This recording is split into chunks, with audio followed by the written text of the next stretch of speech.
Halo, halo guys, halo.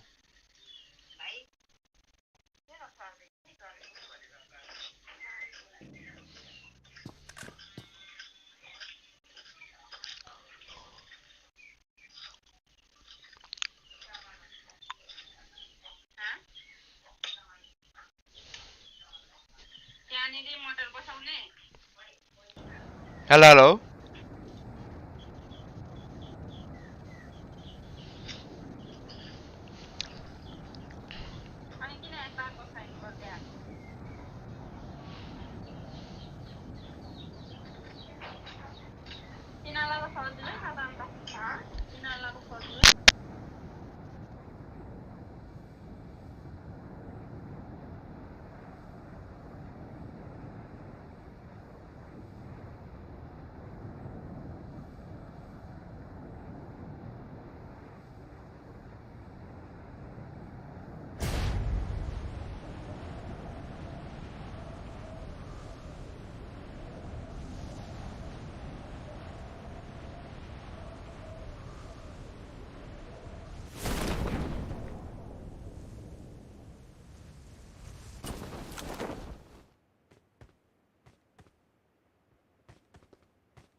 Bro, you so noob, bro.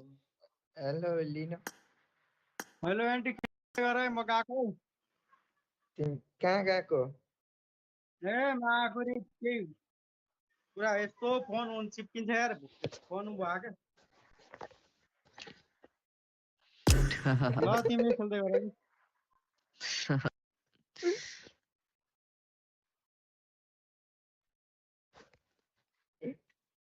कि कसलाई बोलाउने एकजना खोज्नु पर्यो। एकछिन आउँछ हाम्रो दाइ आउँछ हाम्रो बेनम दाइ आउनुहुन्छ हाम्रो बेनम दाइ एकपल थाहा छ ओ हजुर टाइगर केटा नखेल्ने अरे खेल्दै गर न म उ गर्न लागेको खाना खान लागेको टाइगर गएको अब टाइगर ले म चुप पर्दै बिहान दिन केही खाएको छैन मैले कुदिहाल पर्दा कुदिहाल मुनि एकछिनबाट जाने हो अब यहाँ म कति घन्टा भइसक्यो खेलेको तपाईँलाई थाहै छैन तँ खेल 1-2 घन्टा जस्तो खेल्न 1-2 घन्टा जस्तो खेल पर्दा के भन्छ तँ भर्खर कुदिहाल न छिटो भर्खरमा इन्ट्रेस्टै भएन तँ कुदिहाल एउटै ए एकछिन नर्थ खेल्दैन यसो को बेनम दाइ आउनु हुँदैन के हो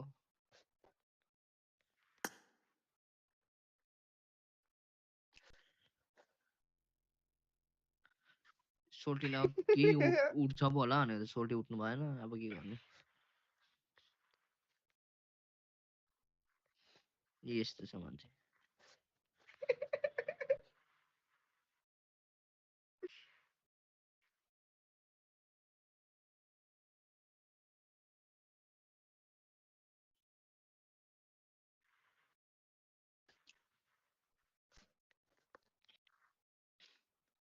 ओ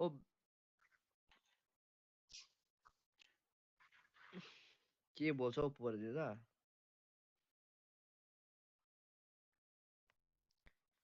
स्टार्ट ले पर्दा त्यस्तो नबोल्नु नि हो त्यही पर्दा कस्तो खाने नि सौ के दादा के लाइभ हो लाइभ हो भनेको स्ट्रिम हो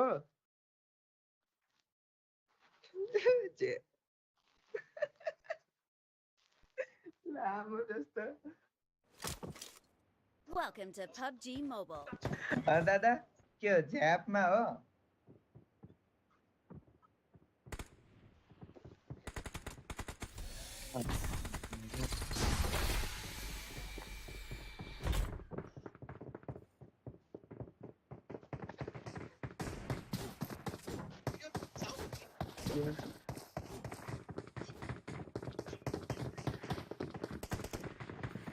इभेन्ट कुदिसक्यो मुजी ए के हो आज त्यो अझै पर्दैन कोमजी हो We will be taking A off केटाहरु soon. Be A prepared. दाइहरु छ यार केटाहरु दाइ छ यार केटाहरु रेस्पेक्ट गर न यार PMWI हेर्नुहोस् नेक्स्ट राउन्ड आउँदै थियो ब्रो नेक्स्ट चाहिँ यस्तोले त्यति मार्नु गाली दिन्छ भाइ पर्छ 10 जना आयो भने मात्रै खातेहरु नेपाली माइक चोदो बैंक लन्डन मदर चोदो ओइ पर्छ के बोल्छौ ओए पर्छ ए कम डाउन ब्रो रिल्याक्स ओइ ए रन्डी के भन्छ चुप नेपाली मदर चोदो नाम रन्डी के भन्छ तमाचिने नाम रन्डीको छोरा माधव चोद माधव यसो दाइको आज दाइको माइक चोदो मदर चोदो आचे पर्छ है के बोल्छौ आचे ल तिनीमा किच्चो मुजी खाते मुजी गर्न फुतियाट जनपछि मुजी रन्डीको छोरा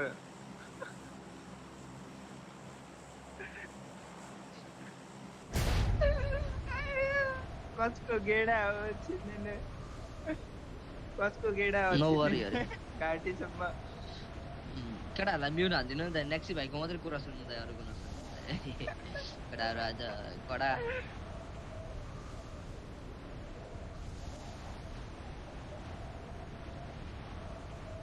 ए पर्दा म एसियामा नि प्रतापलाई यहाँ जित्नु लागिसकेको थिएँ नर्थमा नि मैले जित्नु लागेको थिएँ पोइन्ट प्रतापले भन्न त पोइन्ट च्यालेन्ज गर्ने भनेर ए यो घरमा छिरिहाल यो घरमा त्यो ठुलो घरमा छिरिहाल यो टावरको घरमा छिरिहाल गडम गुडम लगाउनु पर्छ यो टावरको घरमा छिरिहाल गडा गुम्बा है केटा गुम्बा आयो माकी Help! ब्रो जाऊ माथि जाऊ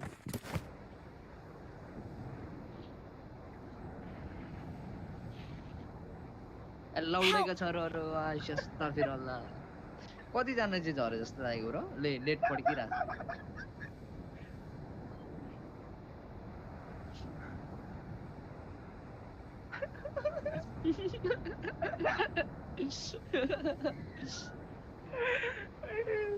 क्या जाने हो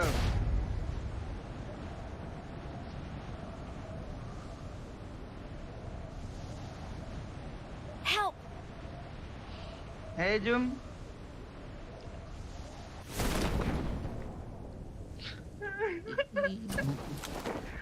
गर्न नपाएर ठुलो भित्र छिरेको फस्ट बाहिर निस्किन्छ झर्रा एनिमी तिम्रो अगाडि पर्दा तपाईको अगाडि यो घरमा मेरो मार्क छैन क्या म मार्क निकाल्छु ल यता पछाडी यता पछाडी यता यो च्यात्ते घरमा छ गयो यो Watch out! माथिबाट भर्खर झर्यो भक्कर यो घरमाथि Watch out! आउन त दादा Help!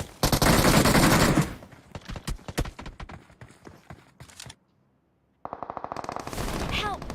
अरे एमो भयो क्या एकजनामा दुईजना छ लो छ यिनीहरू हान्नु त्यही छ तल छ यता पछाडि रिभाइभ गर्दैछ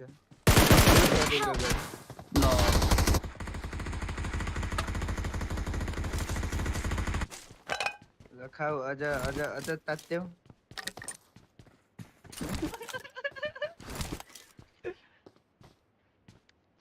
यो गाउने कस्तो यार एउटा त डाउन हान्ने थिए एमो लोडै नभएर चाहिँ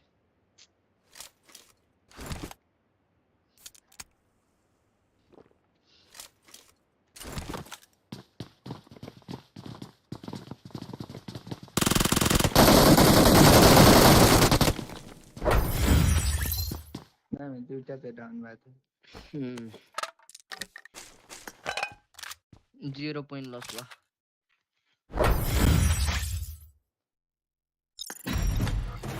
0 point.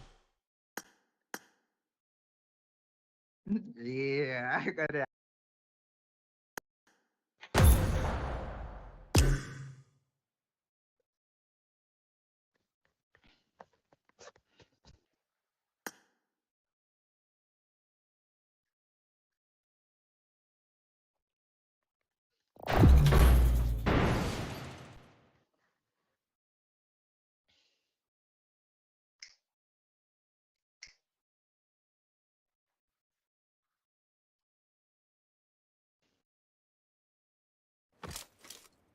Welcome to PUBG Mobile.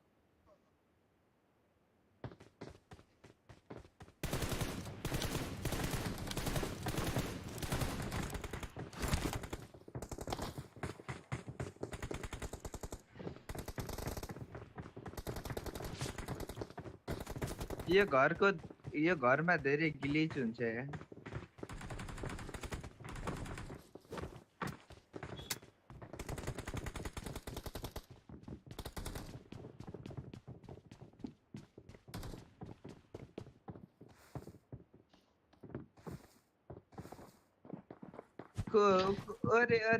Let's fight together. बोल्दैछ Katie बोल्दैछ Dai Taking off सुरु soon. भइहाल्नु त Be prepared. अलमा खोइ त्यो को बोले थाहा भएन केटाहरु राम्रोसँग बोलेर खेल्न न हौ प्लेसको आवाज चाहिँ खतरा है यता जाउँ है नेक्स्ट ब्रो अस्ताफिरुल्लाह आँकडाहरु गाडीमा पुग्ने हो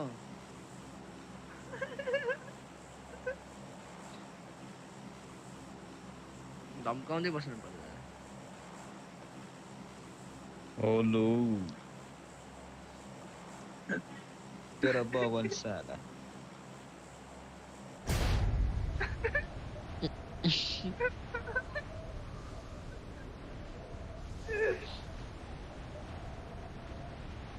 मुखमा जे आयो बोले केटाहरु आज चिल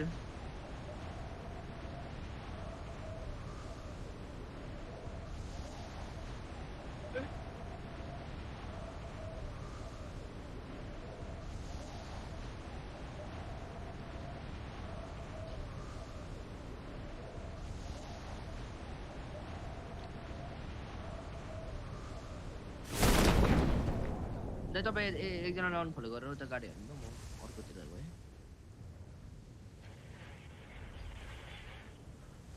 छ यहाँ छ Watch out!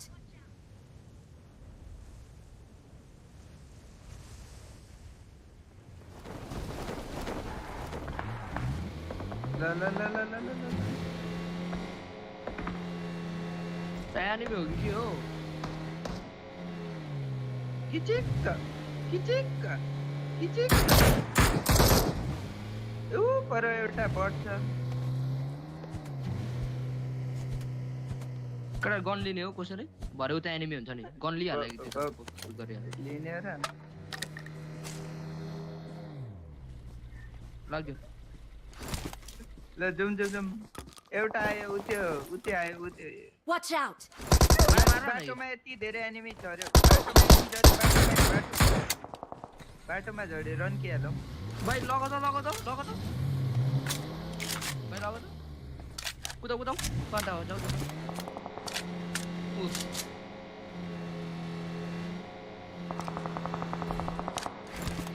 आने अहिले यहाँ यता भाइ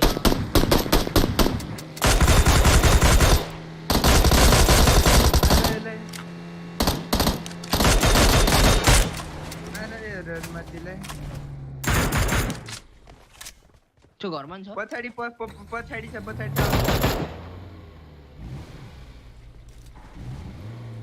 गाडीमा बैठो Watch out! जम त इभेन्टमा जाउँ किन त पेले त्यसो त्यहाँ छ भने पेले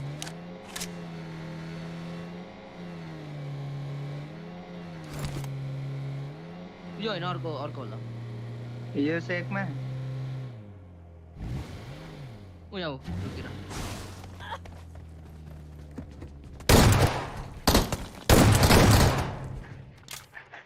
जम Help! ओ हानो Help!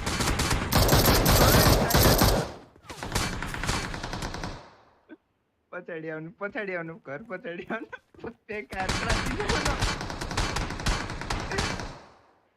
तीनजना नक भएको ओइ रिभाइभ गरेर पुछ हान्दिएको Thank you. Watch out!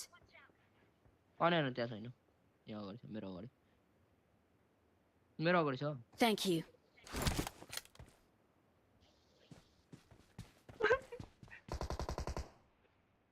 Sixteen मात्रै एमो आयो Thank you. आयो कटाहरु 16 मात्रै एमो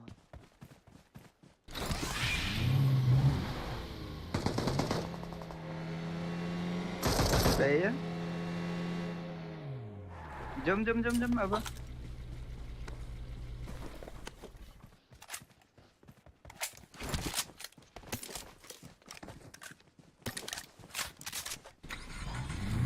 जलेको गाडी लिएर कुदौँ टाप क्लियर रन पर्छ त एनिमी अलरेडी पुगिसकेको हुन्छ रिकलमा चाहिँ टिपेर आउँछ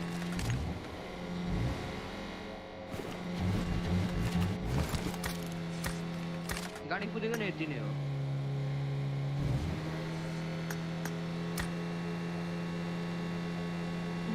अघि रिकल पुरा जोन खत्म हुँदा पनि रिकल एउटा चालु थियो क्या मजा आइरहेको थियो पर Watch out! यता बढ्छ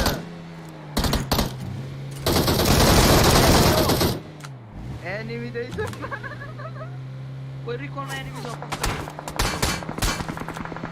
गाडी फुट्यो Help! झरे गाडी फुटायो यस बच्चा भेनम चाहिँ बस्नु यता नाइन्साफी भयो बस्नुहुन्छ भेनम चाहिँ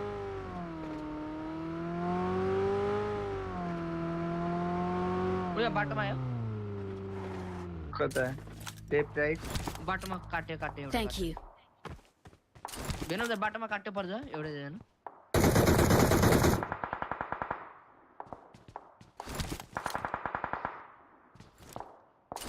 जन्मतीहरू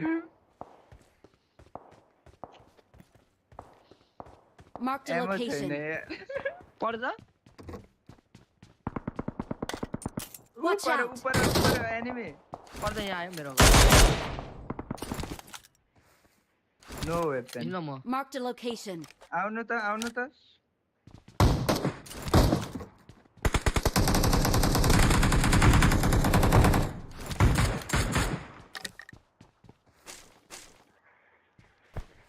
लुट त्यसको ब्रो हान्छ उताबाट के छ 3x र सम्मलाई देऊ न 3x म मेरो 3x गन्छ 5 कैमो ए 5 क्याम होला ब्रो हो त्यहाँ ड्रप गरिदिनु भयो लुट छ 5 कैमो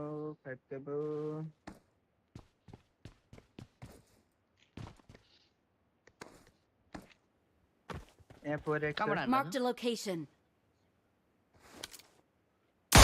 उयो घरको अर्को लिनु Watch दादा out! ओ दादा कता हुनुहुन्छ कता Watch out! लिनु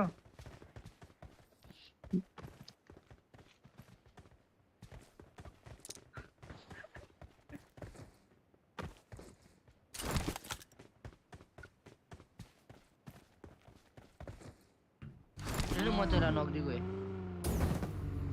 दुईजना छ यहाँ दुईजना छ मेरो माथि डाँडामा दुईजना छ भागिरह तिनीहरू ओइ भागिरह ओइ मार्के गाडी 8 खायो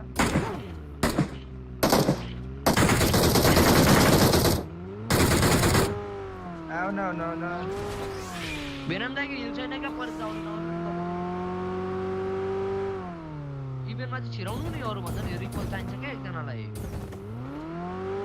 रिकल बोक्नु न हामी मरेको छैन रिकल गर्नुहुन्छ क्या भने भेनम त यहाँ आउनु भेनम त यहाँ छ म बोक्नु भेनम त यहाँ छ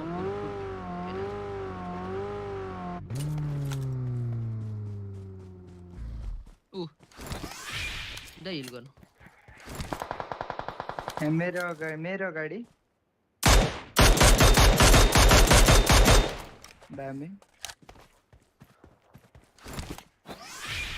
अब बुस्ट गरेर कुदाउनु पर्ला म आएँ खोइ कहाँ ब्रोको अगाडि हेरेँ ब्रो नाइस एउटा कहाँ छ आइरहेछ झऱ्यो रिकलमा झऱ्यो दाइ परको रिकलमा झऱ्यो दाइ मेरो एनिमी चाहिँ हेड लगाउनु पर्ला अर्को पालि ल एउटा दुईजना छैन त्यो गाडी रहने मलाई त मैं तो चुप कैंपर मतिको छोरो एकजना रिकल गर्न जाने कुरा भयो दे अगाडि छ मेन Watch out! तो क्याम्प गरेर बसेको यार बेना त हाम्रो अगाडि झरेछ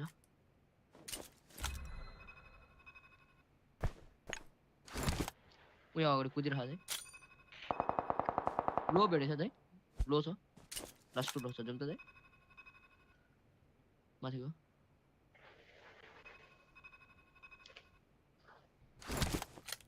माथि टपमा गयो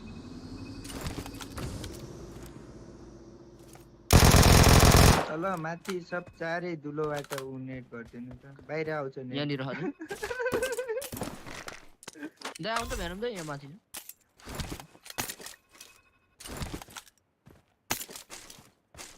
लेफ्टमै बोला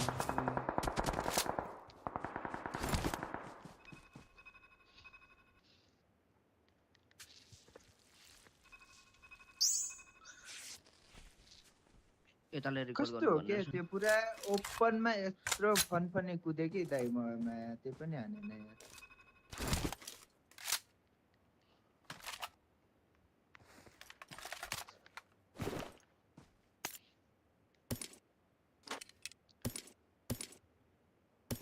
बच्चालो रे बाबा म बचे किन आउँछु चाहिँ। टिनको डब्बा छैन अरे उयो नि हुँदैन, बुस पनि हुँदैन। चारो खानु न त्यो थैलोवाला खोइ युज पनि हुँदैन त यो त नि। ए के हो यो? मा कसम भाइ। रुगायो सरे भाइ। हान्नु भयो दादा त्यसलाई भागेर नि मर्ती त्यो ब्रो तिमी डाइरेक्ट रिकलमा झर ल।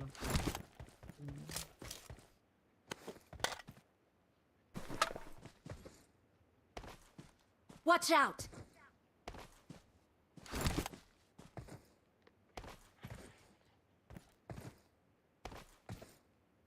I'm recalling a teammate.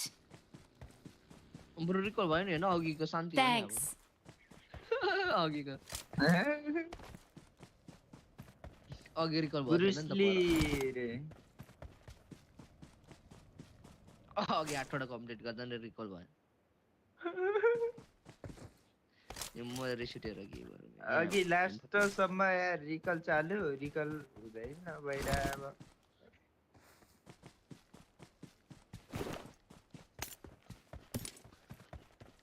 Double रिकल हुन्छ नि त।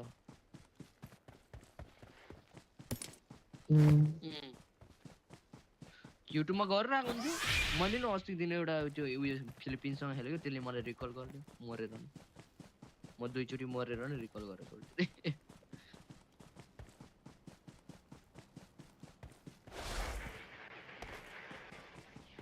चुपकेर त्यसले हुँदो क्या रहेछ छिटो कोइन बढाएको थियो क्या। न कोइन खोइ कसरी त्यो मलाई त स्कुलमा त्यो उयसको रोजाको डाँडामाथि गइकन रिकल गरेको।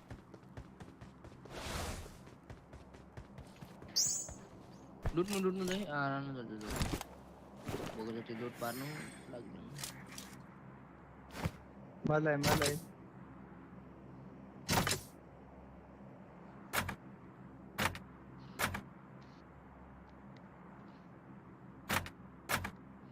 क्या लुट गर्ने कहाँ भने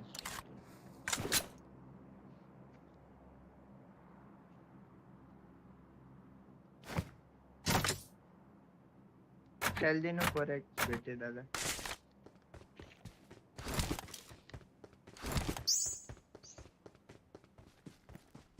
MG3 कसलाई चाहियो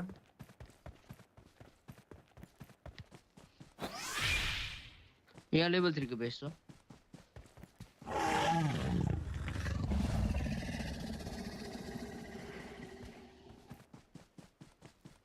M4 पाइदिए मजा आउँछ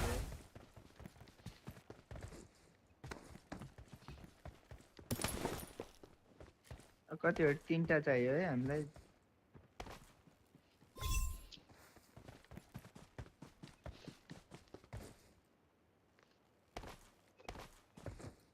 उ छैन यहाँ टिनको डब्बाहरू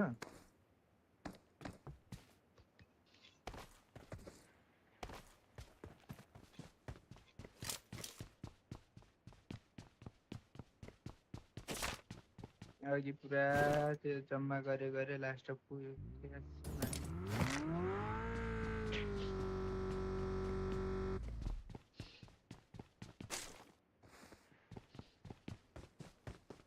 M4 चाहियो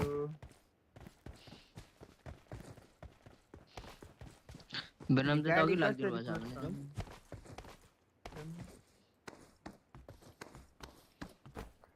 18 कोइन रहेछ कोही किन भक्कु ड्रिंक्स लिएर किन आउँछ मा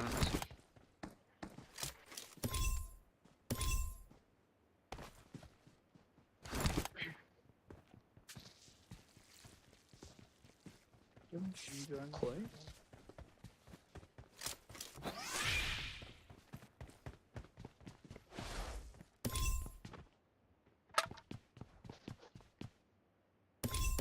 अहिले चाहियो मलाई ओ केटाहरु अर्को जुन पनि स्टार्ट भइसकेछ लु जुन त म छिटो छिटो केटाहरु आऊ गाडी लिन आऊ न छैन गाडी नै पाइन ले अर्को जुन पनि स्टार्ट भइसकेछ यार यहाँ पर जानु पर्ने मा कसम भाइ हिल पनि छैन यार फेरि त्यही माथि दाइ स्मार्ट रहँदै बेनम द लास्ट टेस्टमा अघि परै पुग्नु भयो दाइ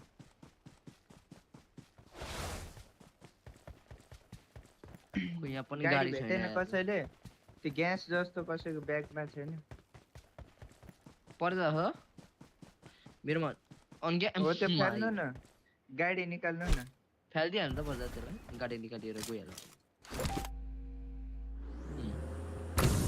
ए निक्ली गयो नि ओए दादा 800 मिटर देखेर एक्लै कहाँ हो रन किन हुन्छ यार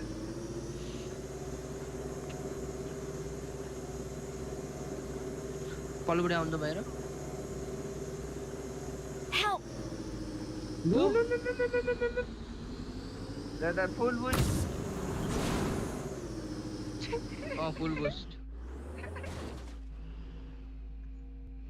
फुल बुस्ट दादा पल्टे कि भोक्टो परे बुस्ट हान्दिनु होला नि हल्का हल्का डाँडामा बुस्ट हान्नु होला यसरी उड्ने रहेछ गाडी बरु दाइलाई रिकल गर्नुपर्छ यो जन सक्यो भने रिकल हुँदैन रहेछ ड्राइभिङ छोड्नु यार पर्दैन छोड्नु दिनु त अलिकति दाइसँग अटो रिकल छ होला छ जम हामी यो पछाडि रिकल हुने हो र हुँदैन हाम्रो रिकल जुनले काट्छ क्या पर्छ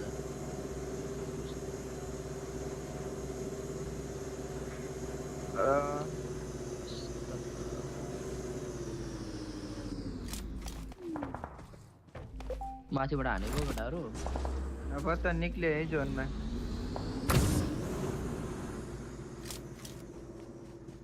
दाइको बडी कहाँनिर हो डुट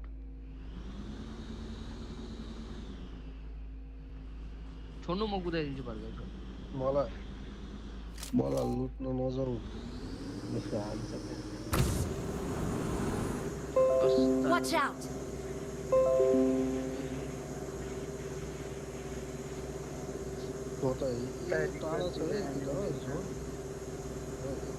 हाम्रोमा ड्रिङ्क्सहरु के छैन यार म त गइदिएँ यार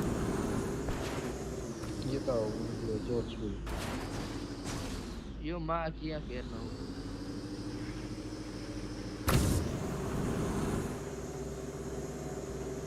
बेरन्दा आउनु Watch out!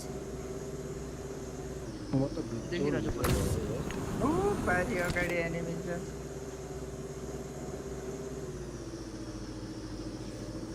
Watch रोका out! गरौँ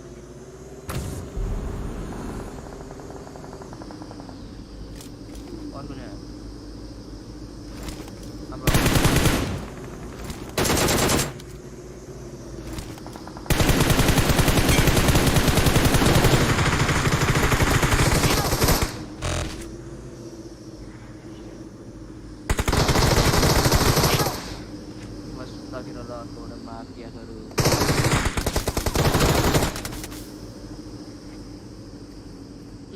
रिकल हुन्नले सेट रिकल हुँदैन रिकल सक्छ त ट्याक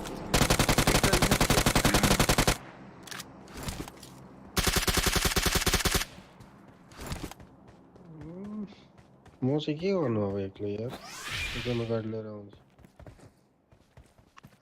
मर्दिनु दाइ नेड हानेर होइन गाडी अगाडि एनिमी गइरहेछ कि गाडी लिएर गइहाल्यो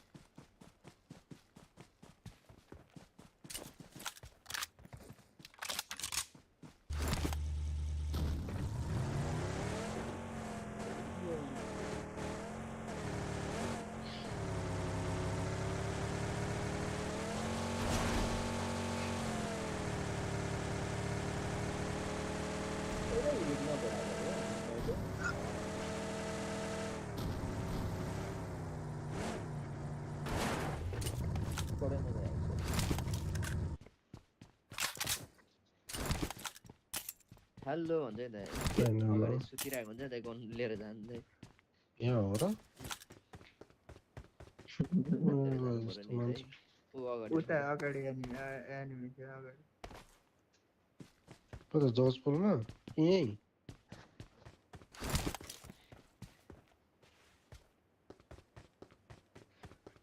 अघि कसरी एउटा रिकल मात्रै खाली देखाएर थियो यार त्यो रिकल गर्न एउटा रिकल मात्रै बचेको थियो अलि ढिला मऱ्यो कि केटाहरू अलिक ढिला मर्दै केही छैन त्यो हान्नु त अब गइकन पड्काउनु त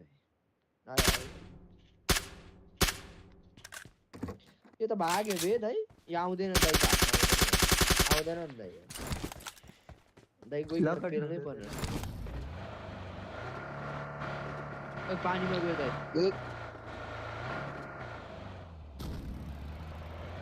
पानीतिर गयो जस्तो लाग्यो त पारी हो बोलाउनु त बोलाएको हो कि यो अगाडिको घरमा आउँदैन गाडी छैन लाग्यो ला सिक्दै त्यो त गयो त कहाँ गयो यहाँ फाइट परिरहेछ अगाडि ले दाइ ब्याक हुँदै आउनु हो के हो बे 220 इभेन्टमा त्यस्तै हो दाइ इभेन्ट मोडमा त अलिकति त्यस्तै हुन्छ Awesome. कता कता होइन फाइट भयो ऊ अगाडि रहँदै ए राइटपट्टि छ दाइ यो अपडेट भएपछि किलफिटहरू पनि के पो अर्कै गरेर देखाउँछ है उसमा गनको मसिनो मसिनो एमआर यहाँ तल होला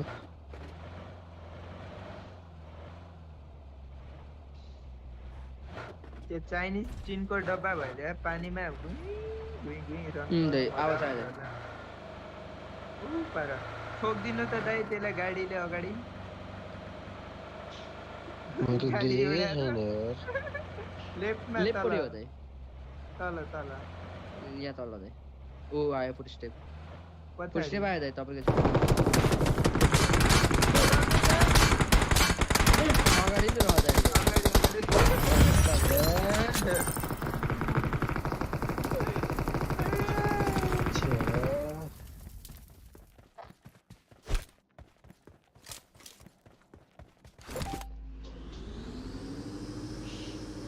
मजाक भयो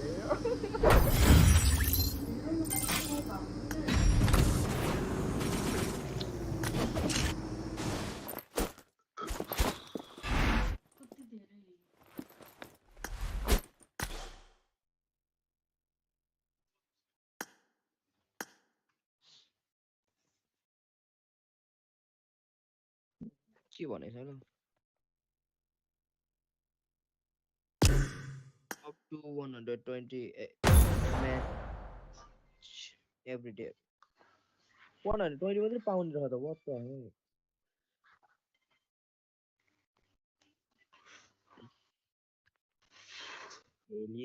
एलियन त्यो सानो खेलौँ सानो खेलौँ सानोमा नि उ छ इभेन्ट छ एलियन के प्याराडाइज जाने के हो त्यो खुट्टा त एकछिन ल दाइ म भोइस मेसेज मेरो भोइस चेन्ज गरेको दाइ यहाँ मेरो औडै भयो क्या दाइ जिम पोकेन थिकिङ आइरहेको भनेर एनिमी चाहिँ हेड चाहियो मलाई कहाँनिर रह तुर्की सबै डिजेबलहरू टिकटकमै आउँछन् क्या त्यो यल्ला त्यो किदले त्यो मासु अब दुश्मन गुरुदु लाउनुपर्छ दाइ यसलाई प्लस गरेर दुश्मन गुरुदु ओके ब्रो दुश्मन गुरुदु किधर है दुश्मन गुरुदु एनिमी चाहिँ हेड छैन त परै चाहियो यो हेडफोनले त केही भएन यार त्यो एनिमी त हेड छैन ओइ होस् त फिर ल एनिमी त हटाएर दुश्मन गुरुदु ओके ब्रो अब चाहिँ दुश्मन गुरुदु आउँछ ओइ भयो ओइ सानो सानोमा नि यो म्याप छ What the fuck? डाउनलोड छैन दाइको डाउनलोड छैन इनाम दाइ मैले डाउनलोड गरेको छैन लिएर देऊ न ल रोक्नु है दुईटा के भएन खामस आइपुग्यो कोप दादा हजुरलाई थाहा छ त्यो फ्री स्पिन हान्न मिलिरहेछ कुरो खानु गयो के हो यार 27 एक महिना लगातार खेल्न पर्यो है त्यही हो 20 वटा पाउँछ मलाई त अरु के नै यो एलियनको पुच्छुर लास्टे मन पर्यो यार भन बे गरिदिन्छु नेक्स्ट ब्रो यो पुच्छुर लास्टे एलियन मन ल्याउनु पर्यो पर्ला यसरी हल्लिन्छ त्यो मेसीको जस्तै होला मेरो मेसीकोले कति लगाएको थियो 32000 इन्च भयो मेसीको निकाल्न कुन चाहिँ हो भाइ देखो त ए उसमा जानु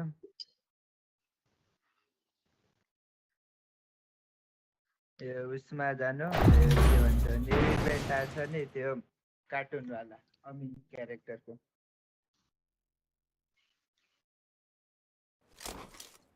Welcome to PUBG Mobile. सानोकमा इभेन्ट छ थाहा छ कि नै कहाँ जाने भन्नु प्याराडाइजमा पनि रिकल छ यहाँ गएपछि रिकल छ त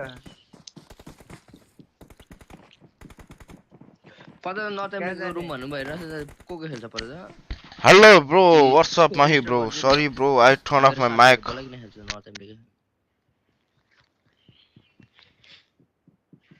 नर्थ अमेरिकाको रुम चाहिँ खेल्नु मन परेर सुरेन्द्रहरू भ्याए नि कस्टम बनाउँ न हामी We will be taking off soon.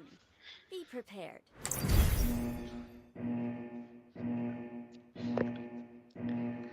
तर मलाई अलिक राम्रो स्क्वाड चाहिरहेको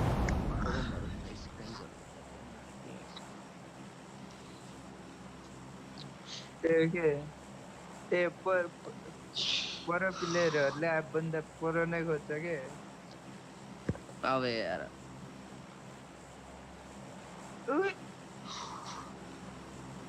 यो सानोक म्याप हेर्नु न कस्तो देखिरहेछ मर्ने हैन नि त म्याप हेर्नु न कस्तो देखिरहेछ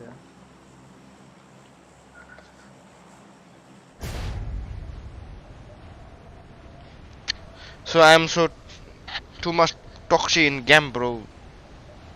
To the toxic. कस्तो देखिरहेछ यो सानोक म्याप हो अझै अपडेट गर्नुपर्छ हो यो अपडेटै गर्नुपर्छ के यो के हो यो सेतो सेला जस्तो भछ आयो आम्मामामा के हो यो त नि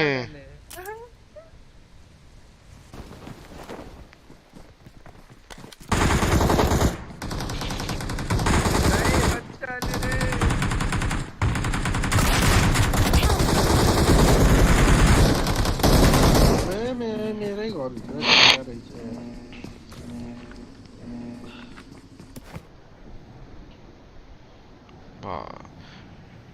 म त खेल्दैन बे यस्तो यो मोड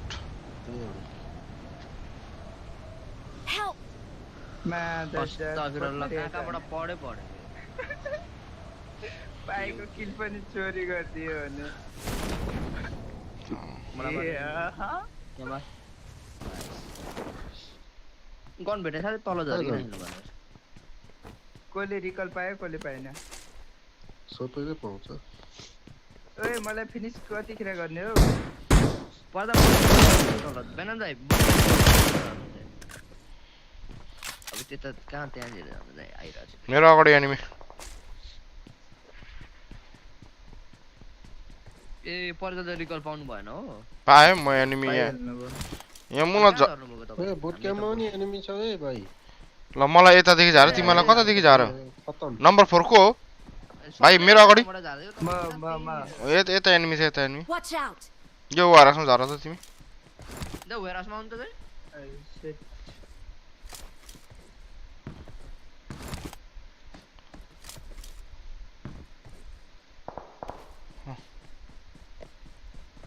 छ नि दादा वेयरहाउसमा यता यता छ यता Watch out! गोली हानेको सुनेनौ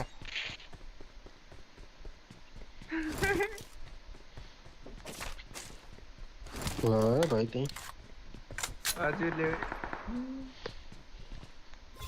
नेक्स्ट सेभियर उता दुईजना रहेछ हामी यता दुईजना रे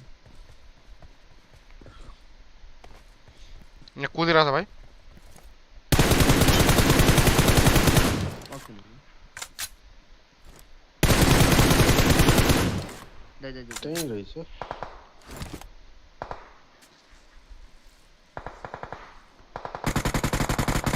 Help! भाइ खायो मैले खाएँ उले खायो भित्र ढोका खोल्नु त दाइ जोगेर ले कहाँबाट भयो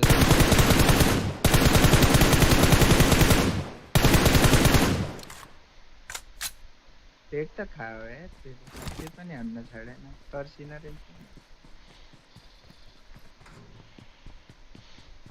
दरवाजा खोल दो रे बाबा दरवाजा दादा कस्तो लाग्यो त्यो इभेन्टमा फट आलु जस्तो बे पाइदा मतिर गन पाएर बाहिर निस्किनु भएको थियो म त झन् भित्र बस्नुहुन्छ कि भनेर गएको त पछाडि Thank you. बाहिर निस्किने खतम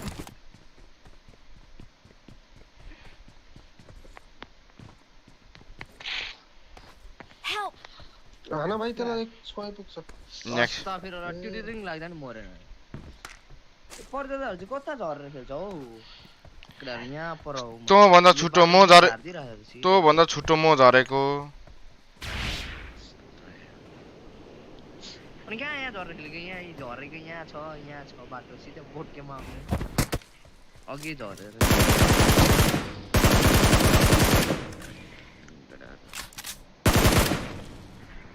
किन हो जाँदै चाहिँ खेल्दै चाहिँ किन मर्नु भनेर के नानी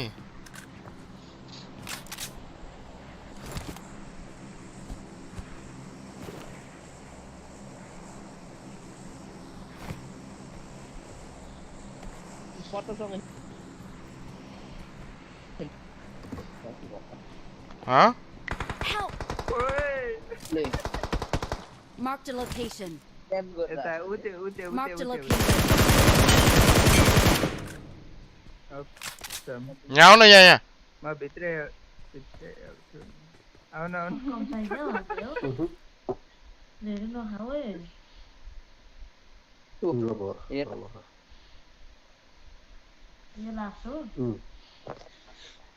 Thank you.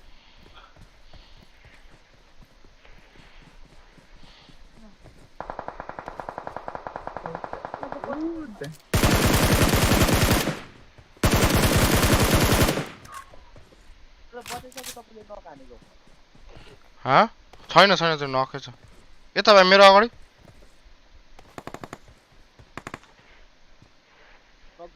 एकछिन है दादा वेट गर्नु ल यहाँ Watch छ out!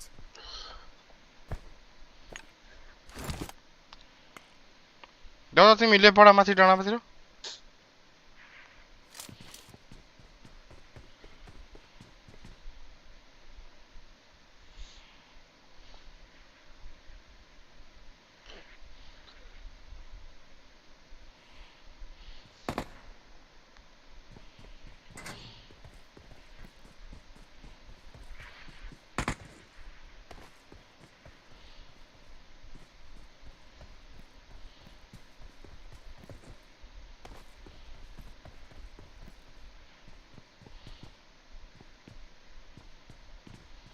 हैन त यता यहाँ छ यतातिर हेर यतातिर सुतेछ यो Watch out!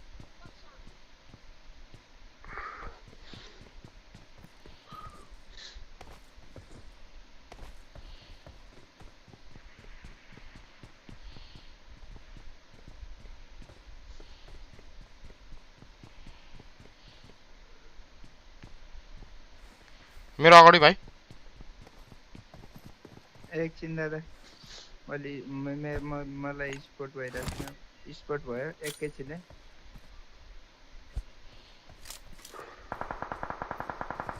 ड्यामेज खायो हल्का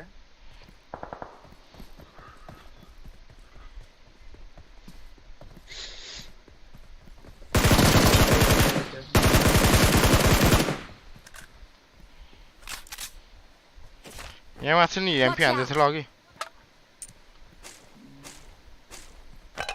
कचर गर्दै कतै बोलाको त होइन नि हैन बोलाके बढ हुन त निस्किएन बे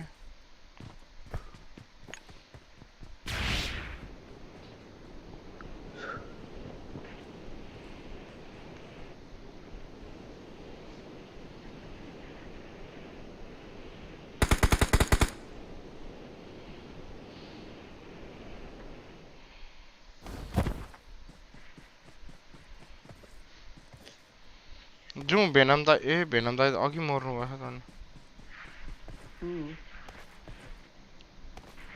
मर्ने एक्सी अघि मरेको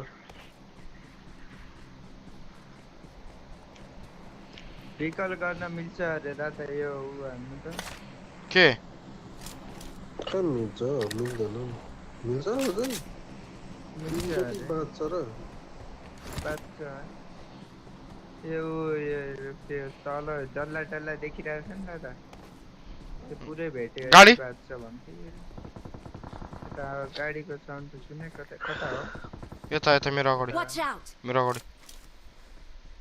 यही Watch out! गाडी त देख्यो त्यो ढुङ्गा पछाडि छ ढुङ्गा पछाडि डाउन भयो अर्को यो ढुङ्गा पछाडि देख्छ मैले Watch out! के यो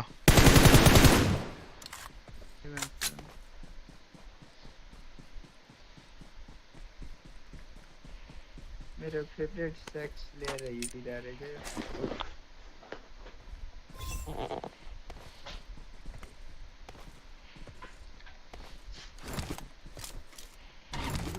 आउँछ यहाँ माथि डाँडा पनि छ फाड्यो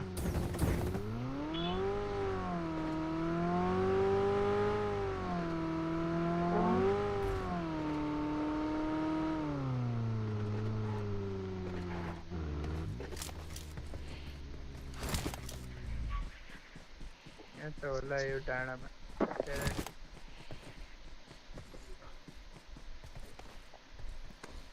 खाएर हानिरहेको थिएन र अघि चप्पलले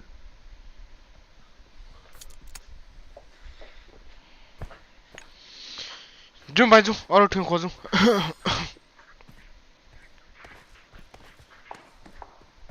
ओ अगाडि हान्दैछ गाडी गाडी गाडी गाडी गाडी गाडी गाडी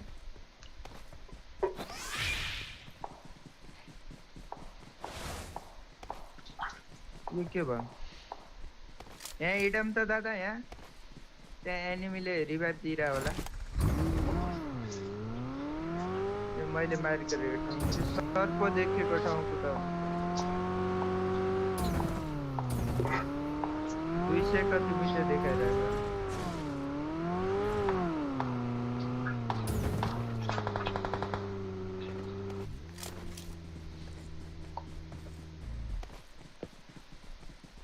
गाडी लिएर आउनु भयो वरासमा छ एनिमी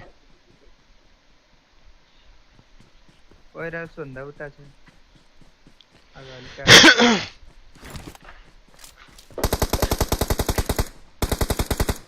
यो ढुङ्गा पछाडि Marked a location.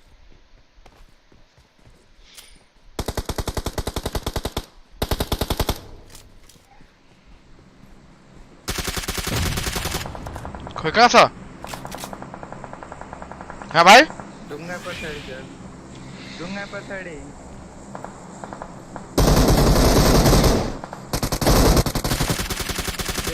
यो भयो यसलाई उता यतादेखि हान्दैछ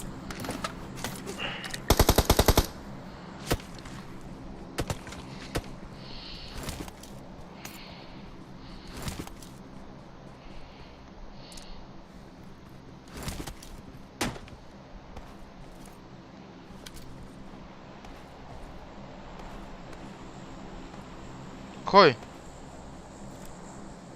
ता सफ्टवेयर लगेर हान्दै थियो पर रोड पर Watch out!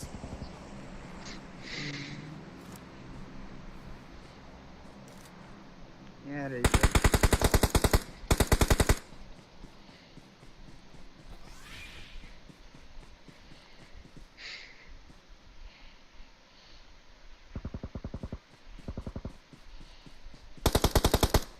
उतै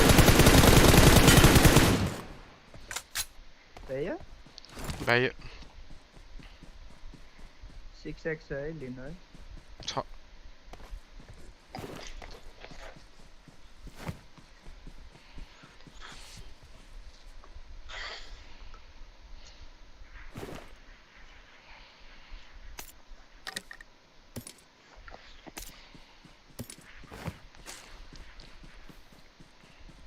के त्यहाँ बसेर साथीलाई बोलाउन पाउँछ उही छैन हामीसँग केडा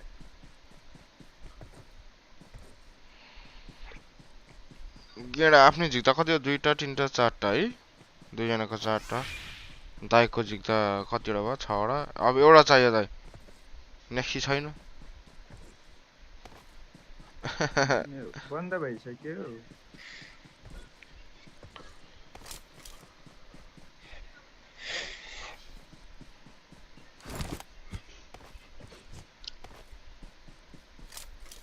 जाउँ त यो ड्रागनको यसको पुच्छ ताम दिउँ त दादा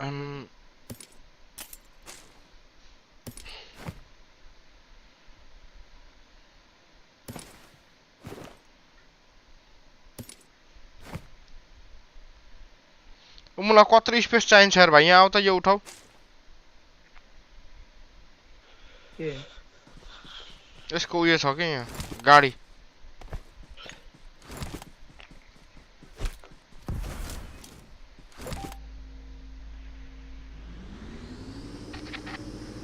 त्यहाँ ड्रपमा अझै एउटा गाडी छ आउ त जाउँ त उतै हो डब्बा खोलाउँ 4वटा Watch out! गाडी छ यहाँ गाडी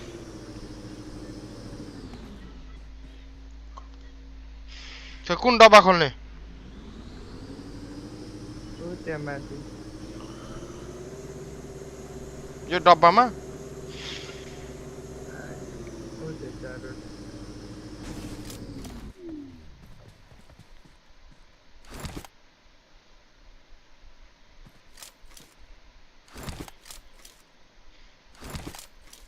ये एमआर छ यार ओ अम रहेछ नि त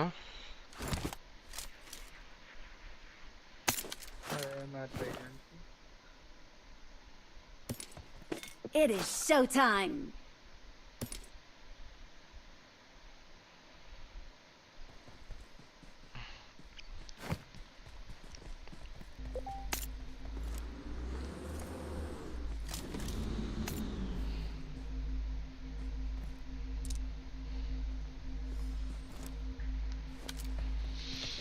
लिएर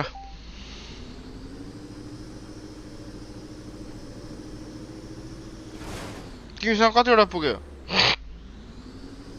भारतसँग के छ डल्लो गेडा डल्लो छैन एउटा नि छैन यहाँ तल देखाउँछ नि मेरो नाम भन्दा तल देखाइरहेको छ नि डल्लो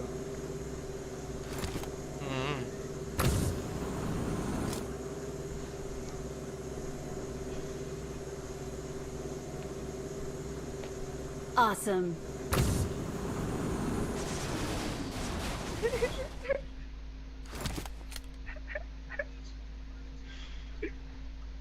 दा यो के भयो छोड्निस् का त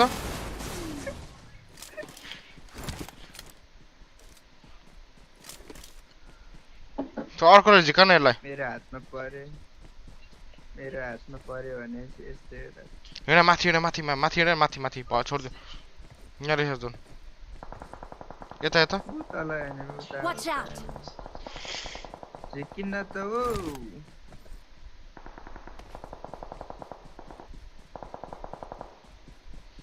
ए तिनीहरु 4 जना हो के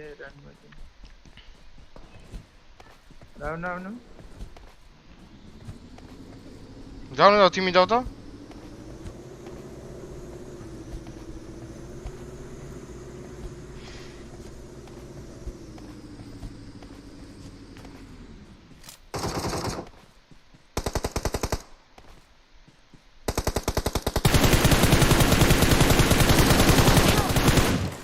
अरे एमआरले हानिरहे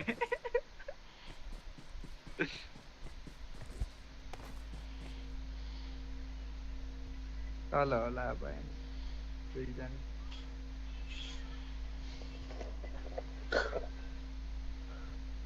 Thank you.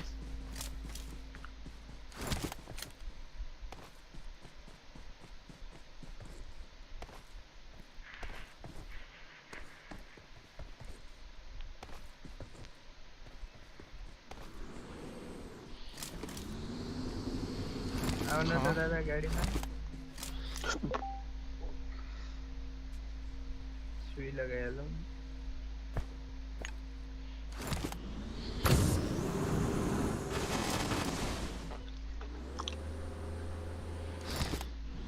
बिस्तारै कुदाउ न बिस्तारै बिस्तारै कुदाउ के छोड्दा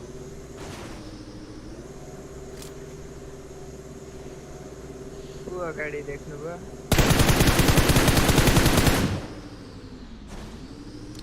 एकजना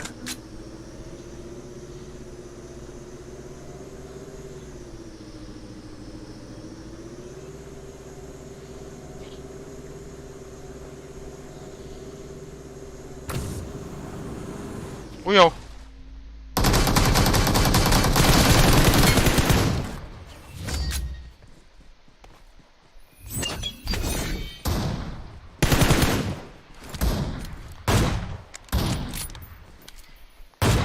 ऊ राख्नु न डान्स गरौँ न क्या तान music We're the best.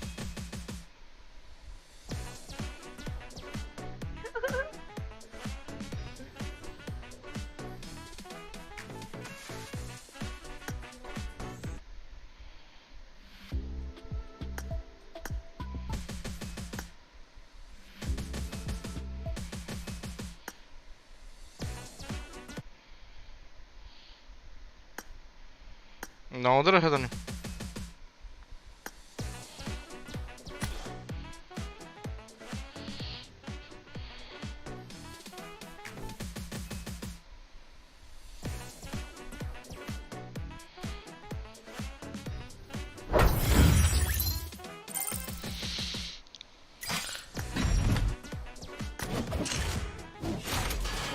Next भाग्यो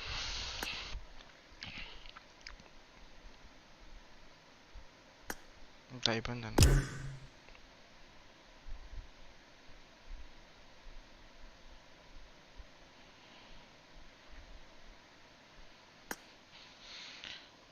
ओ मेरो चाहिँ कसरी एसिया भयो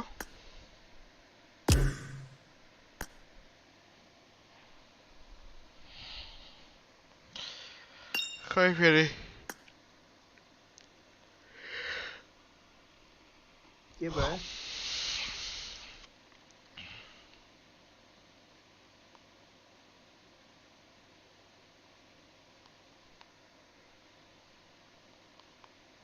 को यो ए भन्ने कसले बोलाएको मलाई रिक्वेस्ट पठाएर छैन हौ त्यसको म्यापै छैन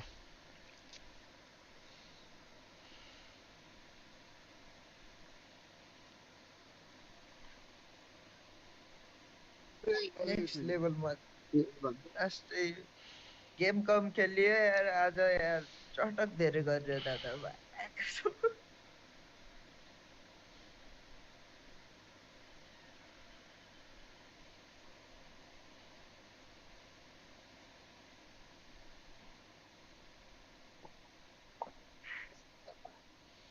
मजाक मजाकमा एनिमीलाई हानेछ गजब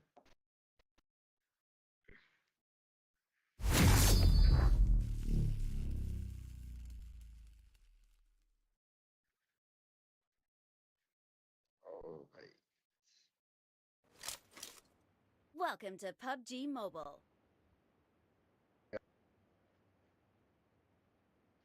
अन्ली स्नाइपर खेलौँ है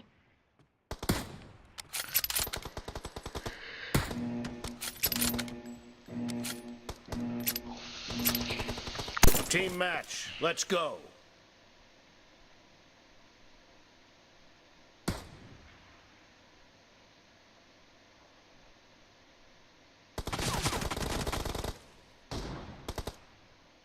The blue team has scored for the first time.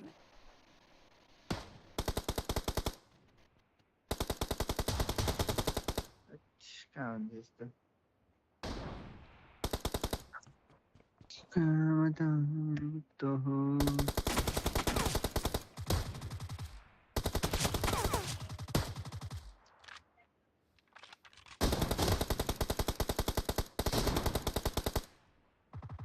केटीहरू रहेछन् दादा हेलो केटीहरू अलमा हाँस्छन् यार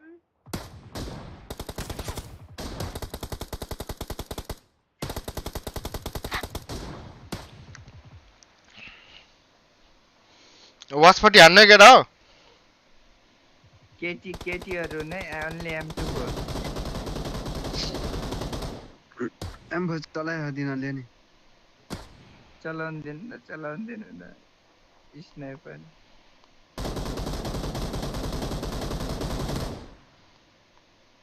दुखे भन्दैछ अय्या भन्दिरा Killing spree for the blue team.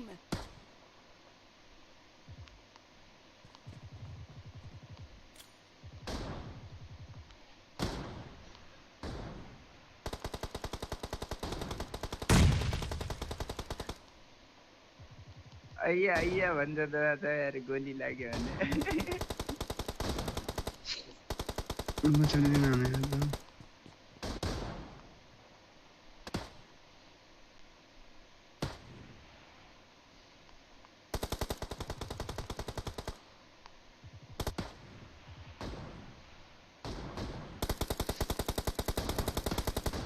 चलो भन्दैछ त हैन ल स्नेपर चलाउन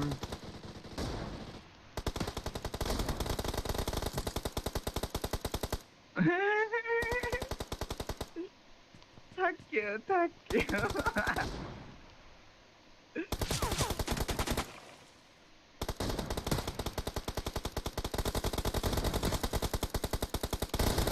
The blue team is in the lead. को ए नानु त मजा आएन के यिनीहरूले नि चलाइरह नि चलाउन दिनु के नेक्स्ट त नखेल्ने हेर त जाने हेर त गयो जस्तो मलाई त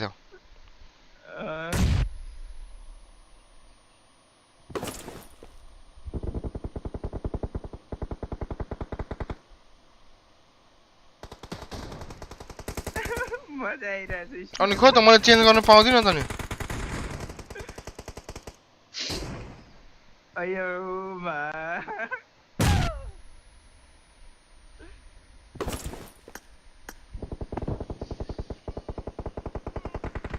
त्यही त मैले के परे रिक्वेस्ट पठाएको थिएँ कि मैले हिजो के अस्ति दिन त मैले स्क्रिनशट गरेर मैले रिपोर्ट गरेको थिएँ खै कति दिन लाग्ने हो त्यही त 1 विक जस्तो पर्खिनु पर्छ त्यहाँदेखि भएन भने खै के भएको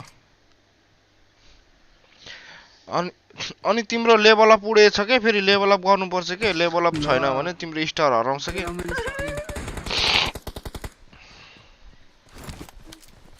Great, you're about to win. The red team doesn't have a lot of time left.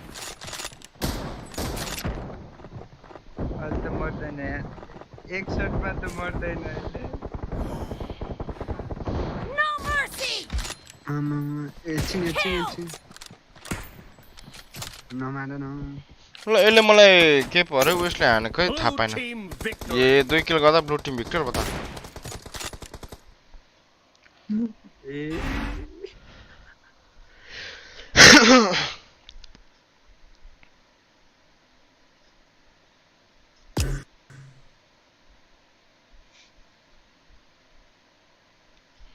ओए गेम वाच पार्टी हुन लागेन केटा हो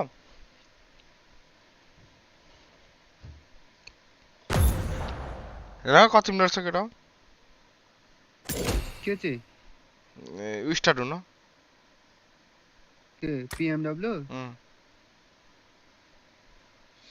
म एकछिनलाई हेरेँ 6 बजे एक गेम भ्याउँछ पर्दै फिन 12 बजे 12:10 तिर कि कति बजे मात्रै हुने ल ल दादा गुड नाइट म चाहिँ अब सुत्छु कि एक गेम हिँड न ऊ हान सानो खान न एक गेम चार्जर छैन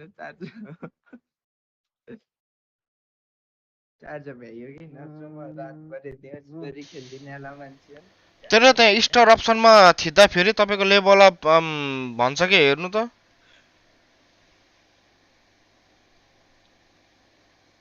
के भएर सम्झाउने हो म गर्ने हो।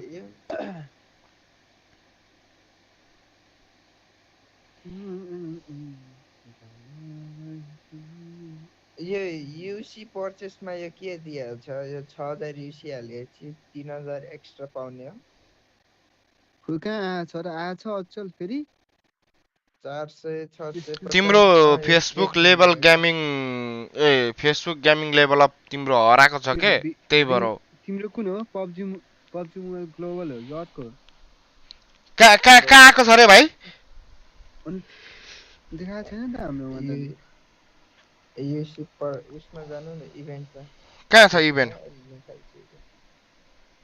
कहाँ छ भनेपछि उसमा जानु इभेन्टमा जानु अनि दिएछ त यो के हो यो पर्चेस रिवार्ड भनेर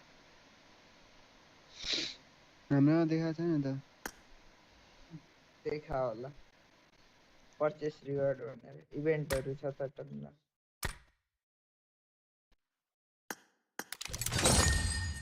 भेट्नु भयो खोइ कहाँ हो कहाँ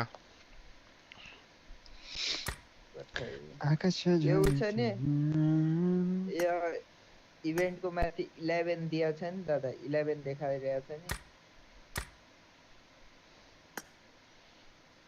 देख्नु भयो खोइ इभेन्टको माथि 11 कहाँ देखाइरहेछ यता कोर्नरतिर 11 देखाइरहेछ ए छ रहेछ त नि हो त्यो कोर्नरमा ट्याप गर्नु अनि तल छ त पर्चेस रिवार्ड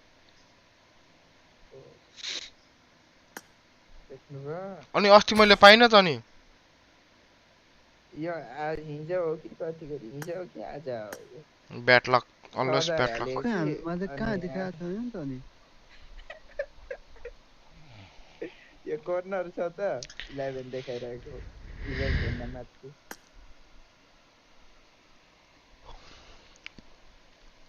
किन म ग्लोबल एकाउन्ट खेलेँ एजी के यो के हो केआर आइडी हो हुन्छ नि कोही कोही बेला त्यो फेसबुकले उयो गर्छ कि त्यही भएर मैले त्यो स्क्रिनसुट गरिकन मैले के परे सपोर्टर इनबक्समा गएर रिपोर्ट इनबक्समा गएर रिपोर्ट गरेको थिएँ क्या मैले नभए त्यहाँनिर यसो के पऱ्यो तपाईँले नै तपाईँको फेसबुकदेखि गएर जानु होइन पेजमा जानु पेजमा गएर रिपोर्ट अप्सन अथवा सपोर्टर इनबक्सहरू खोजी हेर्नु त त्यहाँनिर सपोर्टर इनबक्समा चाहिँ हेरेर गर्न पाउँछ कि अनि के भएको तपाईँको पेजको प्रब्लम भन्नु नि पर्यो अनि त्यहाँदेखि तपाईँको पेजको लिङ्क त्यहाँदेखि तपाईँको एउटा प्रोफाइलको स्क्रिनसुट होला हौ सायद भेट्यो कि नै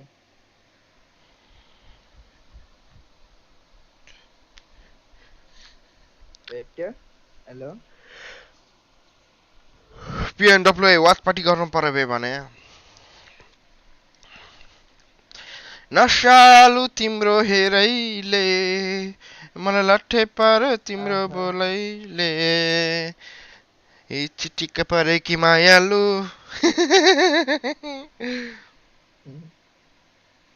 देख्नु भयो दादा इभेन्ट कति दिन चल्ने रहेछ यो इन भइन्जेलसम्म ल तर तिमीहरूले नि मलाई उठाएर गेम खेल्नु बोलाएर एक गेम खेलेर तिमीले टाटा मारे कि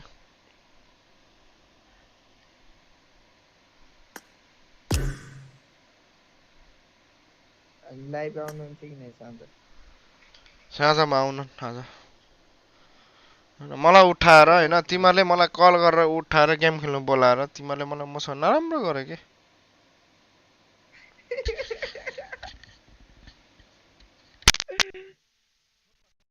कति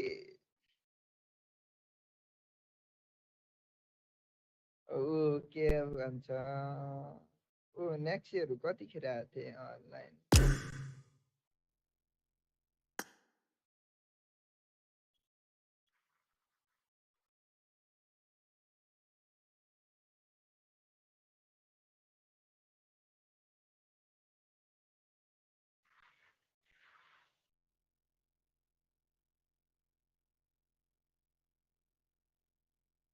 हेलो हेलो हेलो भेट्यो कि नै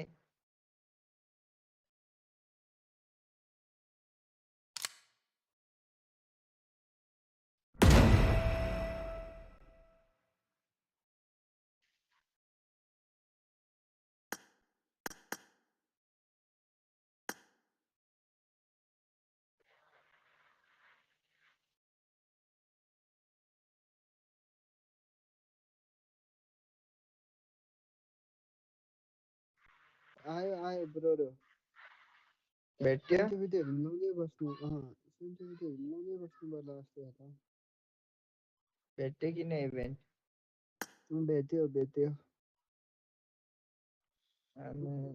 6000 किरेट मिल्छ कि अनि त्यो किरेटमा कति फर्स्ट के फर्स्ट 3000 देखि 1600 900 650 400 2300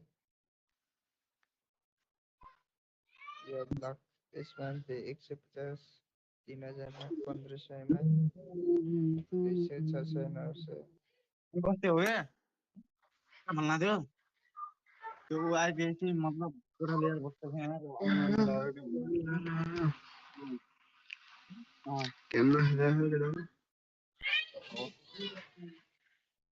हेलो हेलो कोप दादा के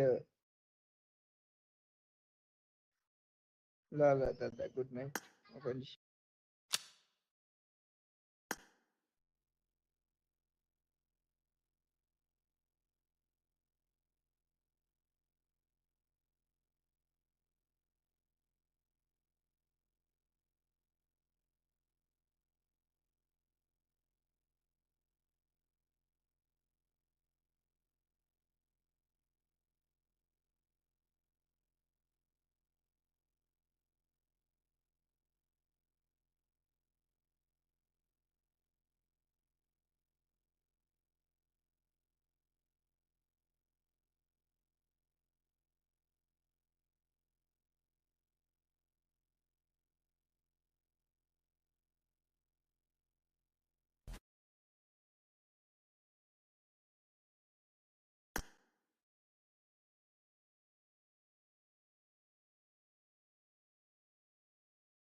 Удачи, развлекайтесь, ребята.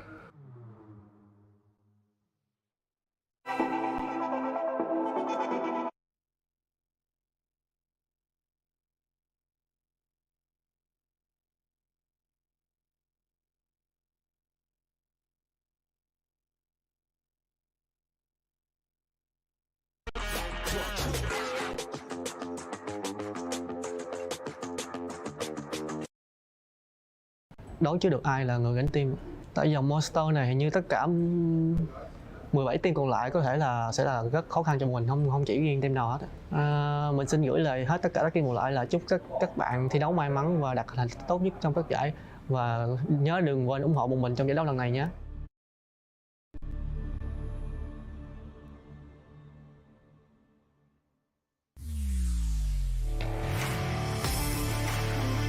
In the 2022 PMWI Trong giải đấu lần này nhé.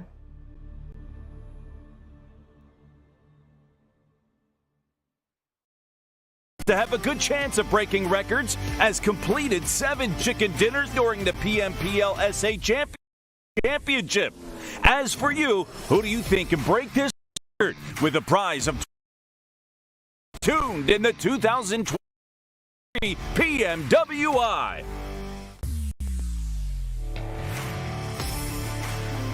In the 2022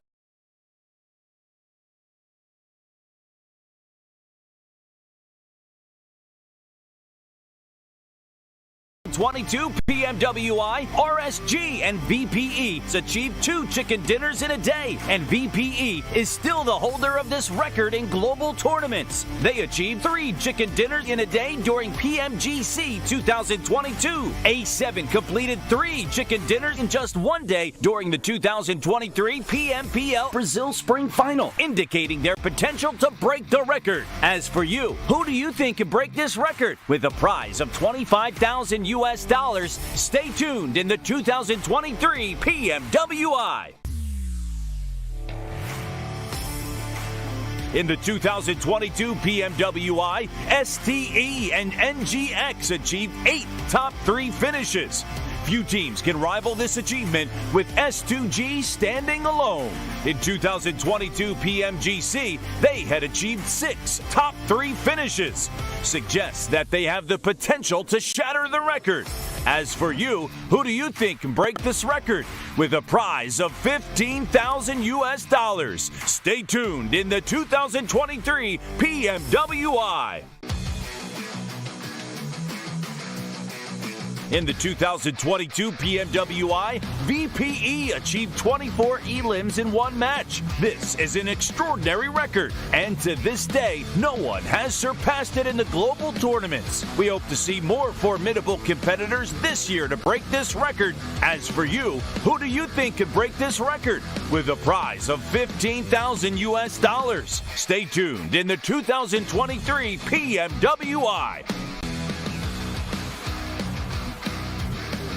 In the 2022 PMWI, GZ from RSG achieved 14 total rescues. This record represents the ultimate limit, posing a significant challenge to be surpassed in global tournaments. Potato from AE seems to have a good chance of breaking records, as he achieved 18 rescues in the 2023 PMSL Finals. As for you, who do you think can break this record? With a prize of $10,000 US. Stay tuned in the 2023 PMWI. In the 2022 PMWI, Action from STE achieved 38 total eliminations. We hope to witness a player with even more power, capable of surpassing this record. Ragnar from GK Esports seems to have a good chance of breaking records, as he achieved 37 elims in the 2023 PMPL MEA Championships. As for you, who do you think can break this record? With a prize of $10,000 US. Stay tuned in the 2023 PMW.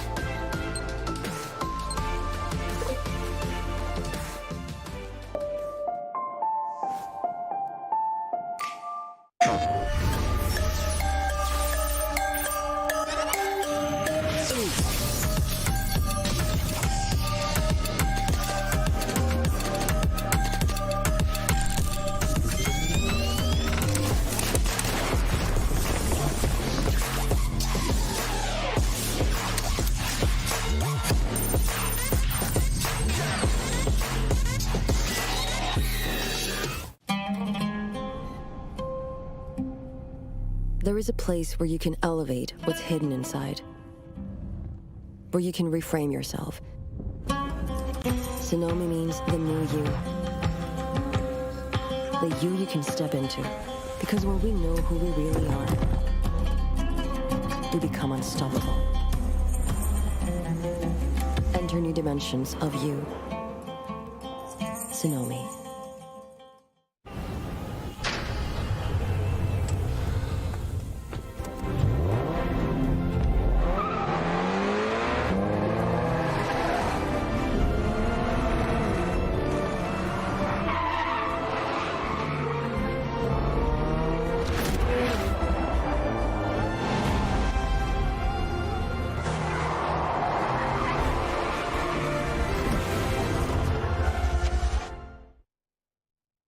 All new Honor Magic 5 Pro.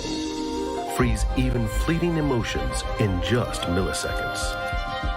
take marvelous night shots with lightning-fast exposure. The display reveals more details in bright areas with an astonishingly long battery life that just keeps going. The latest flagship chipset brings you exceptional performance. Unleash the power of magic. Honor Magic 5 Pro.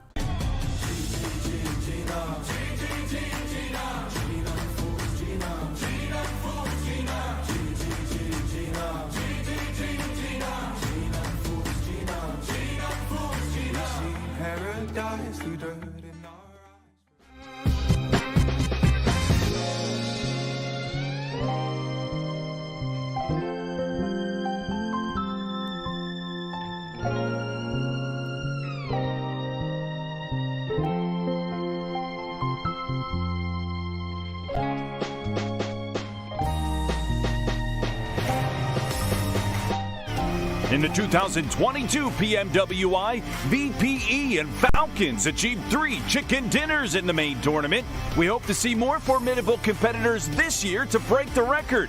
STE seems to have a good chance of breaking records, as completed 7 chicken dinners during the PMPL SA Championship. As for you, who do you think can break this record with a prize of $25,000? Stay tuned in the 2023 PMWI.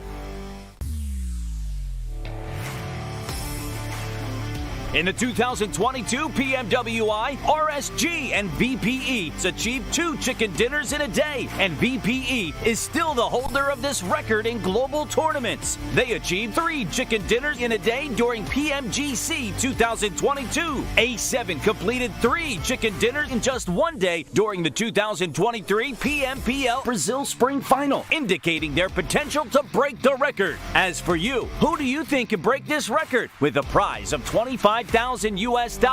Stay tuned in the 2023 PMWI. In the 2022 PMWI, STE and NGX achieved 8 top 3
finishes. Few teams can rival this achievement, with S2G standing alone. In 2022 PMGC, they had achieved 6 top 3 finishes. Suggests that they have the potential to shatter the record. As for you, who do you think can break this record with a prize of $15,000? Stay tuned in the 2023 PMWI. In the 2022 PMWI, VPE achieved 24 elims in 1 match. This is an extraordinary record, and to this day, no one has surpassed it in the global tournaments. We hope to see more formidable competitors this year to break this record. As for you, who do you think could break this record with a prize of $15,000? Stay tuned in the 2023 PMWI. In the 2022 PMWI, GZ from RSG achieved 14 total rescues. This record represents the ultimate limit, posing a significant challenge to be surpassed in global tournaments. Potato from AE seems to have a good chance of breaking records as he achieved 18 rescues in the 2023 PMSL Finals. As for you, who do you think can break this record with a prize of $10,000 US?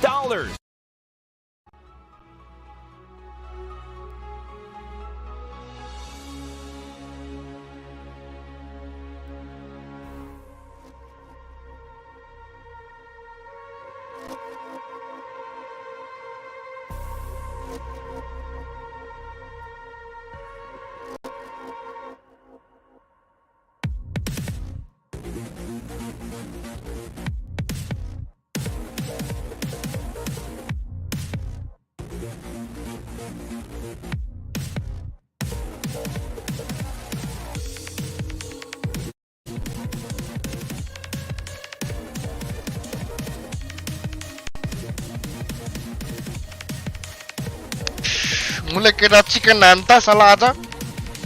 Gue kira.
missing me, can't stand it. Got you desperate, got you wondering where I'm at. If I'll call you again, got you sitting pretty in the palm of my hand. Got you busy, got you missing me, you can't stand it. Got you chasing, got you wondering where I'm at. Hook, line, sinker, got that. I can see it in your eyes, I can feel you watching. Got your hooks, got you right where I know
I need warriors.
الحياة لحن، ولأننا جزء من مقطوعة عظيمة تحركنا، تلمسنا، تصنع من لحظاتنا ذكريات بديعة.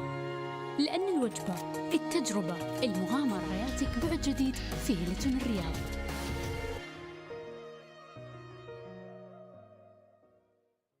All new Honor Magic 5 Pro. Freeze even fleeting emotions in just milliseconds. Take marvelous night shots with lightning-fast exposure. The display reveals more details in bright areas with an astonishingly long battery life that just keeps going. The latest flagship chipset brings you exceptional performance. Unleash the power of magic. Honor Magic 5 Pro.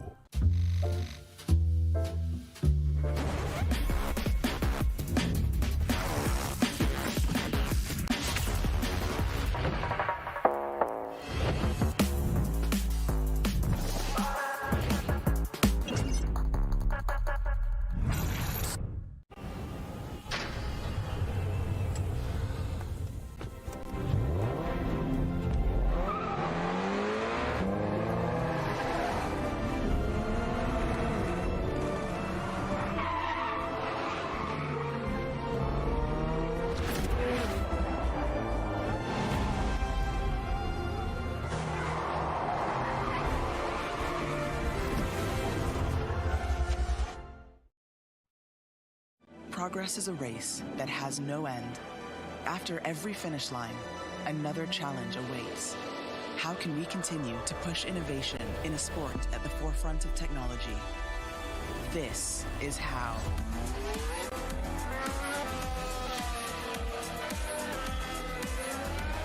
Discover how Aramco and the Aston Martin Formula One team aim to meet Formula One's sustainable fuel targets.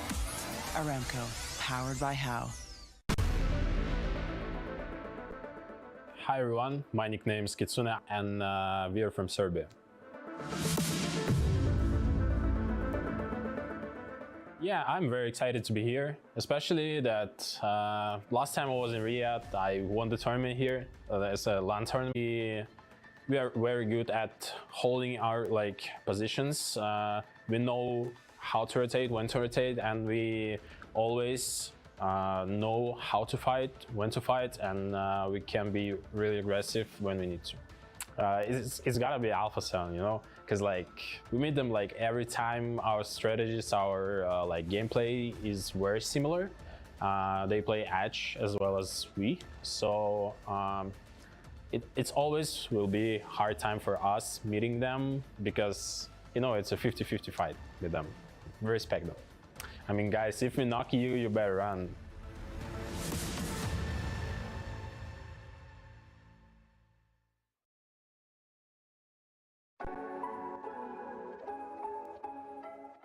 สวัสดีครับ ผมเชเวฟจากแวมไพร์อีสปอร์ตครับ ตำแหน่งแอทแทกเกอร์ครับ มาจากประเทศไทยครับ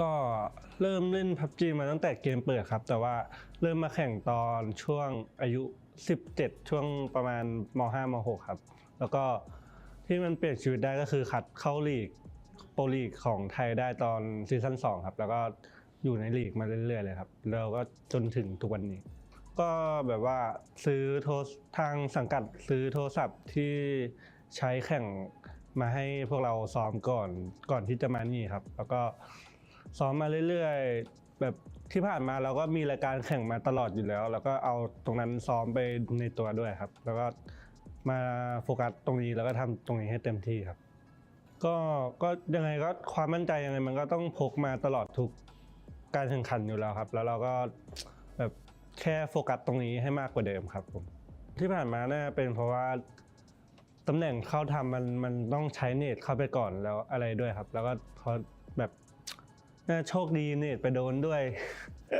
แล้วอะไรหลายๆอย่างครับแต่ว่าถ้าให้เลือกได้ก็จะใช้ให้มันถูกไทมิ่งเฉยๆครับแล้วก็ถ้าให้ดีก็ซื้อถ้าให้ดีก็ใช้ DBS ดีกว่าครับ ไม่บอกอะไรมากครับแต่ว่าจะมาป้องกันแชมป์ให้ได้ครับ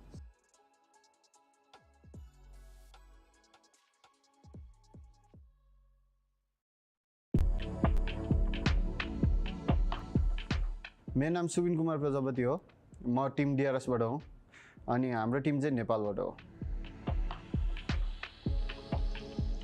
हाम्रो चाहिँ अब second time हो official land चाहिँ अब excited नै छौँ हामी अब हामी यहाँ जित्नको लागि आएको छौँ त्यही हो अब हामीले चाहिँ यो टुर्नामेन्टको लागि चाहिँ अब डिभाइसहरू किनेर प्र्याक्टिस गरिरहेको छौँ दिनदिनै अब टिमसँगै सबै चारैजना खेलेर एकअर्कासँग कोअर्डिनेसन बढाएर प्र्याक्टिस गर्दैछौँ हाम्रो चाहिँ टिमको सिनर्जी एकदम राम्रो छ इन गेम नभए नि बाहिरतिर नि सिनर्जी अझै बढिरहेको छ हाम्रो चाहिँ अब त्यही नै हो हामीलाई अब त्यस्तो डर लाग्ने टिम त छैन अब हामीले सबै टिमलाई चाहिँ कम्पिटिसन ठान्छौँ त्यो कारणले हामीलाई त्यस्तो डर भन्ने चिज चाहिँ छैन अब हामी नेपालको छोरो हो आउँदैछौँ हामी जितेर जानेछौँ जय Gorkhali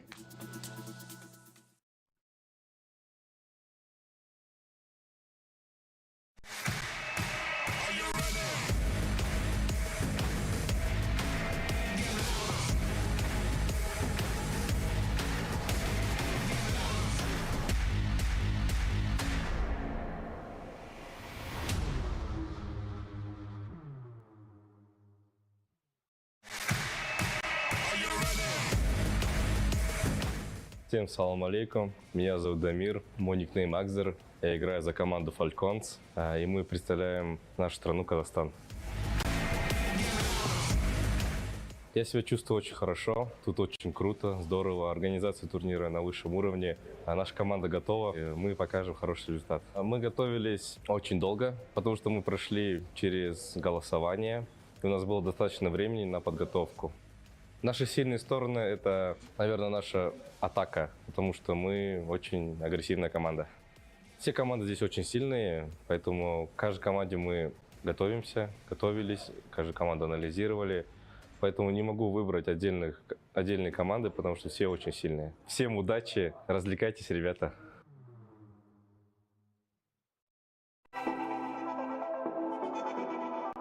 AKM, Land, Vigendi, Irengal, Pochinki, Breeze, Tiger, UMP, AMR, Dacia.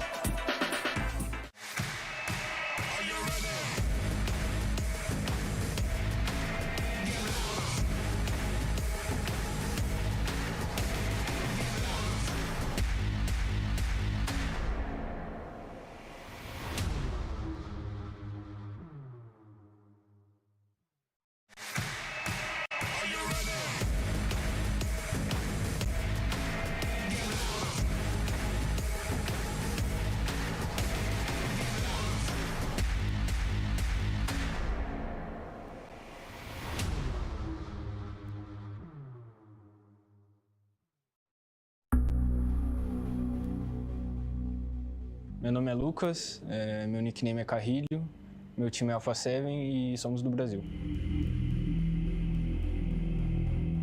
Bom, é um evento muito importante para nossa carreira. A gente já esteve aqui ano passado e é muito bom estar aqui de novo. É uma cidade que a gente se identifica. É um pouquinho calor, mas não tem problema. Bom, a preparação ela vem de 6 meses para cá. A gente treinou para PMPL Brasil, para PMPL Américas, mas consecutivamente a gente estava treinando para PMWI, para estar aqui hoje. Eu acho que o que faz a gente ser tão forte é ter jogadores individualmente muito bons e não ter um padrão de jogo. Isso é o que nos faz forte. Bom, acho que não tem nenhum time específico ou algum jogador específico. Acho que todos têm muita chance de ganhar e a gente é mais um time aqui em busca do título. Bom, o que eu tenho a falar para eles é que tomem cuidado com a gente. Sempre vai ser assim, essa sempre será a mensagem e é isso. Tomem cuidado.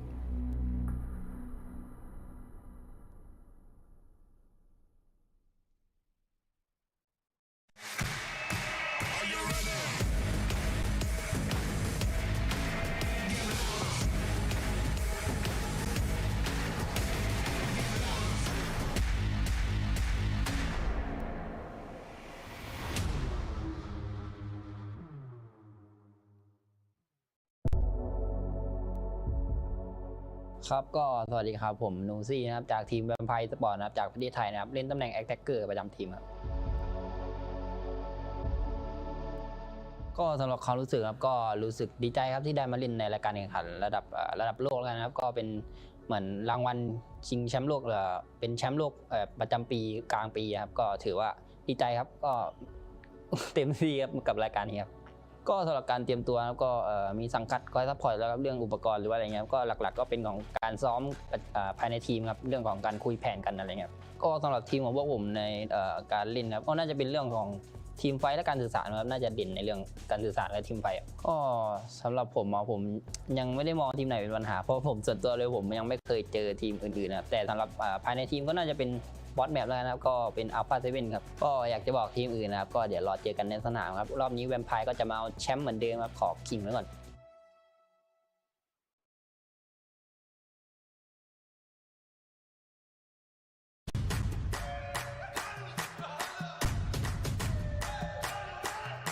Dragging us down, face on the ground. Still we're so proud, just look at the crowd. Making some noise, making some sound. We ain't got a choice, they're hearing us now.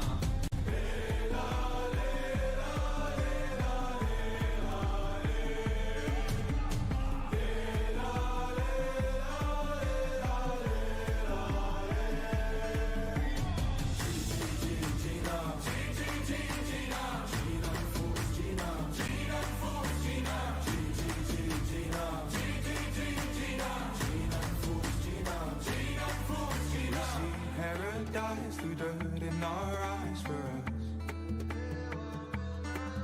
Oh, actually, I'll try, actually, I'll fight for us.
स्वागत छ फेरि पनि हामी ब्रेकमा गएका थियौं कि लामै पर्खाइरहेको थियो तर फाइनल्ली हामी आएका छौं PMWI मेन स्टेज इभेन्ट सुरु भइरहेको छ आजबाट टुर्नामेन्टको डे नम्बर 4 अनि मेन इभेन्टको पहिलो दिन सानोको म्याच हाम्रो अगाडि तयार रहेको छ म छु विपुल अनि मलाई साथ दिनका लागि यो म्याचमा अंश रहनु हुनेवाला छ वेलकम ब्याक अंश या 16 को लबी देखेर मलाई खुसी लाग्यो अनि लबी स्टार्ट भएको देखेर ऑडियन्सलाई पनि खुसी लाग्यो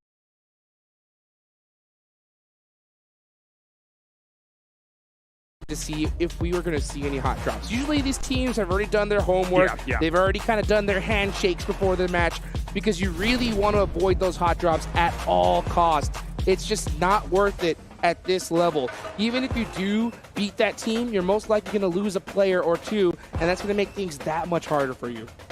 That's for sure, that's for sure. I did wonder how they were going to remedy the STE tagline versus STE tagline. So we see SZ STE up at the top here for 628. And then meanwhile, we have Stalwart dropping in boot camp. So if you're keeping track of those two teams, we got you good to go. Yes, you are indeed. And it looks like, Gladiators are going to have a couple players nearby them. They do love that Camp Alpha mountainside range, so they're really hoping that first zone goes to them.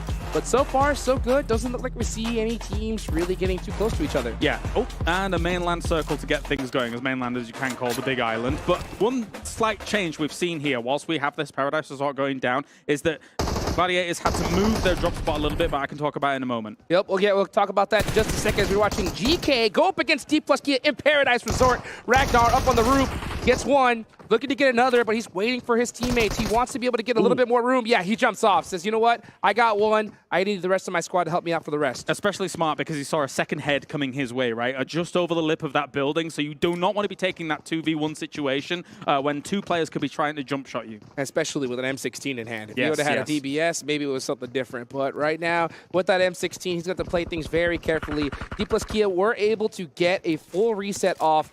GK, unfortunately, do lose a player in the process, so they're going to be down a man here, and they're at a huge disadvantage. Definitely so. And we've seen D plus Kia be very strong when it came to kind of the long stay engagements that would go down, but at the same time here, this is kind of really on their doorstep. They're going to have to change gears a little bit and eventually take this fight fast, because, I mean, it's faster than most of their engagements in the All-Stars. This is what I think is the reason why D plus Kia is such a threat. They are so patient. Even though they have the man advantage, they want another knock. They don't want to risk it. They say, okay, we know that we're up. Let's just take our time and slowly creep on GK, hopefully get another knock, and then it's going to be easy pickings from there. Definitely so. Okay, if there's a lull in this for the moment, actually, no, I still can't talk about the Gladiators situation until this one is concluded. So we do have a QBZ in hand, and Heights will be able to get Forrest straight away. Boris with getting knocked here is going to even the fight here. GK Boris with it. Sayden actually does go down. That makes things tough. But D plus Kia with their teamwork working so well together. And now Ragnar versus Fabian. This is going to be a huge fight. I love the fact that he does go for those finishes, wants to eliminate all the information that they have, leaving Fabian completely blind. Very important. Now it's 2v1 advantage. One's going to go for the res here, whilst the other one's trying to get out the angle. Using that perspective to try and get that scan going on. QBZ trying to go for that trade. Reinforcements coming along. Has to abandon the res. Will finish it off. And we see a full team wipe. If they can get them on their feet, that's a huge win for D plus Kia. Fabian with 3 eliminations to his name. And this is what I really like about this team is you could see right when one got low, they immediately backtracked, waited for their teammate to come and support them. Yes. And it was just back and forth because even though they were really hard hit, they wanted to make sure they didn't lose one player. Yeah, that was brilliant. Brilliant stuff. Really low, but great recovery there from D plus Kia. Okay, so Rejects Tokyo, which is actually one of the teams we really need to talk about because of that Gladiators situation earlier. Gladiators, they dropped differently compared to what they normally do. They didn't drop anybody at Trifecta because they saw Rejects dropping there. They then rendezvoused together with 2, pushed Trifecta, eliminated the member of Rejects that was there, and now they've had to rotate away. So a slight adaptation from Gladiators, but then they punished the people that were encroaching on their territory, which was very smart. And maybe that might ward off Reject Tokyo in future Sandhawk games. Absolutely. Gladiators want that northwestern island to themselves. So knocking out a player from Reject Tokyo, scaring them off is going to help them out. They didn't get the zone this time, but, setting yourself up for future matches is what kind of sets you up for a championship position, like you mentioned earlier. So next zone, the first zone does go on up. It is going to be right in the center of mainland. Nothing too out of the normal. Gladiators, Vampire, DRS, all teams that need to push in. Definitely, definitely. And with what you were saying about kind of setting yourself up for success later on, especially a location like Trifecta, which can become such an important anchor point for transitions between each of the islands. So yeah, they were very keen to make sure they said, hello, we are here, this is ours, please go away. But you can see them looting up, and they'll be coming a little bit later. But thankfully for them, with the circle the way it is, there is great transition methods still that are available to them, like that North Bridge, for example. And it's such a high skill lobby. Honestly, it makes rotations out of circle even easier because you have so many teams that know where they need to be. The second that zone pops, they automatically leave those edges. They take those center positions. So those teams on the edge have a little bit more room to breathe as opposed to some of the earlier stages where some squads may be scared and linger on those edges for a little too long. Yeah, you can compare it to day number 1 of the All-Stars, right? Where we saw a lot more edge play compared to confident center sends. But in a lobby like this, where, again, I'm going to reiterate it, I think this is one of the most stacked lobbies of all time. I think that these guys will be happy to go center, happy to take those early compounds, happy to commit to them. And on Sandhawk, sometimes the transitions are a bit difficult, but you know what? Sometimes you just got to gamble for it. I was talking to the coach from Alpha 7, and he was just elaborating just on that himself. How his team is so comfortable, and we've seen it before plenty of times, where Alpha 7 could have another squad pushing another and say, you know what, even though we can take them out right now, it may be better just to let them push and then we'll third party later. True. As opposed to a lot of other nervous teams that are just like, see something, shoot at it. Yes, these teams, even though they're so close together, they know the big picture and they're comfortable being so close together. I love hearing things like that because, as you say, trigger discipline in those moments can oftentimes lead to that team dislodging a problem for you elsewhere. So you kind of use the lobby against itself a little bit here. But we're going to get that shift coming in. Where are we going to go? Then we can get down to the nitty-gritty of some of the terrain that we're going to end up in. Oh, yes, we are. You can see these teams locked and loaded, already kind of placing their bets of where this next zone is going to go. We'll see where it is. I love this new zone system, as it does go a little bit to that northwestern side. So we got a lot of water in play. That's going to make it a little bit more difficult, as it does reduce the amount of spots available. But this is a very common circle. I mean, every player is going to know where they need to be. Yeah, a few really important compounds between, I would say, Paradise Resort and Boot Camp, and then southeast of Boot Camp as well. We're going to see a lot of teams start rocking up to these compounds. That line down the middle between the two locations is very, very sought after. And look at that. Good old Stalwart is going to be taking up residency in quite a few of these locations. Likewise, so is Reject Tokyo, though. They're already in an okay spot. Well, one thing I want to ask you here, Kalar, is first time us, casting together a tournament of this size. We're having a good time. Why don't we go ahead and I would like to ask you a question, FC. What are the advantages you think from a team starting off so strong in day number 1? I mean, looking at this lobby and how it plays out, when you're able to establish some decent dominance, when you're able to get center positions and show that you're not able to be pushed around, it does kind of ward teams from making big pushes against you. And unfortunately, Rejects is not one of those teams. They're losing people slowly. So, I mean, when you have this kind of dynamic going on, the opposite side of what you're asking, teams start preying on you quickly. They see you as victims almost sometimes. So you got to be careful. 100%. And we've already could tell this is a huge LAN tournament here, guys. We don't really stress enough just how big nerves come into play. And if you have those nerves come into this and you start off with your players getting picked off little by little, it could definitely hurt you. So we'll have to see. One thing I love to see from squads is teams that have that ability to bounce back, because that is the hardest thing to do at this level. Yeah, it's going to play mind games with you. It gets into your head. And so far, I mean, it's only really Sarah and one already down as well here from the distance. Twisted Minds, though, will have a knock themselves. Sarah's back up and good to go. Well, actually, I was able to get his teammate up even, I should say, as Duelo's going to heal up here as well. But again, looking at where Reject is, they are scrappy at the moment, salvaging a situation where losing 2 early on is pretty deadly. These shots are ridiculous. I mean, that guy barely peeked for a second. Yeah. Instantly knocked out of there. Let's take a look at this little replay here as Lupa, monster player himself, just, man, like we mentioned, we got dislodged by Gladiators, lost one player, and due to that spread out, now they just seem to be getting picked apart. With 2 players up, it's not going to be the start that they're looking for, but Reject Tokyo has plenty of skill in the bag. Hopefully we can see them bounce back. What scares me as well for Reject Tokyo, whilst we're still on kind of the topic of them, is they've got Fireflux on a hill where I've seen Fireflux win games from. When it comes to these kinds of circles, they're very familiar with this kind of lip, with this hill. They are kind of in the 2-2 split right now, but honestly, Rejects is very vulnerable to them eventually having a little bit of a peek over. Thankfully, there's quite a bit of tree coverage, but some of these players can see through those trees pretty well, man.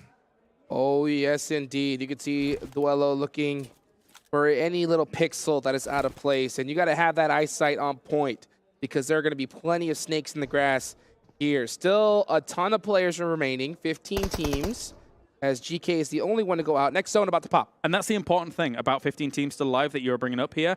When the skill of the lobby gets higher, more people survive longer into the game. So there's less room to work with as the circle shifts hard east here. So again, as I said, Fireflux, man, that ridge that they like to play here, it's served them well in the past, and it could serve them well in this game too. Now, I'll tell you what, edge play is going to be a lot harder than before. Exactly. Yeah, so a lot of those teams that depended on edge play in earlier tournaments, they would see those weaker teams, those scared to be central squads, and just absolutely dominate them, get those eliminations up early, and then see what happens. But there are no weak teams in this lobby. Every single player here is an absolute beast. So even if you find a player on the edge of zone, you got to make sure you execute everything to perfection. Okay, big rotations going on, but look at this. Compared to what we were seeing in All-Stars, honestly, you would have 4 teams eliminated by now or something like that. Everyone's playing it very patiently, very cautiously. They know what's on the line for every single game. 18 games actually doesn't end up adding up to that much, really, across the 3 days. And especially when it's the first one, you really want momentum on your side. As Revo, going to shoot towards box gaming, as box formation may come into play, but they are going to be on the edge with that box formation. Yeah, starting off strong is going to be so important. You ward off teams from dropping into your location. You make teams possibly even hesitate when they fight against you, when they realize it's you. So many advantages coming up for those teams. And of course, you know, those teams that don't start off strong, it's in the complete opposite direction. Gladiators, like we talked about earlier, they do have the advantage of playing on the All-Star stage. We heard Kitsune talk a little bit earlier how his team purchased these devices a little earlier on. He got the training for it. Yeah, and he had that All-Star stage to get used to it as well. So this team is going to have a major advantage to the teams that are coming in here just today. Yeah, they're coming to the circle, though, quite late. So let's see if they can make that work. Already, a lot of these compounds been taken up. A lot of good ridges in the middle been taken up. My question marks revolve around DRS. They're rotating far on the south. A spray goes in. Not going to be hitting anything, though, for Senate. These are those kind of sprays that always give me a big question mark, because even if Alpha 7 does hit this knock, they're not pushing this. They're going to pick him up straight away. Yeah. So, you know, it's really risky. You're most likely going to lose a little bit of health, but he does hit a couple shots. So maybe possibly looking to eliminate their armor here going into this next circle. DRS coming in from the south side of the circle by listening. Or they might go for... This is a huge wrap by DRS. It's bold, and I kind of like it. They're going to be coming in. Okay, no, they are coming in on precisely the south side. And that's not as wide as I thought it was going to be, so never mind. Yeah. I mean, they did do a little bit of a wrap, but I mean, they did send it right here to the edge. This is going to be a tough one for them. We do see Senetexa get 1 knock there onto D plus Kia. I believe that's going to be 2. So with 2 knocks, if they're going to push, that's going to be the time to do it. But with how many teams are close by, it is so difficult to push these kinds of plays. Timing is everything. You push too soon, and you can get third party. You push too late, you can get third party. So next zone does come on up. And regardless, you got to move no matter what. Already, D plus Kia been through the wars as Infinity IQ is going to be pushing up against them. Satan down once again. Actually, second knock for him. So you don't want to be getting knocked many more times here. It will be difficult to get someone up in that scenario if they do. But Infinity IQ knows that they must push this location and eventually quite aggressively.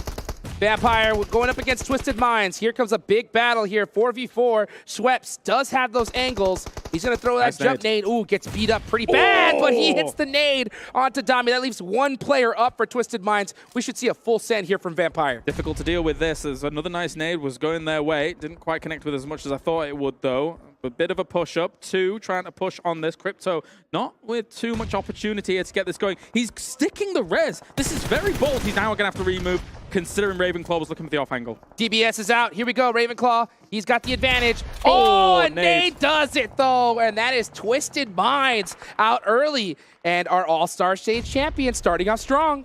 Rough stuff for Twisted Minds. Box are going to be taking a fight against Alpha 7 down towards the bottom. It is going to get so crowded here. Hot Jukes, as now Box has found Carrillo. He's going to go down. Senna is in the smoke with a DBS prone. He could be the snake in the grass they need. Here he comes. Pops out. Gets one DBS shot. Gets another. Looking for the double play. The nade comes out, but he gets knocked in the process. So Box Gaming down 2 players, but Alpha 7 is hurt big time. I believe it's only one up. Yeah, that's going to be Revo, the last one player up for him. Trying to make something happen here, but it's very, very difficult. Even if they do, Box has already done a significant amount of damage here to be able to make this go. I think if you're Revo, you got to push here. Like, you just got to send it at this point. So I mean, don't get the reses, etc. Yeah, because your teammates are already going to be down and out, and the chances of you even surviving for placement points here in the Sandhawk is like practically 0. Yeah, it's very difficult. Again, with the amount of people that are still alive here during all of this. Alpha 7 is gone, though. That's them down in 13th place. Here comes Vampire pushing on Rejects. This is actually such a great opportunity for them because this team was already wounded. Julo is going to go down. Sarah's charging a nade. Unless they group up massively, this isn't getting how much done. It's not bad. Where's it gone? Does he hit it? He does! And Tony K's down to 1 HP. Sara, oh my gosh, catching another player. He catches Matic off guard. Another nade here. Good, he did. Oh, but his back gets shot. And he is out of there. A lot of words about Rosemary. Pundits looking at him as a great player here to be able to knock it out of the park. Tony K, though, in the distance. There was a molly on this rock, not actually catching him off. And then Smoke even blocking a little bit of vision, but 3 players here. Rosemary completely out of utility, so he is stuck in a position. But here comes the rest of his team. Potato coming up close. You see he's got that nade locked in hand. Vampire on the back ropes. Going to have to hit some major shots, but they're actually getting helped out from all sides. That's going to be Stalwart there with a huge off angle on Alter Ego. Makes it all the harder when teams survive this long, and they will be taken out here on the push. Vampire shut down. Oh, man. Center circle being so advantageous here. Stalwart holding it down, but look at this. This is 628 with the DBS. Getting the double knock on the Infinity IQ. Kaidula gonna have to make a play here from this tree. He has to watch his teammates go down, but you can see Falcon Esports in the back looking to clean this up.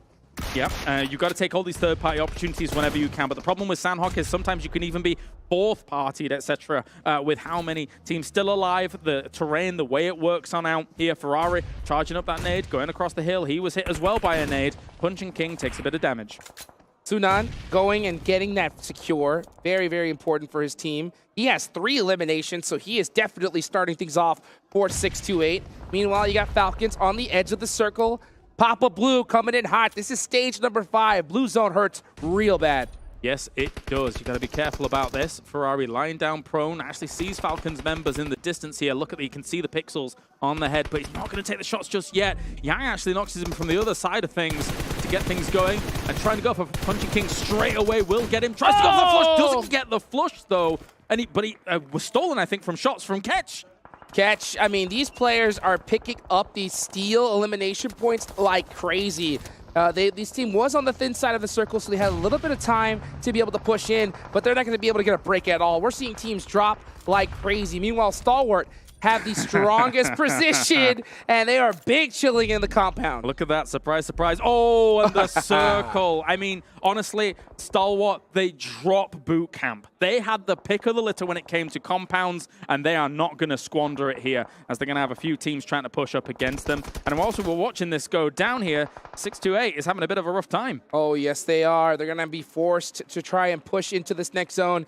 Meanwhile, Falcon Esports are right there next to him. TQ with a huge off angle. Going to go ahead and apply some pressure. Coexisting. Meanwhile, yeah, they are coexisting for just a little bit, but they're going to have to start pushing into this next circle. There's only 15 seconds left on the clock. No way they didn't check that Fabian was there. That is actually quite dangerous.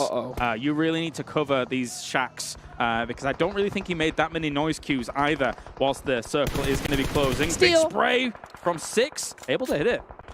Taking up all those points he can get. Meanwhile, Stalwart refusing to give up this location, doing a great job of holding this down, that YOLO push. Oh, I thought we were going to see a little bit of shenanigans there from that nade. This is actually quite dangerous for Stalwart because, of course, they were separated across this compound. This big push in by Tiamba could cause some problems, but they're holding well so far. They're also shooting at Gladiators from the opposite side. DBS coming in at hand here for Stalwart, trying to clear them out. They completely crush them. Stalwart doesn't even take a knock. Bang! 4 eliminations for Stalwart, and the best position in this zone is definitely their game to win. Meanwhile, we're seeing a lot of action here on the edge of the zone. Falcon Esports down to 1 player, but they do have 7 eliminations. Alter Ego with 2. Nice. Meanwhile, having 7 as well, so that's going to definitely offset their finish here. Man, Rosemary was just shooting everything, and he continues to do so. Kitsune in the distance will get absolutely obliterated from across the way, and that's quite the distance there across compounds. So Stalwart's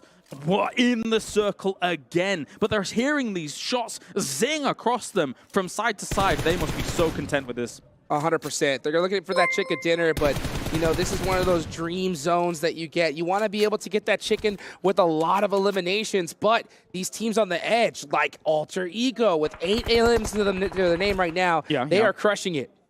Honestly, at the same time, though, for Sandhawk, sometimes you're just content with getting the victory and a handful of elims here and there. It's the kind of game that you're like, well, thank God we didn't get caught on the edge of these zones with all of these other teams, right? As Ketch has actually pushed up for Fireflux, but I don't know if anybody's going to deal with Stalwart here. Yeah, 6-8 was definitely one of those squads. Ooh. Meanwhile, Gladiators forced to push in the middle of that. Blow the play zone. Papa Blue taking down McHugh is going to make things pretty difficult. Tixie misses those shots. That is going to hurt. And Stalwart makes him pay for it. They're gonna destroy everybody on every angle here. Stalwart keeps escaping at low health. They just keep falling back to cover. They're taking the angles they need to. They're not over-aggressing on this. If the circle goes their way once again, they couldn't be more blessed. And Gladiators knew the situation. They stayed in the blue zone, and they denied the points to Stalwart. In that scenario, that is the best thing that you could do. I'm so impressed by Stalwart's ability to hold both sides of the road on this compound. They've been so good about it. At the same time, though, this could cause problems. Fireflux and them have been able to push up against this, so maybe this divide and conquer tactic might work. Well, Potato is up close. Top is completely separated. They can take the advantage here with a 2v1, but now it's turned into a 1v1. Oh. Potato is going to get a finish. That is 9 eliminations. Huge game here for Alter Ego. Massive, massive here, especially as I say on a Sandhawk, where usually it's all very spread out. The elims flying in thick and fast. As Fireflux here, they've turned their attention towards Alter Ego, trying to shut them down just in case they can only scrap for a second place. Solus going down. Fireflux going to have to jump out that back window if they want to get the res. Meanwhile, Potato hard chilling in the building. Oh, and he does go down. So Solus getting picked underneath the building. Meanwhile, Fireflux, here comes Papa Blues. This is stage 9. It's going to go down to nothing. What a shot from Lutz.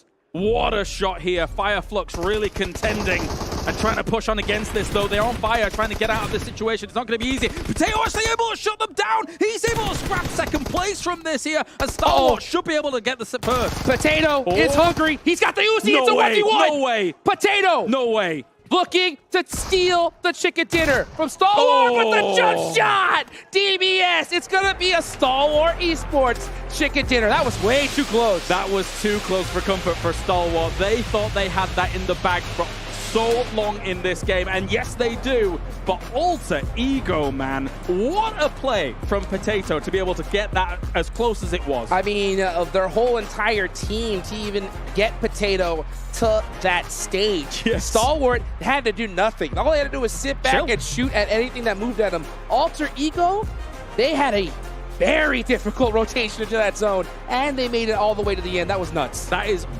relatively difficult, very, very difficult, I'm going to say, on Sandhawk especially. To be playing the edge like that, to be down to 2, to be able to kind of eke out each situation as it comes their way. Very impressed by Alter Ego, but Stalwart, man, they held this down in Stalwart fashion. They held it down like a fortress. They eliminated threats in kind of that 2-2 split across the road again, which is very impressive. Oftentimes you have to get together on one side of the road to hold it down. 100%. Yeah, usually you have to go ahead and group up, focus on one team at a time, but they made that 2-2 split work for them. Absolute insanity here to start off our main stage tournament. It's exactly what I expected. Absolute insanity. Let's go ahead and take it on over to Jason Kaplan and the rest of the desk to see them break it down for us. Well, break it down is something we definitely need to do here because that was a spicy way to start off the main tournament here at PMWI. Alter Ego, a fantastic push as we saw by Potato. But Max, I mean, just throw it to Max. Just get him on camera. Get him a solo shot. He's happy. I mean, a stalwart win, finally. This is the best start I could expect from the main tournament, right? It's a good time. We were wondering. Not an easy compound to hold down because you're split, but they made up for the weaknesses in so many good ways here. And I really want to dive deep into it because it was such a good game to kick off the event. It was, and I felt like they showed us what we've been wanting to see out of other teams, right? When they get it wasn't even blessed by the sun because they were able to rotate so well. But they just, the synergy was there. They were able to move alongside with each other. It was just so good. I can't wait to talk more about it. I mean, to do plays the way they did and at the speed at which they did it, the communication needs to be a 10 out of 10. And in that game, it really was. Same with Alter Ego. I mean, for them to be able to do that with just 2 players after being able to survive a lot of stuff too, being able to take on fights with other teams, it was impressive. So do I hear some Alter Ego fanboys here on the desk? Maybe. Yeah. No more Alpha 7, Alpha it's 7. Alter Ego. We'll get to Alpha 7. Alter Ego 7? Alter 7? A7. It's still A7. I think we're onto something, just like we're onto the Honor Magic 5 Pro, powered by Snapdragon 8 Gen 2, and Honor self-developed GPU Turbo X. Big shout out to them as all the players are playing on one of these awesome devices. And well, it helped Stalwart get the victory.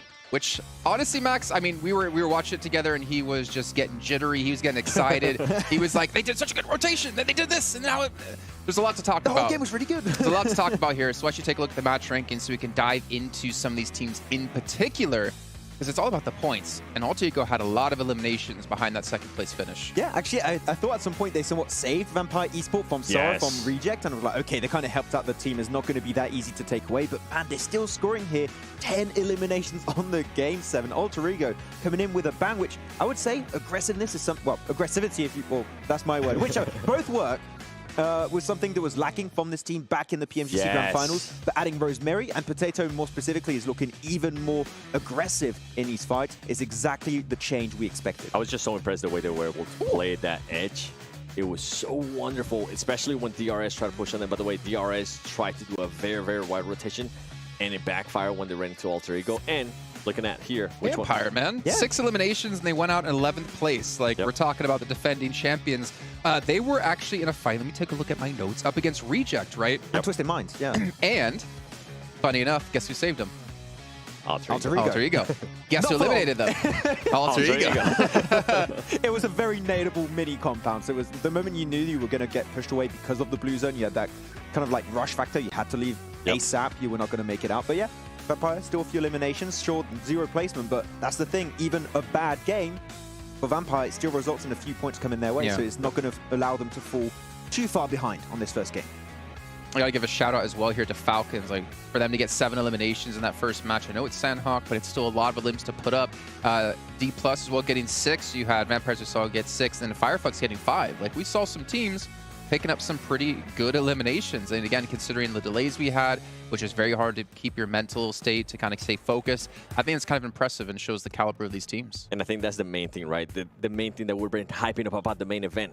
Every single team has that fragging power, and I think we're especially going to be seeing it in Sandhawk, but I can't wait to see what's going to be happening there in Gale as well, because I think we're going to be able to see it even more, right? With the rotation, with being able to work with more space. Yeah, I mean, they didn't get voted in, right? All of these teams qualified for a reason because they can back up their spot in the main tournament with great gameplay right here. Though we had some great moments, and I mean, the DBS is still Still the DBS. Nothing to say too much about that one, but once again, the way they just played around this compound, the synergy from them is so good. And the Zed, once again... Your player to watch? My player to watch, for a reason, up here, top damage and maybe top eliminations. They're all pretty close to one another. Oh, actually, Icy's up there. Okay, the other pickup. But you can see the big impact that those two players, the ones that we're talking about, the new addition, I mean, Icy and Nerset, 4 elims, being able to back it up too. And I mean... Top, you know Zero what? healing for top. He's really not moving from that one compound. I mean, they barely moved. They were from boot camp, went to the hilltop northeast of boot camp, then into that trifecta road compound. It's good movements. I actually like the rotation out of them with North boot camp. They had that 2-2 split, and then they decided to move on together, which I really appreciate, especially here in Sandhawk, and especially with how compact everything was. Not only that, also, the moment they moved to that hilltop, after they close up that 2-2 split, they send the Zerd into the trifecta of the road, and the moment they see Gladiators get close enough, they just instantly pull back. No, they don't want to take that fight head-to-head into the compound, which, luckily enough for them, the circle ends up going, but the execution after that was absolutely magnificent. Well, the thing was, right, Stalwart, as I think John put it, actually, they're just playing tower defense here, pretty much, right, inside the compound. But I bring it up in particular because we did see Tianba try to go for a game-winning play, and I wanted you to actually break that down for us, Max. That's actually the big standout for me in this game in particular. One weakness when you're holding on to those road trifecta compounds is you have to be relatively split to have information and to know when teams are pushing your way. The instant Tianba make it, like, I think in a 50-meter radius of the compound, they just regroup as a 2-2. I think it's Icy and the Zerd that actually regroup together, and they can just gatekeep the entirety of Tianba. Because Tianba just arrived, they can just chop mollies, utility, push it to close off the last few eliminations if needed. The communication set, I really have to say, it was just so on point, and that compound is not easy to defend. Actually, go ahead, and then I'll bring up my point. It's pretty much what Max was saying, this synergy and then being able to just be on the same page. If somebody is going to be pushing on them, being able to back up your teammate, and that's something that a lot of teams tend to lack. They just kind of leave that player alone by himself, and we kind of seen that out of Gladiators, right? Even Nitsuna was able to tell me. It's the opposite, almost. Yeah, Nitsuna was able to tell me, you know what, we're not going to send all our players in, we're going to be just sending 2, but you can see Stalwart Esports, they will send 1, and if the needs for it, they're going to be sending the other players as well. Well, you did also say, Max, though, looking at that crash again that we saw at Tianba, Gladiators could have actually crashed that as well around the same time, and that would have decimated Stalwart potentially. I was expecting it to come out from all Gladiators or Fireflux. Actually, no team was actually willing to go for that move. I think Fireflux did try to initiate something once Gladiators started to go for the push, but the defense system, well, the tower defense really, as John stated earlier in the green room, that was set up by them was just too strong that you just didn't have the time to third party, because even after they eliminate Gladiators, there's still 4 players alive. Nobody goes down, so they can instantly be on the pivot, on the pivot for another fight versus Fireflux, and they're just an absolute force to be reckoned with. Well, we can see here some highlights from the last match as well, and honestly, it was kind of a bloodbath off the beginning. We saw Dam1 plus Kia, or Dam1 plus Kia, D plus Kia. Oh man, they changed the name so many times, it's a headache. Up against GK, and they were able to eliminate them pretty quickly, but I feel like we got to a point, I don't know what zone it was, I want to say like around 4, where we had like 15 teams left alive, and then you like blink and you open them again. It's a very long blink, obviously. And then we had like 7 or 8 left. Like there was obviously a very slow play in towards some of these later zones. You were saying, Max, that it's going to be hard for any team to survive the push. I think the moment you're mentioning like phase 4, 5, something like that, there's a lot of dips of hiding spaces for those teams, but the moment the circle's centered towards that road trifecta, you don't have those hiding spots anymore, so you're going to be forcing fights. I think in the south you had 5, 6 teams, something like that, and pretty much the circle shifted. In the north. Exactly. The moment that circle shifted, all those teams got eliminated, because if you're on the high ground or in the compound, you're just going to win. And that's something that ended up helping Alter Ego, because Alter Ego, once they clear Vampire Sports, they had that southwest to themselves, and it ended up benefiting them in a big way, especially with just 2 players playing the edge and letting everybody in the north just take care of each other. Real question for both of you. If Vampire was able to fend off Reject and fend off Alter Ego, do you think they could have won this?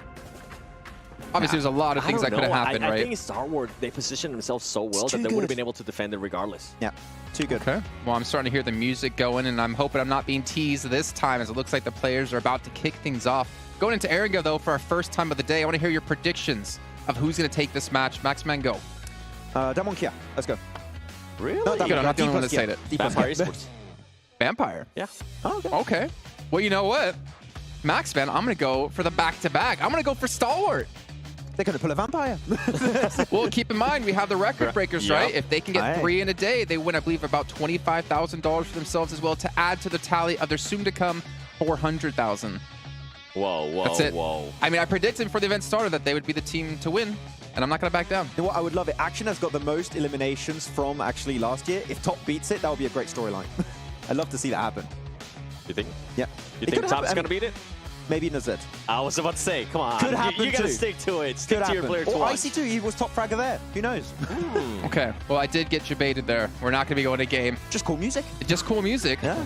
But also, what we could look at, something we did have planned, Alter Ego player stats. Yes. Because as you see, they had 10 eliminations, right? And I actually want to see where they kind of were allocated across the roster for them, because we are going to be looking quite heavily into who's the star players for these teams. No surprise there being able to see Rosemary with the top damage, because he was the one that was able to take it. I love the hair, by the way. Yeah. I mean, the hair color buff. You know, you saw some white color hair, some red full top, and he's got the blue one. And you can see the 5 elements there at Rosemary. What I was going to say is he was the one that was able to kind of help out Vampire Esports by taking off rejects, and then they were able to move forward. And then with Potato, you got to remember, Two healing. At the end, for a second, we thought he was going to be able to clutch it up.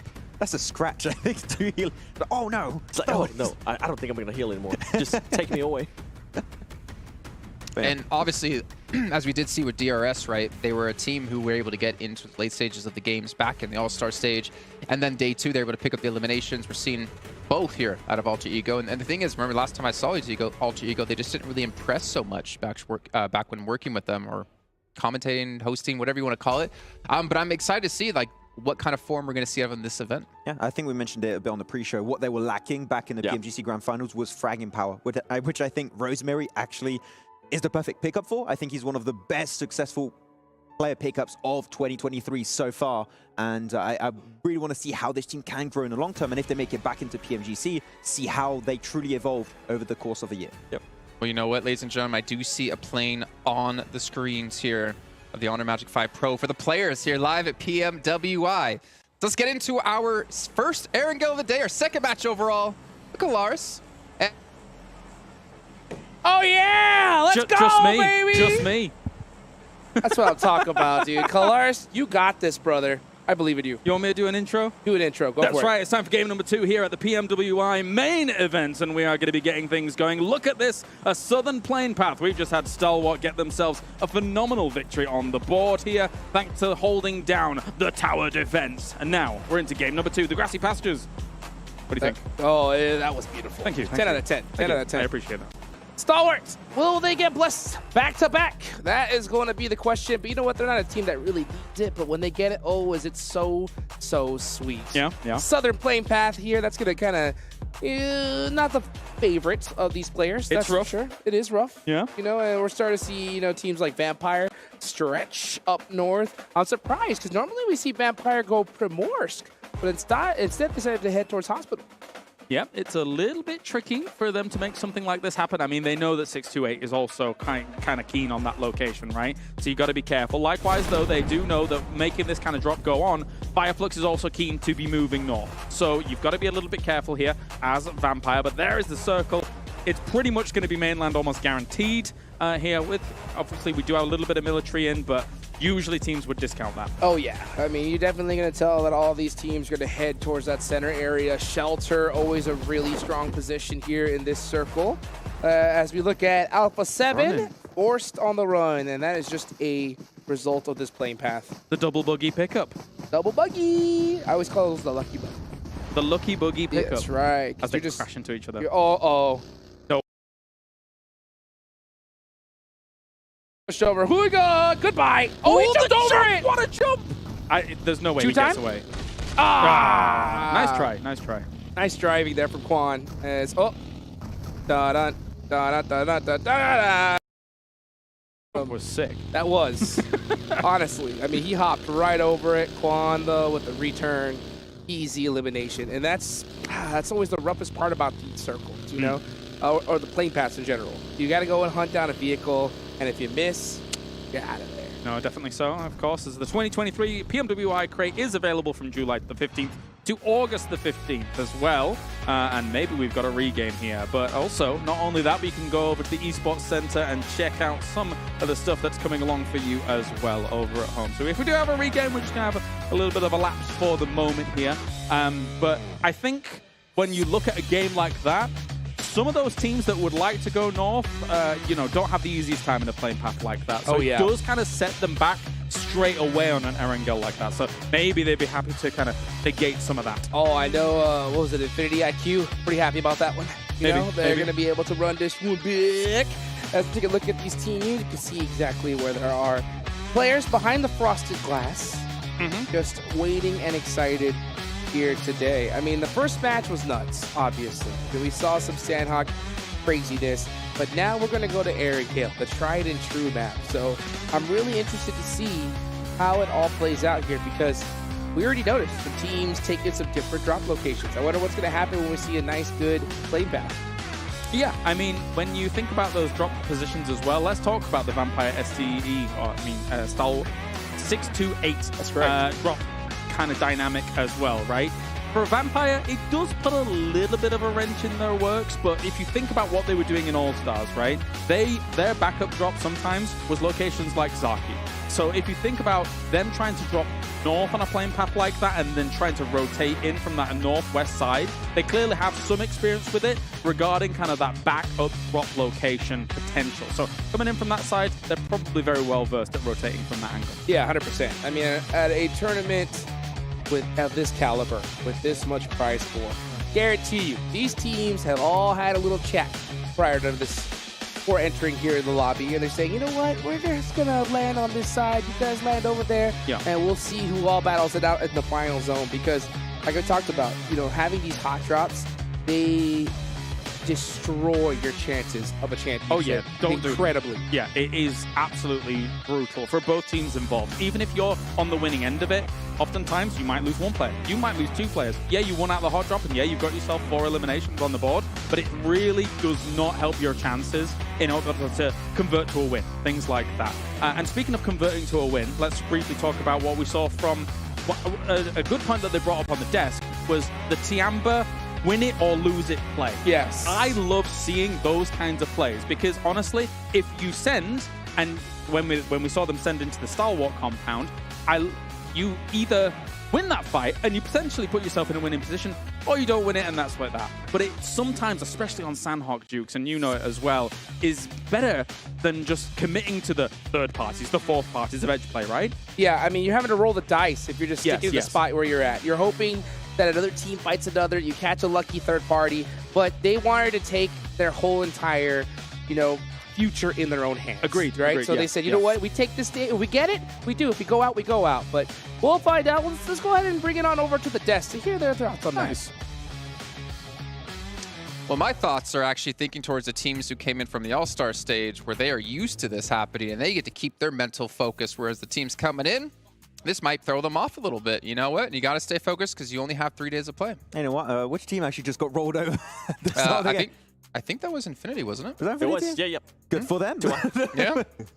They're like, start. yes, Yes, another chance. Shout out to whoever that was. Yeah, do you see the guns of that reject player, by the way? Man, he built different, literally. Not quite there yet. Yeah, you got to try and stay in that More- mental state, right? Yeah. More like Jason. He's I got don't the know. I guns. saw you curling like 10s this morning. 10 kilos, which equals 10 20 different pounds. Pano chocolates. Chocolates. Yeah. Oh, yeah, that's perfect. You just French.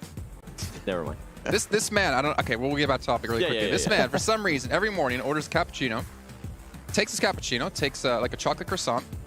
Okay, no, we'll go to back. So production saying, Jason, stay back, stay focused. I don't want it from the match we just saw, though. I want it from the match we just had happen, because I think they definitely had more damage than that, didn't they? Yep, and I think they had some elims too. Is that actually from last match?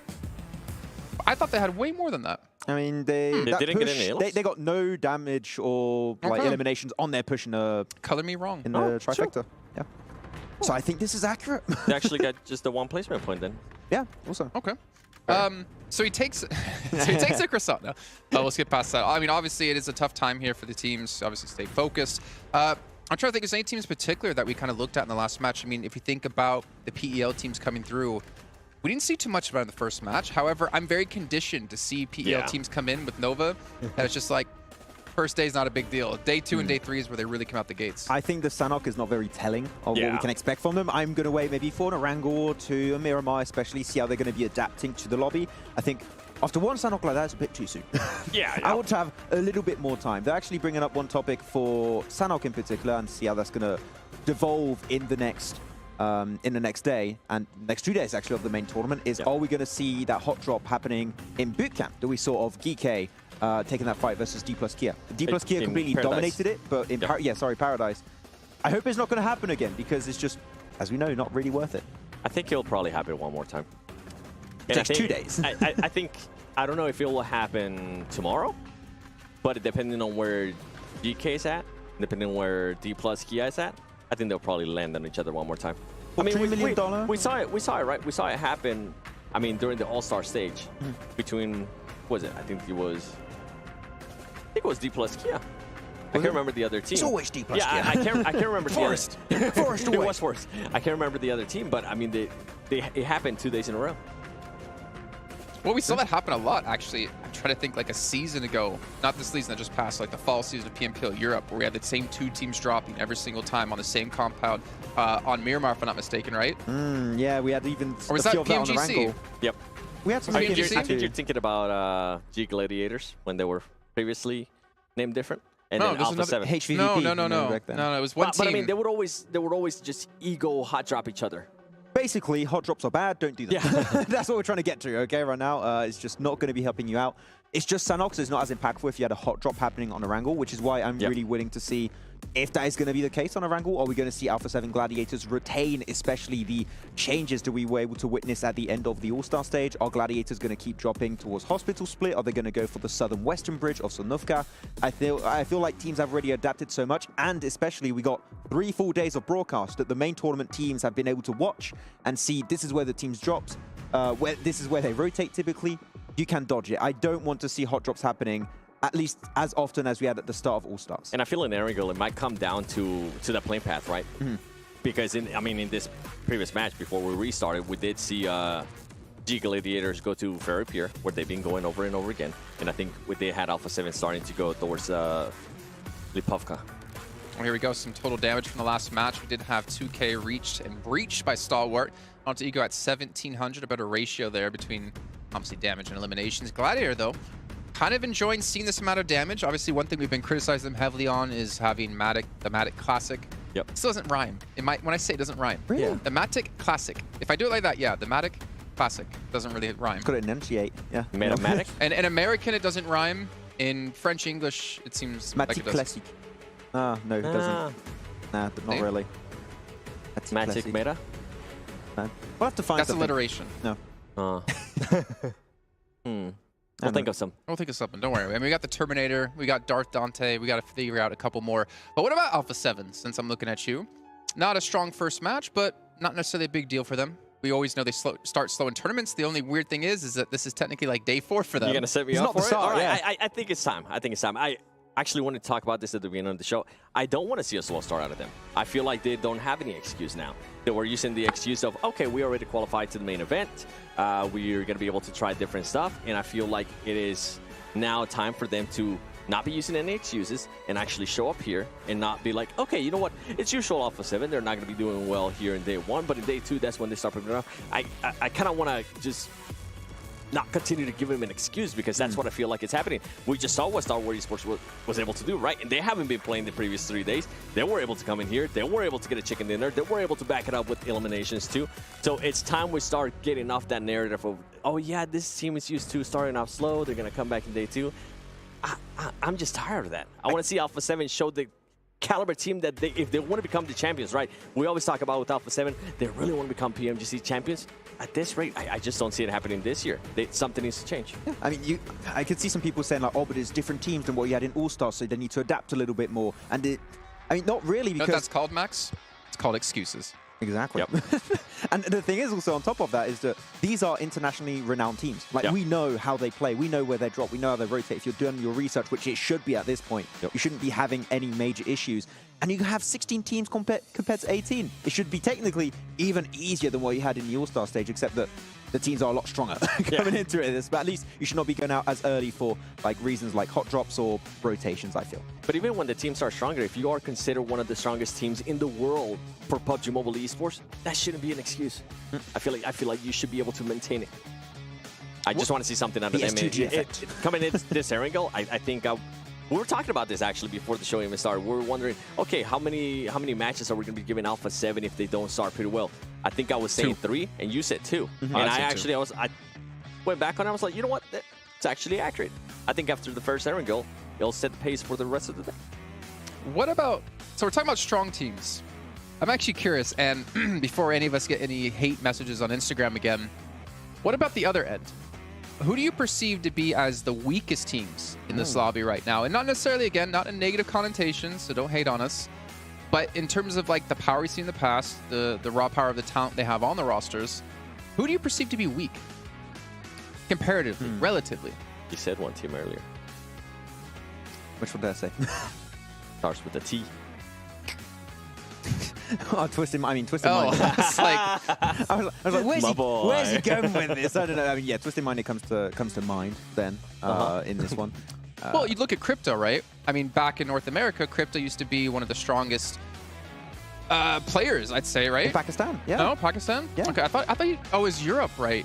Yeah, he did come to Europe, right? You're thinking right. back, there used to actually be a Crypto at NA as well. Because I was trying to think, like, how often has he played internationally at events like this? Because this is obviously a massive step up compared to just playing in a solo PMPL region. And there's a lot more pressure on a person like him who's supposed to be a star player. Yeah, and we did see them go out really early in this previous game, right? Right into Vampire Esport that were gatekeeping the southern-western edge of that circle on Sanhok. I feel like it was a little bit of lack of scouting. I don't want to judge too much on one game, especially at Sanhok, right? I want to see, as we stated, Miramar. I want to see Erangel, how it's going to be panning out, but it's not good for the mental state, especially after a rehost on your first Erangel too. So I want to see them get in the zone.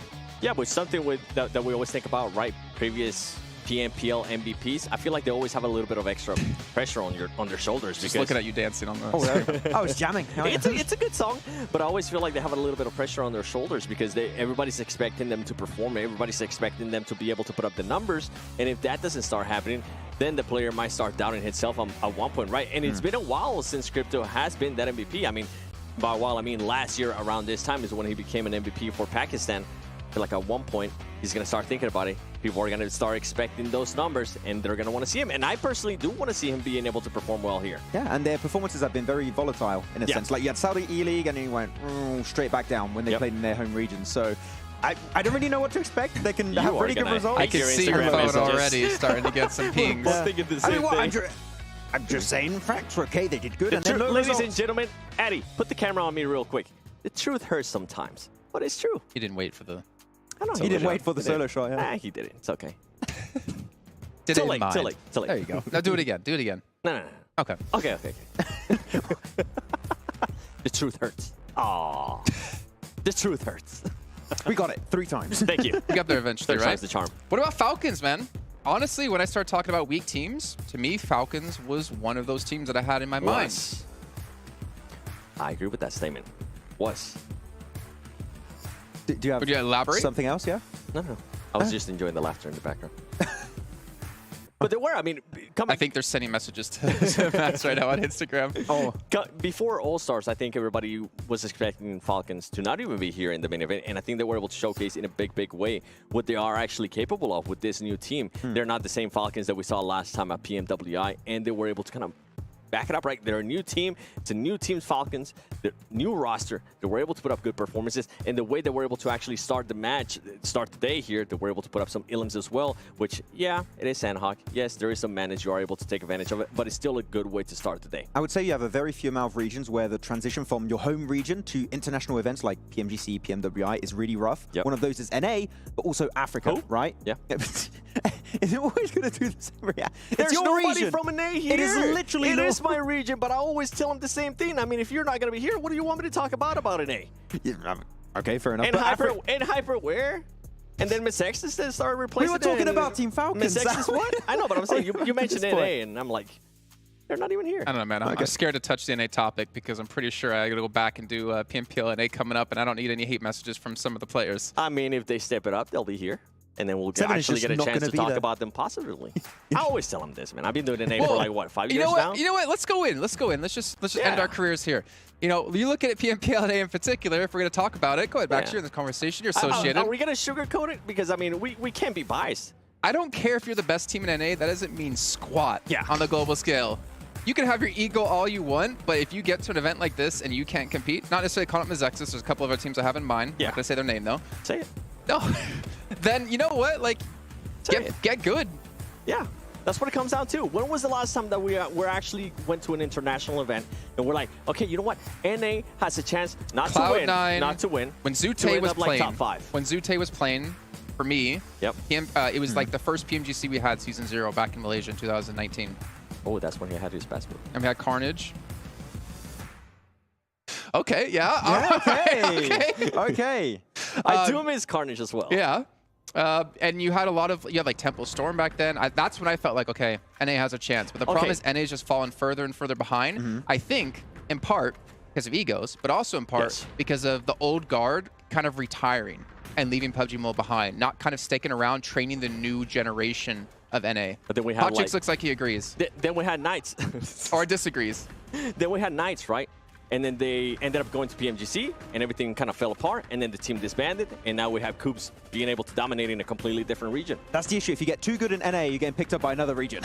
Yeah, I mean, which is the right thing. And I always tell the players too, hey, do it good, because there's other regions that are going to be looking, and if you can excel somewhere else, if you can make some money. Yeah, I mean, it's fair to say that NA and Africa, which was the initial point, is that they are regions that's really hard to transition to these big global events. So yeah, you don't get too many opportunities to play at this stage, but it feels like the level of play is just like kind of similar year after year, right? And it's not been many improvements to I've that been saying region. for years, it's like you get to an event like this, you know, for Mizexus' case, in this certain situation, you take what you learn here, you bring it back to your region, and you try to help the region improve, and you try to dominate the region.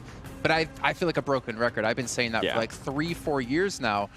And at some point, you just have to wonder what's going to happen. That's why I was so excited to see what Hyper was going to be able to do in this event, and it didn't end up happening, and then it just well, we did have one of the players here last year, GK First. Yeah. Under TJB, right? Under the TJB flag, and it didn't do well. Yeah. That was a rough transition also for them, unfortunately. I mean, there were some moments where GK First did do well, but the team just were not able to compete at all at this level very clearly. I just hope we actually get a chance to see a top NA team like Hyper at an international event, so we can see what they're actually capable of at a LAN event, not online. Well, maybe next year that'll happen. To be fair, when you are playing like America's regionals or European regionals, some people are playing with higher pings than others. And it does make it a lot more difficult to play. So maybe some more offline events can actually help step up the game. And a lot more of these international events. Maybe some more regional clashes, stuff like that would make things a lot more exciting and obviously help take the skill you learn and kind of trickle it down. I think the regional clashes in particular are really cool actually to have to get some more knowledge and some more clashes of metas between all these different regions. I mean, one we're going to be having after this event is going to be nice to see MEA versus Europe, which we very rarely see, right? So the European teams that rarely make it out outside of their home region, which is mainly the old Eastern Stars team, I would can want get some good info. I would want to see, Max, sorry to cut you off, I want to see North America against Turkey. Against who? Turkey. Turkey. Did you say North America or America? Yeah, North America. Okay, North America. Yeah. Not Americas. No, not Americas. NA. Yeah. Okay, NA. it's PMPL region, That's right? a bloodbath. I know. You know what I want to see? They would get a lot of good experience because in NA, we saw this especially. We're like, oh yeah, that team would not get away with that against other teams. And I feel like that's something that they need more of a shock, especially in NA. Like sometimes they get away for too long with like easy stuff, and it just becomes a habit for them that once they get to actually this stage, it completely backfires. Actually, a very interesting point to make. I'm really happy you bring that up because it made me remember what's been happening in Europe. We had the CIS teams coming over, and they've been able to gather so I'm so just much getting info. PTSD from the song every time. I'm just trying to go. It's a new Silver Scrapes. All right, it's time to head into game here, and hopefully I don't get cut off this time with Kalaris, and let's go, Hotchukes! Let's go! Here we go. Jeez, that was loud. We are headed into Arrogale. What can I say? I have one volume, and it's set to max. It's set to American. May I get it max? There you go. Oh, yeah, okay. Oh, yes. No, he's French, he's quiet. Oh, le bison. Oh, le petit bison. Le bison. That's right. You know, I'm sad, man. My premium limited edition intro was squandered on the regame. It really was. I'm it was so so good. It was so good. Maybe that's what it was. Maybe it was too good. Yeah, maybe. They said, you know what? We just have to settle for the let's go. I guess. All right, well, Is what it is. Let's go. There you go. Let's go indeed. Look at this. Here we go. First Arrogale here of the day. Northern play path this time, much more favorable for a lot of these teams. Yes, so they're going to be much happier with what they're seeing so far, and maybe we see slight adjustments here and there. But one thing's for sure, if you're going north of the river, you're going to have a much easier time of getting to where you want to go. You see Vampire drop on out here, heading towards that kind of, well, south of South George area to get things started. And likewise, where is, I want to see where is 628, because their reach down towards Primorsky is a little longer. They're going to drop west coast and maybe drive down. But looking at that circle, that's a long drive to then get to the circle. They'll probably end up doing it, though. Yep, they're going to have to indeed. Probably we'll see them kind of take that southern route all the way down and then rotate possibly up the edge coastline. Oh, what do you see? A knock already on Stalwart and a complete finish. We're looking at the map, but this is an important fight. Meanwhile, there's another fight going on with GK and D plus Kia. Double fight. Here we go. GK Esports looking to get it done right here next to Rozhawk. And this compound, I assume both of these teams are going for that vehicle that is in that garage, most likely. And they are going to have to battle it out because of that. A much more favorable start for Infinity IQ. I mean, considering Rozhawk's just so close and the split that S2G was taking in All-Stars is completely open, I'm surprised that this is going down the way it is. I mean, if you want to wrestle for what is effectively garden location, cool, you can, but I don't think it holds as much value as you may think. Or they may think. Yes, indeed. Let's see how he's going to start this off. He's got that over-under shotgun. He has to hit it. 2 bullets. He's got his teammate right next to him. Oh, he's actually got 3, so they're going to have an advantage. Oh, a stun grenade blinds them both, and they're going to have to do some shots, completely blind the situation. You can even see Osel shooting his own teammate, Satan, up close with the S12K. Has to hit the shot, but so much hesitancy. Look how much time these players are taking to reset over and over. Ragnar holding the angle here. A big jump shot coming in as well as Haith is going to try and get this going alongside the S12K. 3 down. Satan has to make a miracle play happen here. They know where he is. They're going to prioritize him instead of going for those flushes and trying to pump him out with the pumpy. As Satan goes for a jump shot against it, but I don't think it's going to work on out. There's no way he wins this, surely. He hit him too, but he's down to 1 HP. Gets it done after all. Gonna go ahead and go for that pump shotgun. Can Satan pull off another miracle play for the first time here in this tournament? He's gonna get a double most likely. He's low. 1 more shot. Missed it again. How is he missing all these shots? Oh, that had to hurt.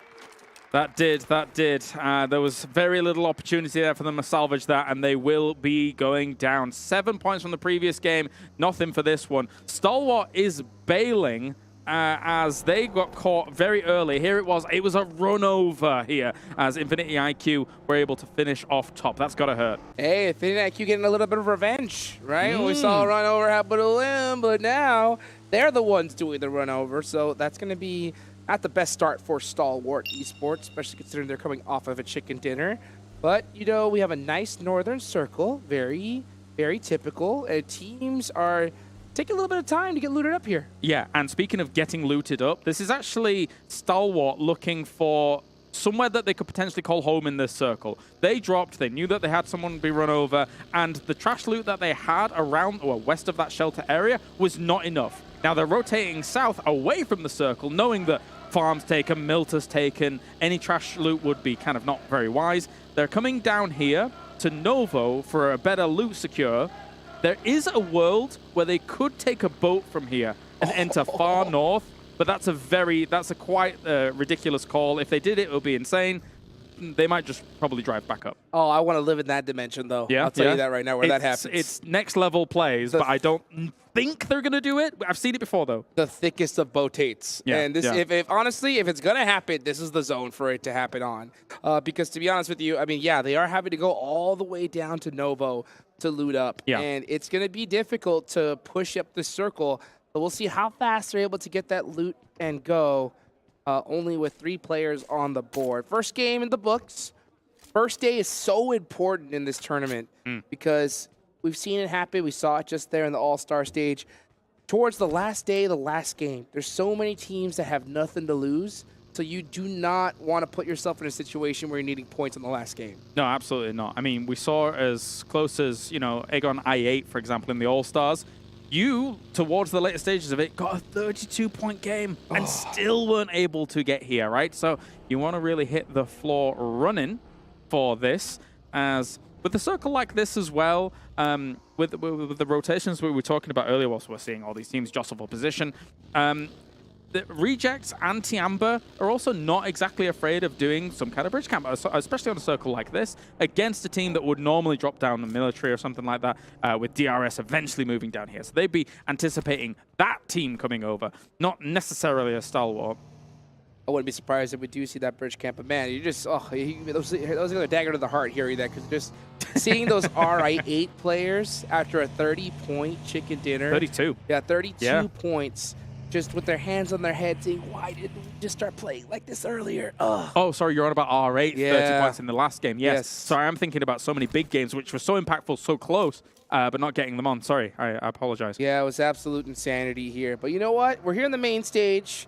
A lot of teams looking to pick up a big chunk of all that cheddar, that big prize pool that we have here. $2 million at stake, literally doubled it here for this tournament. We can still get Fireflux, looking to possibly go for some vehicles, looking to use that 4-car strat. You know, everybody just taking it kind of easy right now, just trying to get looted up, getting ready for the next circle. Yeah, you can play this circle slow because of the differences that exist in the circle, right? You can eventually have to go all the way up Stalber, try and play the side of Stalber Mountains. You have to sometimes play Yaz Fields here.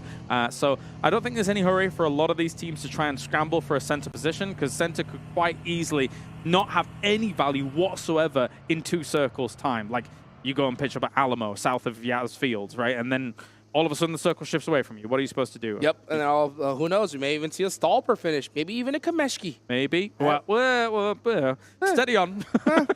That would Let's be not get too interesting. wild. Yeah, let's not get too crazy here. Let's take a look here at the bottom. We can see GK Esports completely focused right now, laser focused after their rough start in Sandhawk. Yes. So now they to have a great start. Yeah, 4 eliminations on a D+ Kia, and it was a very well fought. I love seeing battles at this stage because they're so patient. Even though they have a couple players knocked, you don't see any kind of crazy sends. No, they'll reset 3, 4, 5, 6 times if they have to. And we're going to see a difference in the next game, right? I doubt we're going to see that compound fight again from D+ Kia going up against GK and the next Erangel. And dead center. Wow. Okay, so a lot of priority compounds. Where are we going? I'm thinking to myself, southwest of Yasnaya Polyana. Already we're seeing Fireflux there. They're going to be taking up some of those locations. GK's in the area as well. All of this is about to get very hectic because it's quite flat terrain. Oh, yes, it is. Tianba trying to get a rotation on, but Twisted Minds is waiting for them. They were right next to him, and you can see as Dami does go down, Tianba do have 1 knocked in the process. Crypto, monster player, trying to get some sight lines here as Ren's backing it up, looking to rotate away from this. Currently sat over at Alamo's Twisted Minds as Easy and Crypto going to lock this down, looking each and every way. Some big names on Twisted Minds, big expectations from the fans to see the guys like Crypto be able to perform here on the international stage. Tiamba just finds themselves in this position where they're just covering themselves with smokes for the moment. They do know that Alamo was taken thanks to the shots that they could hear over there. They did get an elimination onto Twisted Minds, so they are big chilling right now. Getting a nice little reset for themselves. Taking a look at Reject Tokyo. We saw them a little bit earlier, but now we got eyes on to 628. Oh, there they are now. They were the first team to really get eliminated in that Sandhawk match. Just got picked apart little by little, so they really need a good bounce back game here. Yeah, and just to play your next game a little bit more slow, get some kind of change your mental state about it, and if you're playing slow, surviving into some of the later stages of the game, you can be okay indeed. As we take a look at, for those of you guys looking at the map stream, we're starting to see Stalwart push from the south side, but there is a battle going on between Infinity IQ and Tiamba, battling it out here at the blues right south of Yasnaya.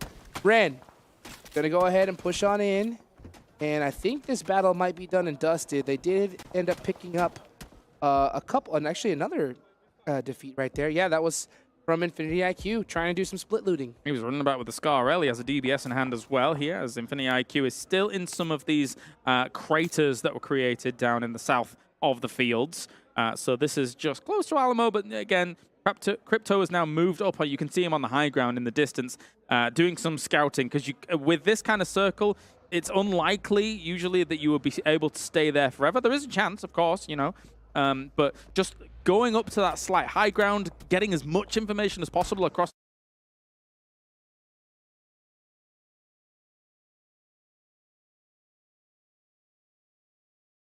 is going to be absolutely necessary. 100%. Yeah, that little hill right next to Alamo. Yeah. Pretty good spot. And let's see exactly where the zone's going to go, though. I wouldn't be surprised if it is a Yasnaya field zone. Those are a dime a dozen.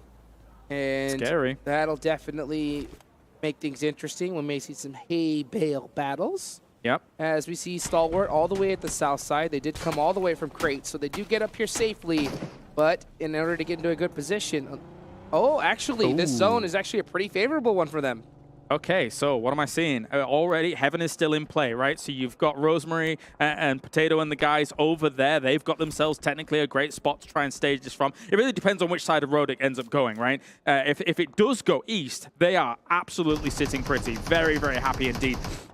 Meanwhile, you're seeing STE here trying to fight off against Rejects. Rejects need to bail on out. And thankfully, no casualties just yet. 628 holding the edge of the circle now, just as we see the scramble to try to get into the center of the zone. Infinity IQ making some shots onto Solke. Are they able to bust out the buggy? No, instead they get ran over. Fireflux looking to do possibly even another run over from Solke. He jumps out but gets popped at the same time. Trying his best to deal with this here, but it is difficult when you rock up on a location like this. Here comes Lutz once again. He's going for another one. Actually gets a full finish off, and he's able to finish it all off. Amazing to be able to get that kind of recovery, but they need to recover even a little bit more. What a play there for Fireflux, but the battle has not stopped. Here comes Carrillo from Alpha 7 Esports, looking to apply some pressure onto GK as it's just Ragnar left. You can see his Falcon there just saying, buddy, we're in trouble. Yeah, Fireflux was going to be eliminated in the distance as well. Twisted Minds were able to... Recovering where they were was very difficult. Vampire also taking a fight here with 628 in the distance. There's fights going on everywhere, not only on the edge of the circle, but there was teams scrambling to try and send through the middle to get themselves a good spot. Ragnar with a huge nade onto Alpha 7 is able to pick up another elimination. So Alpha 7, even though it's just one player, making mistakes, and they lose 2 in the process. Definitely. Ragnar just going to pop some stims to get going. Carrillo still alive. Sees 628 in the distance here, trying to rotate on around him. But another nade, not able to get too much done. Thank anything for the back. You know exactly where he is, and unfortunately, they're not able to thread the needle and get any utility in there. So Ragnar is going to hold that down. I'm surprised to see so much hesitancy from Alpha 7. I don't think they want to walk outside right now. I think they feel like they're surrounded. But, man, losing 2 players like that is going to hurt. Let's see what TQ is going to do here from Team Falcons. Looking for some sight lines. He did spot something, so he's going to throw a pretty blind nade here. I think he figures that they could be behind the rock. But now after seeing that vehicle, he knows exactly where to throw it. Is it going to hit? Ooh, just a little off the mark. Smoke's going to be a dead giveaway as well. That's why they throw them ahead and then run behind them, and trying to bail from all of this. Goes for a spray, but realizes that they're just gone. And will have to try and relocate himself. That was really close there for Stalwart. Very unfortunate for them to be able to get away from that alive without losing another member. As where are we of going? course, they did lose top early. Yeah, where are we going indeed? Where's that zone going? Nice hard shift again. So this zone is just hugging the edges every single time. Ping-ponging around. That brings Heaven out of the equation actually here, so Alter Ego are going to have to leave from there. And actually, I mean, for the rest of the lobby, this is absolutely great, because if you have to deal with a team in Heaven, it acts like an absolute watchtower across the rest of the area. So there's going to be some teams wiping the sweat off their brow. Oh, I kind of wanted to see some vehicles just YOLO send it up, see some jump out crazy plays there. But yeah, we're not going to see that. Land on the roof. Yeah, we're not going to see that now. But for now, we're going to see some teams looking for all the best spots here in this next zone. Only a couple of buildings left. A lot of hills areas here. Let's see that nade one more time from Ragnar. Big. Oh my gosh. Very well done. Instant finish with the Bison. Le pipi Bison. Lovely. 628. Oh, that's another player from Alpha 7. So it's just Carrillo up left. And is he going to be able to hit that nade? Oh, Zing knocking it onto him. And that is Alpha 7 eliminated in 12th place. Eliminated, but I'm sort of surprised 628 stuck around on this west side as long as they have done. I saw them in their vehicles. I thought they were going to rotate, but now they've put themselves in a bit of a precarious spot where they're going to have to move into a circle like this. I thought they were going to get ahead of it. But anyway, Gladiators here up on the north side. Box is just taking pot shots at them whenever they can. Whenever they come across this hill, they have to go past them. So somehow they have to figure out and solve the puzzle that Box is presenting them. And we'll see if that puzzle is going to be complete or not. You can see McHugh trying to figure out the puzzle of how to get out of here alive, and he does find the right piece. Gets in the vehicle with Kitsune. Meanwhile, 628 full sending it on a DRS. Maybe for some reason they thought that this was open. It is closed for business. The rest of 628 have no choice, I think, but to send it in that location. But instead, gonna just take this little hillside. They have to edge in some way. Oh, this is a blind rotation. It is not looking good for 628. The lateness of this makes it very, very difficult, although Killer is all on his lonesome, just ahead of the pack here. So maybe they weren't really expecting that. Spray's going to come in, tries to get in. They might have even got a wheel on that, but likewise, they're going to return fire, take him out. The rest of DRS not here to be able to support it. Kind of a misplay there from Killer. Do you think he was just kind of holding that position, waiting for his team to get there? Trying to, as an anchor point here, and not expecting 628 to really move in. If he's got an anchor position there, and the rest of them rendezvous faster, it's a great spot. But, just a little bit too slow on the uptake. Yeah, a little bit of mistiming. It's crazy how much that could cost you. For all we know, for sure, that could have costed a few $100,000. Crazy to think about in the future. But you know what? That's what it comes down to. Let's take a look here at Reject Tokyo. Had a tough start, but now they have 4 up. Yeah. Good control. They have a nice spot. They do have full sight lines onto Vampire, trying to control this edge of the zone on the west side. Meanwhile, Falcons battling it out with Gladiators. Here comes TQ with a nice nade. Is it well placed? Ooh. Oh, perfectly between them. Pieces them up a little bit. Doesn't get the knock, though. Here comes another, though. Do we have a follow-up? That's the question, yeah, because if that doesn't get anything as a conversion, it was a nice nade, but the guys are probably going to try and heal up. We've got ourselves, though, Falcon. In terms of their triangle position, they were looking for off angles against Gladiators where they were sending it to. So maybe they can completely dismantle them. They're driving in, actually. Yeah, I think if they realize that it's only 2 players, especially with this circle, I think they really want to control this southern side of the zone. So if you're Team Falcons, I think right now you apply the pressure, turn up the heat, and take them out. Because if you play this way too passive, you're going to let them buy way too much time. Big kind of blind sprays into smokes here to try and just get a tag wherever they can. And already hit, so it has to go prone there for a second. Yeah, I don't like this. I'm glad TQ backed off because he needs the rest of his team with him. If he gets knocked, he's going to get thirsted, and that would be a huge mistake for the Falcons. He has a beautiful angle, but he needs his squad. I wonder what they are doing. Meanwhile, you got Axer way far in the back, still in the zone. Maybe possibly they're trying to defend against a team rotating on the side. Yeah, well, thankfully for them, they don't have to move too much just yet. So they can still prolong this out for a little bit, take it slow against them. Meku will go down. Likewise, Kitsune's gone as well here. Falcons clean up Gladiators. And meanwhile, on the other side, Rejects trying to dislodge the Vampire problem. Very fortunate for Team Falcons to get that finish. And not to mention Kitsune running out of 5.56 right there at the end. That is going to bite them. Meanwhile, we're going to see Vampire give up their compound and start heading towards the center of the zone. They do notice that they're going to have to make some shots out of this vehicle because you can see Stone popping out now. This is a really tough angle. This is still outside of the circle, but I think they just wanted to avoid the vehicle explosion. Yeah, if this doesn't stalemate out, a Vampire might get really desperate and try and send it over the road, which, by the way, they don't really have much information about, and then run straight into the jaws of Falcon. So you've got a choice. You can either try and win this gunfight quickly and then move in up against it and then try and take that lip underneath DRS, or big send without much info. Maybe with some buggies, too. Clear out the smokes. You got the buggy, you got the vehicle power. Meanwhile, though, Jing does clutch it up with a DBS. Ravenclaw is knocked. They want to be able to support their player. They don't want to lose anybody right now. I'm surprised we're not seeing another vehicle drive up. Maybe they're just thinking it's too risky with that DBS. Oh, there was a nade there, and it will shut him down. So they take the calculated play on this one. Stay on this side of the road, get rid of the 2 that were there, and they should be able to recover as a 4-man. But again, they're edge-heavy here, so they've still got a lot of work ahead of them. Oh, yes, they do. They are straight up on the edge of this circle. But they do get a few eliminations in the process. Still 9 teams remaining here. As we take a look at Twisted Minds.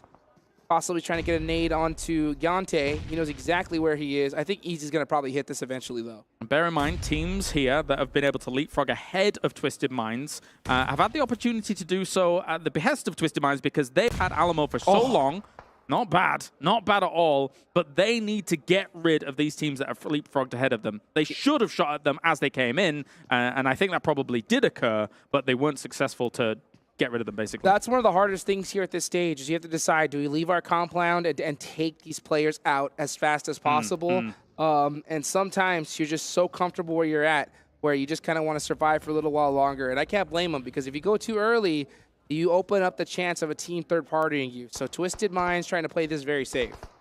Definitely. Stone looking towards Twisted Minds as they're trying to find themselves a little bit of a closer location towards the end of that circle. And the hard shifts continue in this one, Hot Jukes. That is rough for some of those teams in the south. Oh my gosh, straight goes to the other side, and it's a huge zone shift for Alter Ego, a team that had to really work for it in Sandhawk, finally getting blessed here. Let's see how many eliminations they're going to total up before the end of this. Yep, same time. Falcon Let's take punch. stock of things. He's winding it up, man. He's winding it up. What's he going to hit? As Falcon's driving around near STE, actually. They're going to try and get rid of them and clear their backs even further. They're doing a lot of this clearing their backs tactic, which could work out for them in the long run. That is something you definitely want to do. You want to make sure that there's nobody ahead of you. Action, very worried about that Molotov. He's going to pop out of his US here. Meanwhile, TQ doing a great job of just applying a ton of suppressive fire. They need to make this a bit more strong, this kind of push. I don't think they realize fully it's just two people. That's the thing. They might have had a little bit of information, but they're kind of cautious as to whether or not there might be other off angles in the distance here for Stalwart. Stalwart is definitely in a weakened state. Uh-oh. Stoned. Dead eyes on the Falcon. They 1-2-3'd them. They waited. They said 1, 2, 3, pow. Make those shots. Got the knot on the tee. Very nice. Very nice indeed. Box is also taking some shots at Stalwart from that north side as well here. So all these teams kind of sandwiched between two absolute giants as Ravenclaw is going to pepper a few shots into Falcons. Ace is going to go down. Falcons here is getting shredded up because of Vampire eventually pushing over the road. Not to mention their hesitancy. They could have pushed on Stalwart, but like you mentioned, they could have thought that there was still a full squad there. They hesitated for a little bit, and now that off angle from Vampire is really biting them in the butt. Yeah, the slow roll over the road whilst Falcons was preoccupied with the north. If Falcons is looking to try and hold this down completely, they probably would have still had to try and go for a 2-2 split, still looking at the road, waiting for a team to come over, because they had very limited options, those teams on the other side of the road. I'll tell you what, though, this is a massive game for Vampire Esports as they've already racked up 8 eliminations here, and they are looking strong. They're not laying down, waiting for teams to come to them. They are pushing the action here and taking teams out one by one. All right, blowing up some of the vehicles now as well, making sure that your opponents can't do it themselves. As Twisted Minds here, still on this edge side. They haven't lost anybody else since Crypto's got himself 3 elims. Nice. All by his lonesome, too. He's got all the eliminations on the team. And I can think if you see Ravenclaw slowly wrapping around, trying to catch an off angle onto DRS, looking for any intel. I like to see Ravenclaw use that vehicle, even though he's in the blue zone, eating a lot of damage. He's getting a ton of intel for his squad. Yeah, it's sneaky to be able to go for that. He's trying his best because the thing that really does hurt you is the fact that you need intel of who's over the road. Are they trying to move over the road? Because they will appear in a moment's notice, especially if they're blitzing it in vehicles. So you've got to be really on the trigger to be able to deal with them. 100%. That intel could be huge. Maybe you realize that there's a full squad. Maybe you realize there's only one player and you send it. Any intel is good intel. And let's take a look here at where these teams are going to go. Next zone about to pop. And it centers on up. Again, Alter Ego, dead center. In a really good position here. And how many eliminations? They've got 4 eliminations, and I expect to see a lot more from them soon. Yep, they've been chilling in the center of the circle, man. I mean, it's a deceptively good area to take. You have to expend some smoke sometimes with the lines of sight we're seeing here. You can see them in the distance on the left, but car forts are super important at this point. And for for them in the middle, I mean, it's going to be a case of you need those vehicles to be able to give you a bit of cover. Yeah, those car forts are huge, but I'll tell you what, that is a very dangerous spot to take. Yes, yes. I have a high likeliness feeling that they are going to be surrounded by these squads, and every single team is going to be looking directly at them. They're going to have to make something happen like crazy. Don't know why I couldn't scrabble together Alter Ego, but they're out getting knocked in the distance as well by Amber, who have now pushed on against them. Nades going to rain down on their position here, and Stalwart is now gone. They will go down in 7th. So here we go. Let's see what Alter Ego could do. Can they defend this position?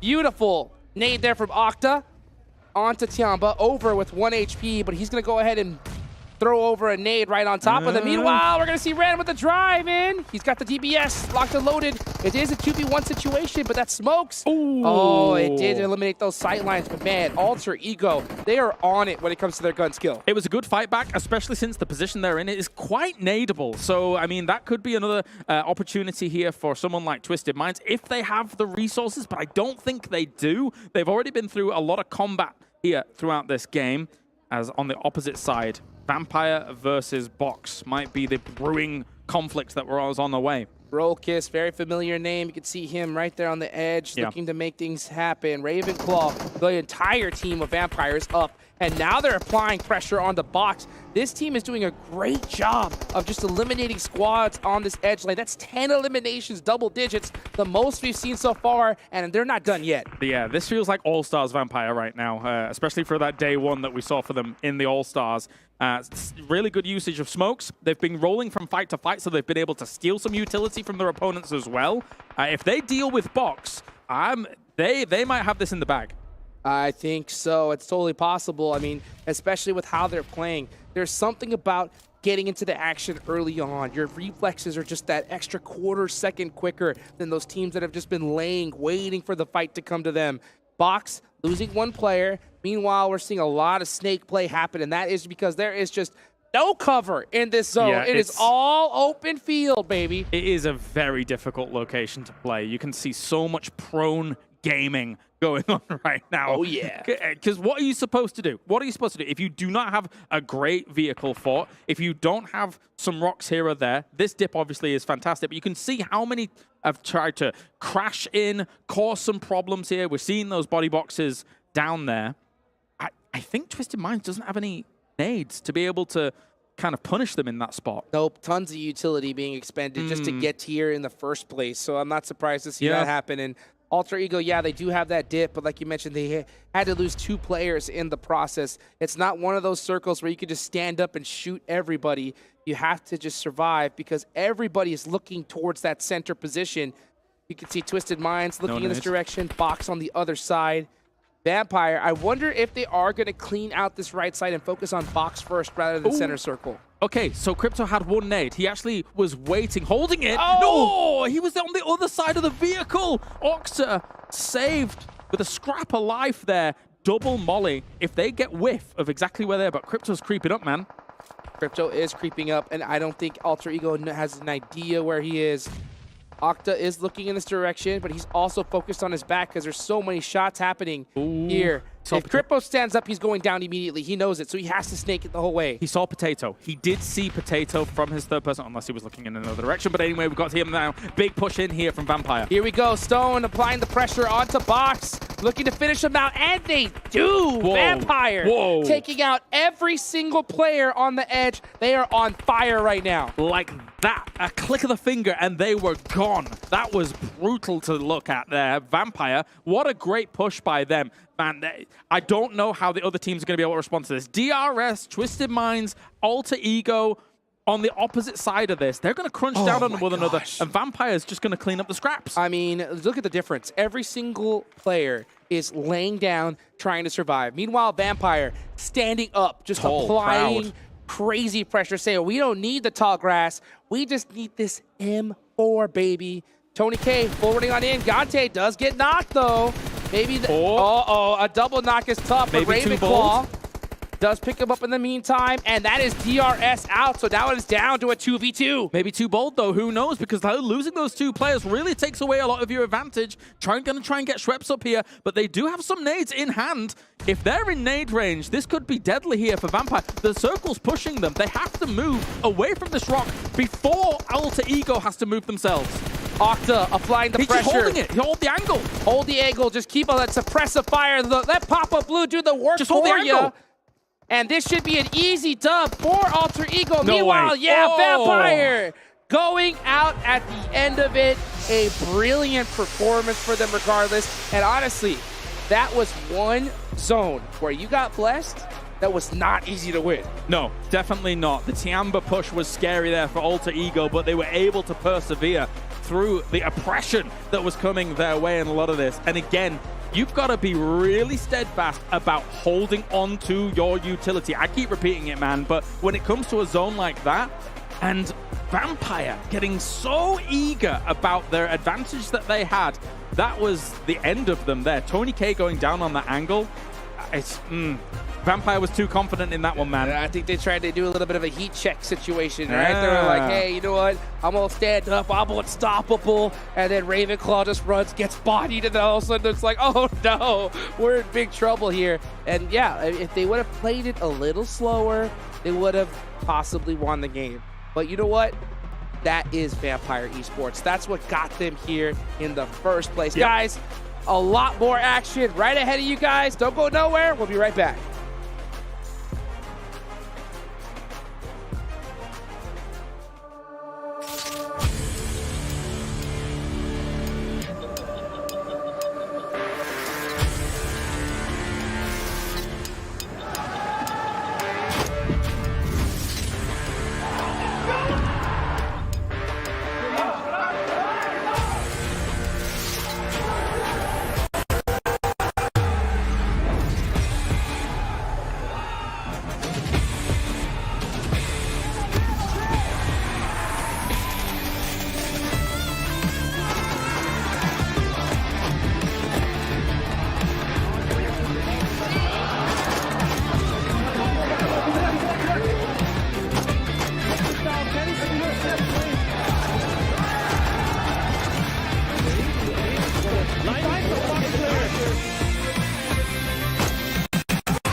Well, they came close in the first match, but they closed things out in match 2. Alter Ego take home a chicken dinner, and again, a lot of points to boot. But there's some other teams out there we have to start to talk about here. Maxman and Several Worlds Gaming. Well, other teams, it's pretty much just the same team. Yet again, Vampire, man, able to put in some serious work there, sweeping up the edge of the zone, while Alter Ego instead were cleaning up the center of the zone. And those two teams in tandem taking home a lot of points. Yeah, and that nade from Tony K, especially right onto 628, that was such a good play when they were trying to rotate around the southern western edge, and then they transitioned onto Falcon, a really good third party. And that's what we talked about on the pre-show, right? Vampire Esports playstyle we saw in the All-Star stage can very easily be successful against some of the best teams in the world in the main tournament, and it's already been proven here on this second match. And I feel like you mentioned too, the grenade from Tony K allowed them to be able to pick up his teammate, then have all 4 players still alive, and being able to just run through everybody. We were able to see, I mean, when they went up against Box Gaming, they were able to get rid of them just so quick. Close my eyes, open them again, Max, and then we're gone. Pretty much, they just disappeared, poof, and they're gone. Actually, I'm surprised Alter Ego did not die to nades, though, because there were so many teams close to them. Their position is so nadeable, but there's so many cards you can somewhat dodge that. How many cards were there? Like 6, 7? Jason asked me this, but I can't say it on camera. There was way too many. There were 7 cars on brand. 7. Yeah, nice. I'm surprised you missed out on that, actually, because I instantly caught on. Why am I hoping you can stay on brand? You will. Nice. Okay, well, the Honor Magic 5 Pro, powered by Snapdragon 8 Gen 2, an Honor self-developed GPU Turbo X. It's the device they're using. A big shout out to them for helping sponsor this event. To take a look at the match rankings as well here in just a second to see how many points, obviously, all the teams here in this lobby did accomplish. And look at that, Vampire actually coming out ahead with 22. Now are we surprised?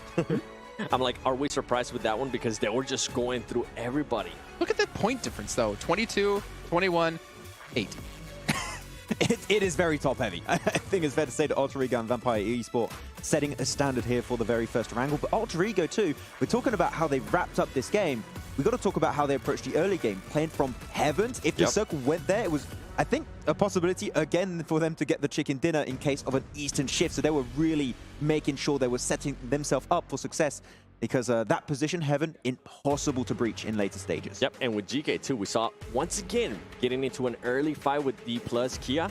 That is the second time. That is back-to-back matches that they've been able to do that. And something that I wanted to mention too, we saw that in the top 3, it was DRS. Even though they didn't have those crazy elims, I feel like they're just gathering information right now. This is what I was talking about. I feel like we're going to be seeing a DRS from day 1 All-Stars. That's exactly what they're going to be mimicking here today. And tomorrow, day 2, is when we're going to start seeing that firepower out of them. I'm surprised. How did they not see Gyante when you had Vampire trying to cross the road? If Vampire don't lose that player and they're able to get the road cross, pretty much they have 2 angles onto Alter Ego. They win the game. But Gyante just got that little surprise factor that was a bit too much to deal with at the time. Well, as we take a look at, obviously, Alter Ego taking home the bacon here, I guess the chicken, let's actually take a look at their player stats when we can to get an idea who was really standing out for the team, because we saw Potato do some serious work in the first match, obviously, the last man alive for his team, obviously able to close out the game. But we need to get an idea of, like, where are the stars? Where's the fragging power coming from? And we saw Rosemary as well, able to put up the big numbers, but this time it's Octa, the 1250 damage. Yeah, what's the transition from damage into eliminations I really want to see? Going to be 9 on the slow. That is a great conversion right there. Woo. I mean, most eliminations on the entire main tournament. He could be getting up there. He could try and beat top. Action, actually, sorry, from Star Wars. Yeah, we were just predicting at the start. It's okay. I read the script. We really want him to get it. Nah, just kidding. I look at Rosemary, yeah, and I think of one thing. Oh. But I can't say it on air. But you know what I'm talking about. Something related with the collaboration currently going on in PUBG Mobile. That's why I did the earlier. I was like, oh, that's a good. That could be a reference. Wait, but that we can't use. We can't use. It's a reference. There's your reference. I don't know what you're talking about. Everyone understood. Go ahead, Sam. What were you going to say? I cut you off. What? You were going to say something. I cut you off. No, that was the reference. Okay. Well, Rosemary, though, putting them some serious work this event. I do have something to say. They're playing the fight. This is what we're talking about. I wonder if these 2 teams are going to keep doing the same thing because they just keep hot dropping each other. I'm going to put you on the spot, Max. Do we think they are going to hot drop each other again next match? Please not. Please don't. Just don't do it. They got to concede at one point, right? Yeah. I mean, the thing is, right, you're already 2 games in. You've got 18 matches. 2 times they drop on one another. Game number 1 in Paradise Resort. DK, unfortunately, falter. Do not make it out of that fight, and it's 4 eliminations going the other way. Now DK win it. But the thing is, you're just, by doing so, eliminating your average you can get, and you're just staying at the low end of the rankings. Something to keep in mind is, though, between those 2 hot drops, the team that won was able to keep all their 4 players alive. So that leads me to believe that they are probably going to hot drop each other again. And then after that one, they're more than likely going to end up conceding. It's a head-to-head on the day, by the way, between these 2 teams. Okay, all right. 3 damage difference. I mean, that's crazy. That's pretty much identical. Same with the limbs. Let me guess the heals. It's going to be probably the exact same, too. About 100 healing range, something like that.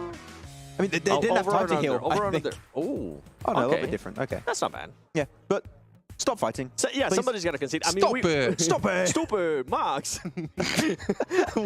We've seen already 2 teams being able to concede a spot, and that is going to be G Gladiators. They actually decided to go with Severny, which was the big question mark for me because we saw the playing path being towards the north. I was like, okay, is it going to be? Are we going to be getting into an ego fight here? And they went Severny. They did drop Severny, and Menzexis was there, if you think back to the All-Star stage, and then they lost a player to Menzexis.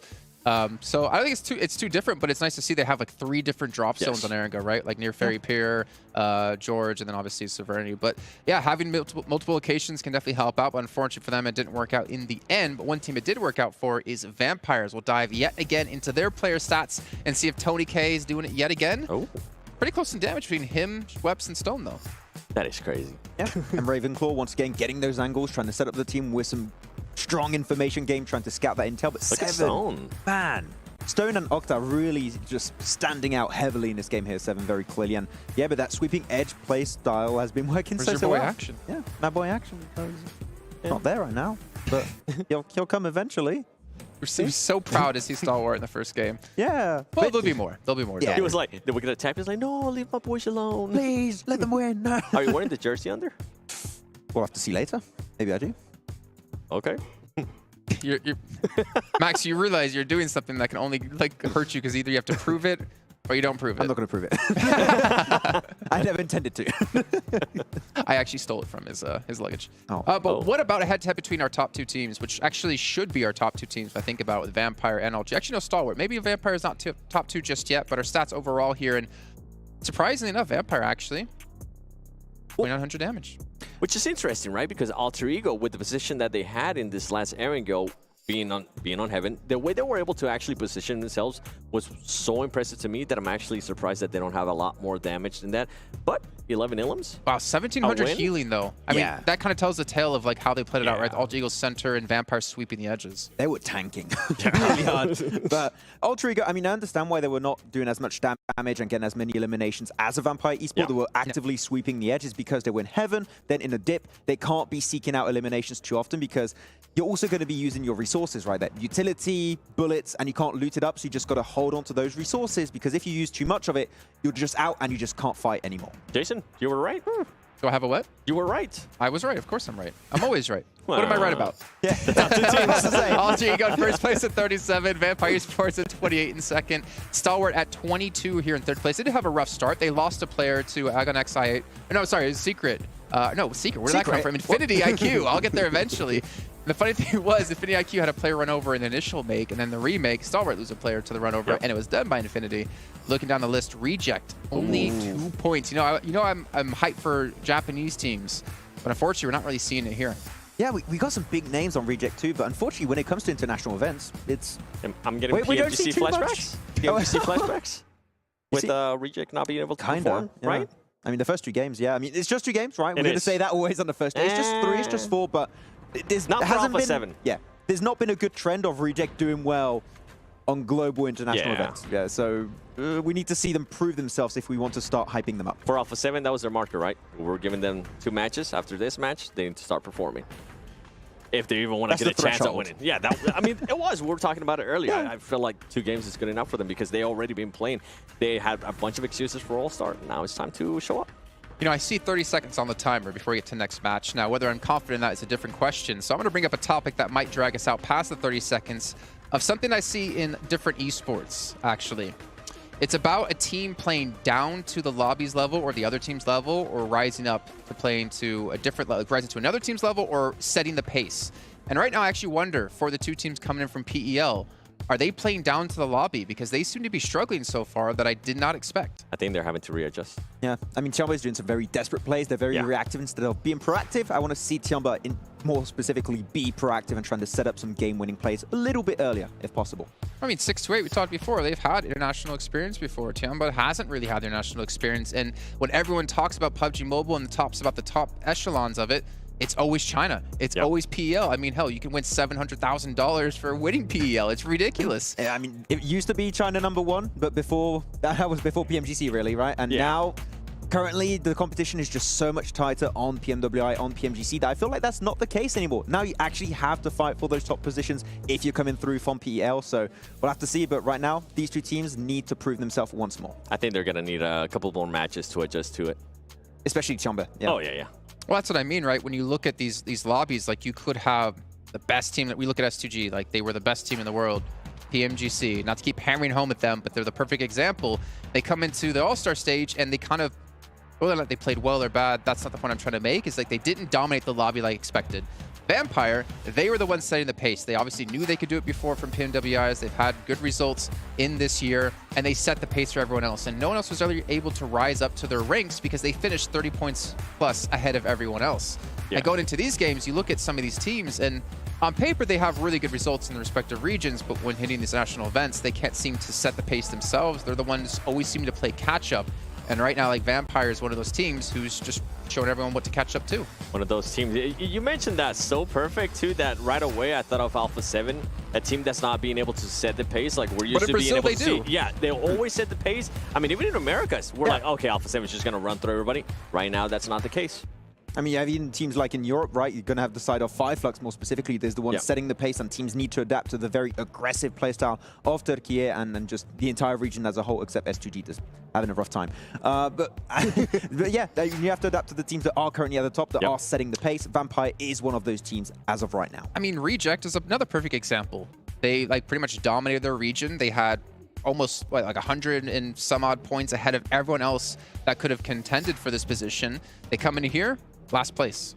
They're used to setting the pace, they're used to controlling, dominating their own region, but you take them into international events, and that's where they have to, I think, grow a completely, entirely different skill set to be able to play at this level. It's not necessarily about you can dominate. It's about, like, can you adapt? Can you play from behind? Can you play when these teams are at such a higher level than you're used to? The bigger question mark, and you said that too, is can they adapt? How fast can they actually adapt? Because you don't want to be adapting on day 3, which sometimes we do end up seeing, and we're like, oh man, it would have been great if this happened like early day 2 and not here at on the final match of day 3. I feel like that always tends to happen, and for Reject, I don't think they're actually able to adapt in time, at least based on previous international events. For them, I feel like the South Korean team, the Japanese teams are mostly renowned for their strong macro play. They're really good at understanding the map, what POIs are going to be of interest in every specific scenario.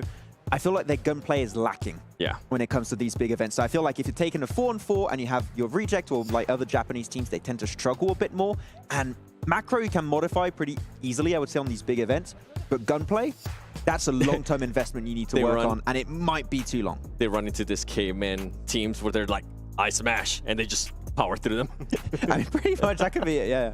It actually kind of worries me if we're talking about just the raw mechanical skill that they can win based off macro play. But as we know, with the change point system, with it not being 15 or even 20 points for chicken dinner, thinking back real far, you have to have everything to be able to be the best team. You have to have the gunplay, you have to have the macro. And you would feel like the gunplay is actually probably one of the easier parts, or at least I would assume, because you can go train that really easily. Macro, you have to experience a lot of matches to figure out what to do right and what to do wrong. And well, we're going to do something right. We're going to head over to our commentators with Hot Jukes and Klaris to take us into our second Aerigo of the day, match 3. That's right. That's right. Here we go into match number 3. Heading it straight into Aerigo. Man, this playing path looks familiar. It does, doesn't it? And so all these teams, we're going to see if there's any adjustments, though. That's what my eyes are on here, Hot Jukes. What happens over by Rozhok? I think D plus Kia, I think that they're smart players. I think they bail from what we saw at the start of the previous one. What do you think? I think so, too. You want to avoid all hot drops possible. I mean, especially if you are D plus Kia. So trying to go for that vehicle, definitely don't think that's going to be the play. But I'd be interested to see if they decide to do the same. It looks like they are looking to stretch a little bit further south. Not surprised in the slightest here. They'll have themselves some room potentially. But meanwhile, players are already down, man. Jeez, Box was down super fast here. Got themselves some vehicles below Yaz and going to be taking them on in. So very, very quick to all of it. But look, a GK might be trying to push on this. Let's see if they're going to. No, not going to happen. Yeah, Box is going to go ahead, get in their vehicles, head on over to Yaznaya. Ooh. Oh, boy! Look at that circle. Yeah, now this is an interesting one because whilst we see all these teams drop down, there is the potential, a small potential, but a potential that military could still be included here. There's so much water that it does accelerate the game pace a little bit.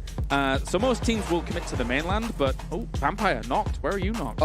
Yeah, that's going to be in Crates in South George. So Vampire having one of their players get knocked could be by either Alpha 7 or by Fireflux. We'll find out here in a little bit. Maybe we might even see that deadly Primorsk water circle. Oh, man. Come on. Bring it down. Oh, jeez. Bring it all the way down to the south. It's been a while since I've seen it. It's scary. Talk about competitive, baby. That's what we want to see. Hey, you know what? I took a swim in the pool this morning. So you did? I think I would like to see some players possibly do the same. Schweppes is knocked, but you can see Stoned got that buggy. He's going to go ahead and take it right on over to him. Oh, he was trying to get that. He was trying to get the vehicle for himself. Yeah. So that is why he got knocked in the process. Solus, I think, is out of ammunition. Yeah, and I also think he was working with just a red dot, so Schweppes is kind of far away for that shot to be perfectly lined up. So understandable that he won't be able to get the full confirm on that one, as we do have them still kind of posturing for the moment. I think ultimately, Solus with that M16 was just, okay, I'll bail on the shots. I'll look for a better scope. Maybe I can actually get something going, but by that time it's too late. Yeah, I think he was just very happy with just getting the knock and delaying their loot time. Just disrupting Vampire just a little bit. Plus, what that also does is it makes Vampire so much more paranoid going for that vehicle. So, I mean, just any kind of mining games that you can play at this stage, you're happy with. Fireflux said, you know what, I'm not going to get the confirm. Let me just get back to looting and move on from there. Definitely so. 2023, the PMWI crate is available from July the 15th to August the 15th as well. And also you can check out the Esports Center for much more that is going on currently. So make sure to do that. But, you know, as we take a look at stock at the game here, Stalwart back down where they go. They've got Novo to themselves. There's just a little part of me that I feel like some teams might still stay on military. It's such a low chance that the Circle would go there. But, you know, maybe some teams linger. Maybe. It's such a gross play to stay, to be honest. And because if that zone goes back north, you're just stuck with your team and in the most horrific bridge ever. You're just like, do we really got to cross this bridge right now? It's just so risky. So I wonder what Stalwart is going to do. Are they going to go ahead and stay in military? Yeah, it's inside the zone, but really? Is it really? Is it really? Is it really? Then again, if that zone does pop over there by some, you know, Christmas miracle, you are so good. Yeah, exactly. I mean, what you're talking about, an extremely low % chance of it happening. So I'm musing it, I'm entertaining the idea, but I do know how low that chance is. But anyway, as we turn our attention over to Rozhok, seems like GK have been very happy to win out the scenario in terms of even just the drop alone. But I mean, let's look at what D plus Kia has gained from, you know, avoiding that fight. I mean, they're in school, they're in apartments, they're in like that mini Pachinki area north of Pachinki that will garner them enough loot as well. So you circumnavigate the problem of a hot drop and you find yourself still a central decent spot. 100%. 100%. And that spot is getting taken by the second here as the zone is starting to get a little bit closer and closer. There's 3 minutes on the clock, and we're already starting to see majority of the spots going to be taken here in the next couple of minutes. Team's still kind of taking me a little patient with their looting. They want to go ahead and make sure that they're all set up for the rest of the game. But, you know, Stalwart, Team Falcons, even Alter Ego are going to have a long rotation here. You talked about a concept yesterday, which was like how you drive and how close you stay to your teammates. Correct. I think Dami is probably regretting at present being this far away from his teammates because he had some shots going towards him. You can see him falling back for the moment. He's actually going to get out of his car and shoot straight towards 628. This could be a confirmed. No, it will not be a knockdown there for the moment. He's thankfully had the rest of his team rendezvous with him, but he was very far away. I was scared for him myself. 100%. Yeah, that's what's... It's such a small part of this game, but it could actually be huge. You know, if you have your team closer together, maybe they were able to jump off, both shoot at him, get a knock and an elimination, which could have helped them out in the end game. But, you know, unfortunately, if you're too spread apart, then not able to kind of get that assistance. There's that perfect in between because you don't want to be too close together either, because if you're too close and there is a team waiting for you, your whole squad can get wiped rather than just one player. Spray transitions can be easier from car to car, right, vehicle to vehicle, but at the same time, there is something to be said for, okay, you want your scout out in front, that happens, that's fine. It doesn't have to be miles out in front. You can still get the same information and still have your other 3 guys safe while still kind of being close. So, but I mean, they're all okay. We are just talking hypotheticals here now for the moment. Always good to get kind of these thoughts out there whilst there's a little bit of a lull in all the gunplay, all the action. You know what, speaking of thoughts, I'll tell you what's on all these players' mind right now. It's that prize pool. Dude. Oh, yeah. So much money. And, you know, these teams that are currently at the bottom had a slow start. There's still a lot of games left to be played, but not necessarily, because you do not want to wait to the end like we mentioned. So I think this is going to be a very important game for teams like Alpha 7 on the bottom of that leaderboard, because it's crazy. I mean, 4th place, $100,000. I'll take that. Third, $125,000. Okay, I'd rather take that. And then a $75,000 jump to second with $200,000, and then a $200,000 jump to first place with $400,000. That is crazy. I've decided which one I want. Yes. The first place. I think that's the one I would take as well. If I had a choice, that's the one I would like. Yeah, okay. So we've got to exert some, you know, energy to get there. Let's see if any of these guys are going to be able to hopscotch their way towards it. We'll see, we'll see.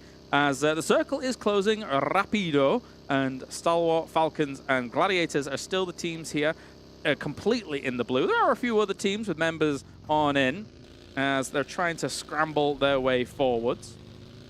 I like that rapido there, dude. I think I'm rubbing off on you. I try. I'm trying to, you know, endear myself to you, That's know? what I'm talking about. Be part of your cult. No, That's right. That's just right. I had some eggs and toast for breakfast, so, you know. Some baked beans. Some baked beans. Yum, yum. Yes. Cheerio. No, I'm kidding. Here we go into this next circle. Where is it going to go? Are we going to see that toxic water zone? Oh! Okay. You squealed. I sure did. Because it's still... Hey, so you're saying there's a chance? There is a chance. I'm not liking that chance, but there is a chance. What chance is Vampire kicking themselves right now? Because normally they drop Primorsk. Yeah, right? well, So they're just like, oh, I wish I was there right now so bad. Yeah, it's rough, right? I mean, trying to deal with, of course, at 6-8 down there as well. This is a replay. Oh, okay. A little rollover. This is an interesting replay. You know what? I appreciate that replay. We'll do that. I like it. I like it. You know what? Sometimes you got to make sure that the roll cage on your buggy is secure. Yes, yes. You know, roll cage is very, very important in... Well, I wish some of these other vehicles would have roll cages if they were real vehicles, 100%. but they're not. So, you know, we're fine. Definitely wish to have one as well. But you know what? I would also like some reinforced tires because these buggies, 2-3 shots, that tire's out, you're spinning out. They ain't got them. And you're in big trouble. But these are marshmallow tires. But, oh, speaking of marshmallow, he's going to get roasted over here. Oh, what a great little angle he's taken. Kai Daolan, is he able to go ahead and help out his teammate? He needs one more knock here. Meanwhile, the rest of Tianba looking to put that pressure, but they're not in a position to help their teammates at all. Actually, both of them did get knocked. Here comes the rest of Infinity IQ to take them out. Let's go for the spray. Great shots. Very, very nice indeed here as Jianyu moving up to try and reinforce this position. But here comes the buggy. He actually evades it and also evaded the nade. Is he going to be able to get this? No, he will not. Bensu coming on in. Tianba out in 16th. And it does give rise to the idea of, they were saying on the desk, so far, it's only a few games in, but the PEL team's not exactly had the easiest of times. We'll turn our attention to 6-8, see if they can do something in a circle like this, because it is good for them. That was so gross. Oh my goodness. I mean, we almost saw one of the members from Infinity IQ get naded by his teammates. Almost. Yeah, he Almost. just barely avoided it with that buggy. That would have been honestly nuts. Let's take a look here as 6-8. Oh, wow. Is going to take out Duelo there from Reject Tokyo. Man, they have just been losing players early on all day today. And defending their home. I mean, they've walked into the Dragon's den here when it comes to this. 6-8, they will defend it quite heavily. And also, they're taking those decent off angles on the hill that overlooks Primorsk, so that you have an opportunity here to be able to provide some strong cover fire, as long as the other members of 6-8 stay on, you know, this side of Primorsk to get things going. Yeah, 6-8's definitely going to have an advantage here. I mean, since this is a drop location, they're going to have that little extra edge of just knowing all the extra little cheeky off angles. They know this place like the back of their hand. Yep. They've looted it so many times. So they're looking to find that here. Let's see where this next zone does go. I want to see another hard shift. Come on. This is the main tournament. Let's get it extra toxic all the way down south. Ooh. Okay, it goes all the way to the west side. We haven't seen this zone in a long time. Yep, there's some compounds alongside that that beach on the far west side that actually sometimes, I mean, if we keep getting hard shifts, would actually be quite valuable. At the same time, though, the woods and the farmhouse still in play. I think maybe, if I'm correct, looking at this map, it's hard to tell. Fireflux might have taken up that position that I'm talking about. Looks like they are just over that ridge. That's quite strong as well, so we'll see if they can convert from there. Lighthouse still in play as well. Alpha 7 holding the beach side of things. Meanwhile, look at 6-8 looking to do something similar, take some of this high ground. A lot of hills in this area, and this is what's so scary for these teams, because when you have these hills this large, sometimes you want to offer those 2-2 splits, 3-4 splits, but at this stage, at this high level, it is super risky to do so. It's about to get wild. There's way too many players alive for this kind of circle here, so all of these teams are going to try and crash on through, maybe play it slowly a little bit on some areas of this edge, but you need to find yourself a dip, a divot, anything you can find, but for a lot of that, we're in the swamp as well. I mean, there's opportunities to find small little areas where you can. Wow, Alter Ego with a very bold rotation do secure a place here. And meanwhile, they do get beat up in the process. You can see Tony K throwing out some smokes, looking to make the push here. Yeah, that's really bold and actually kind of crazy. But, I mean, they might make it work with the smoke trail that they're throwing down. Killer going for a spray on Star Wars. They're actually going to take little casualties already. Trying to hold that rooftop position and get those angles. He's going to go down to Icy. and that's going to make things that much more difficult for them. Stalwart doing a great job. Trades going back and forth between Stalwart and DRS. Delta looking to hit this nade. He really needs to. It looks good. It does look good. Made in the bank on a silver platter. He misses it. Can he thread it through the door?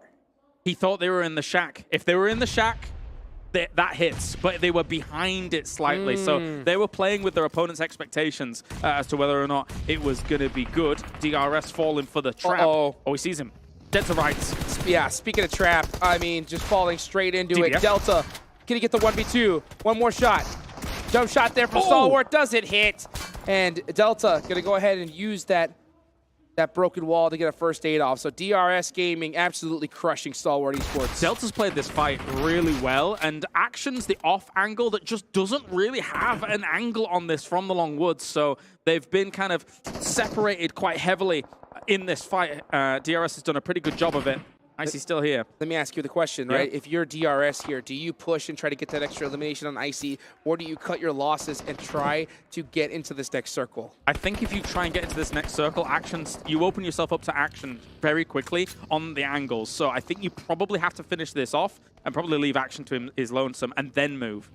All right, well, we'll see what Carrillo's going to do. And I'll tell you what, he's going over with some nice runovers onto Reject Tokyo, which have had a really rough start here in this tournament. So far, holding up the goose egg. It's just Sara left, and he is wishing his team was holding the shack with him, but which would have been a really good spot in this zone. But unfortunately, all his team is out of there, and I'm surprised to see him actually even leaving that shack. Yep, gonna try for it as we see DRS here actually being blasted by Icy.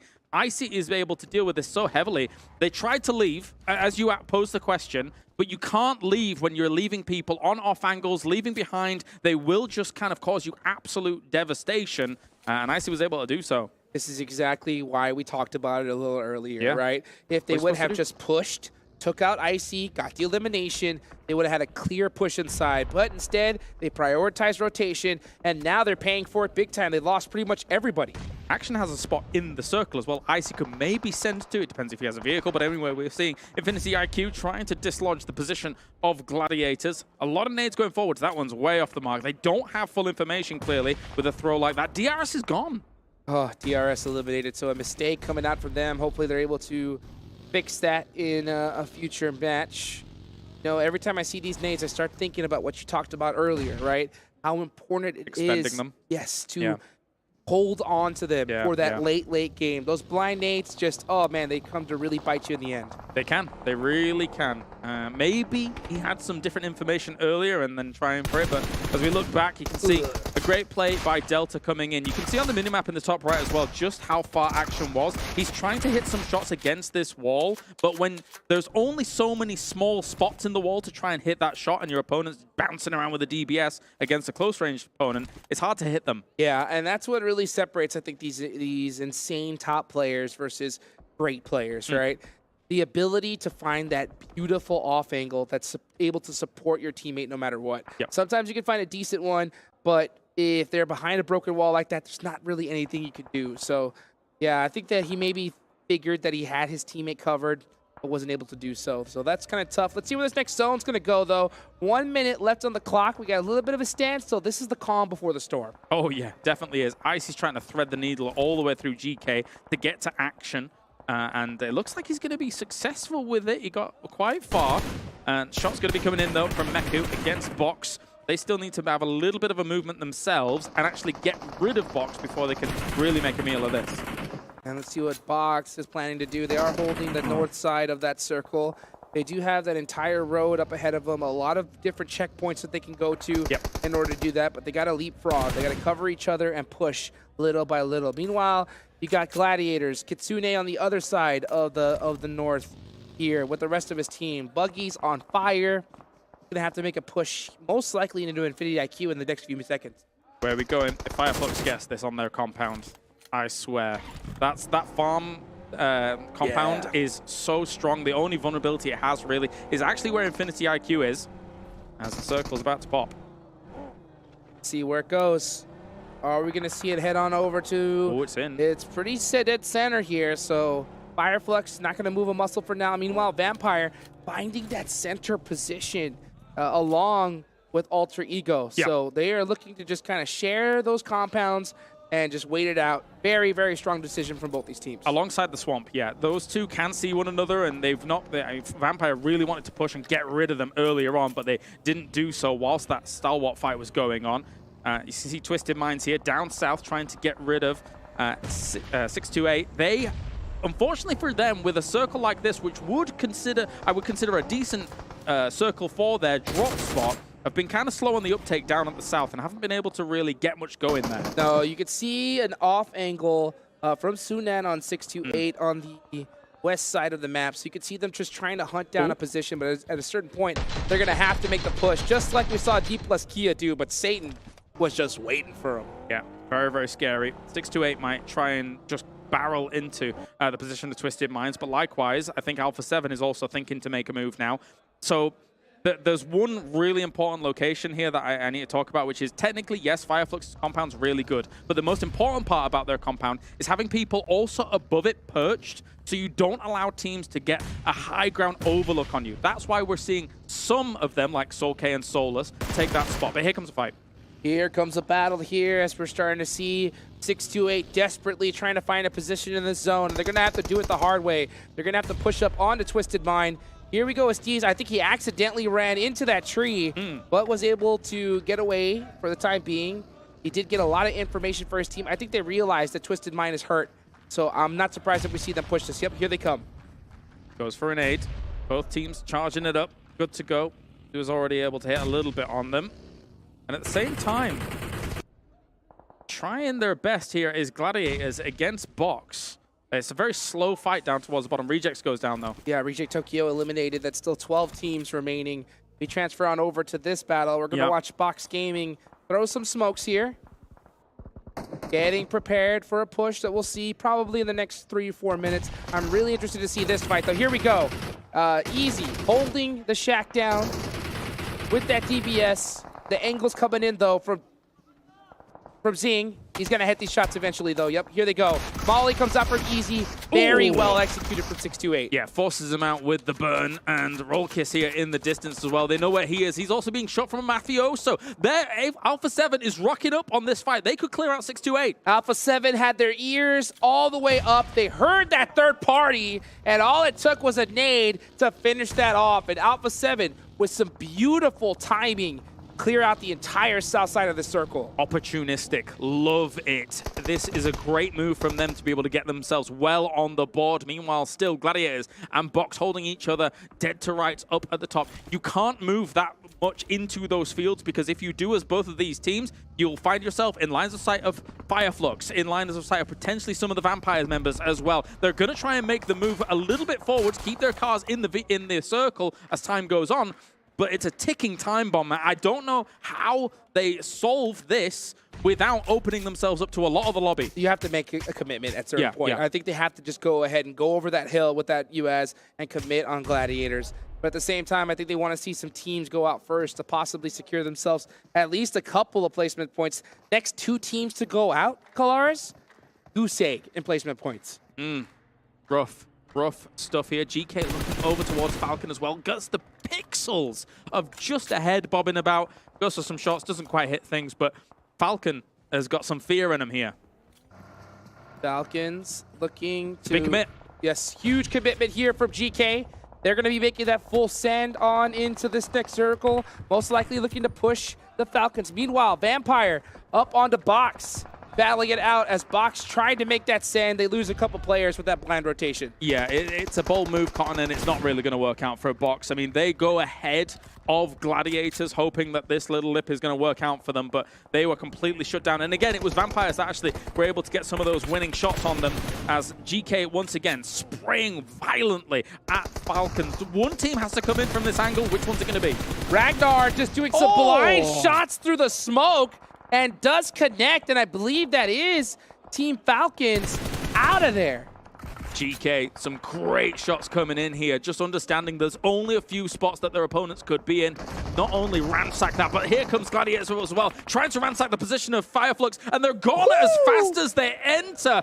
It's a strong compound. They're holding it down well with the 2-2, and this could be a winning position if they're able to carry it forward into fields later on. See ya! As you try to push against this squad, it ain't going to be easy. And meanwhile, we see Alter Ego, who's had a heck of a tournament so far, currently in first place, just happy to share this with Vampire. They say, nah, you guys look on this side, we'll look on this one, and we'll meet each other in the late game. These guys are doing a great job of holding this down. That late game might come soon, man. I mean, with Alter Ego's compound slowly being pushed out here, it might come soon. We've got Soulkate as well, taking some shots, has to fall on back. The one thing that's great about this compound is you can just sit in between the compound and some of that terrain, and look at that. I mean, Alter Ego, I don't know. There's no way to be able to survive this. Yeah, that zone popping off of them. Now the sharing the rent agreement has expired. Yes, so we were evicted. Vampire has served them their eviction notice and is making a pay. Meanwhile, Octa says, nah, I made some payments earlier on.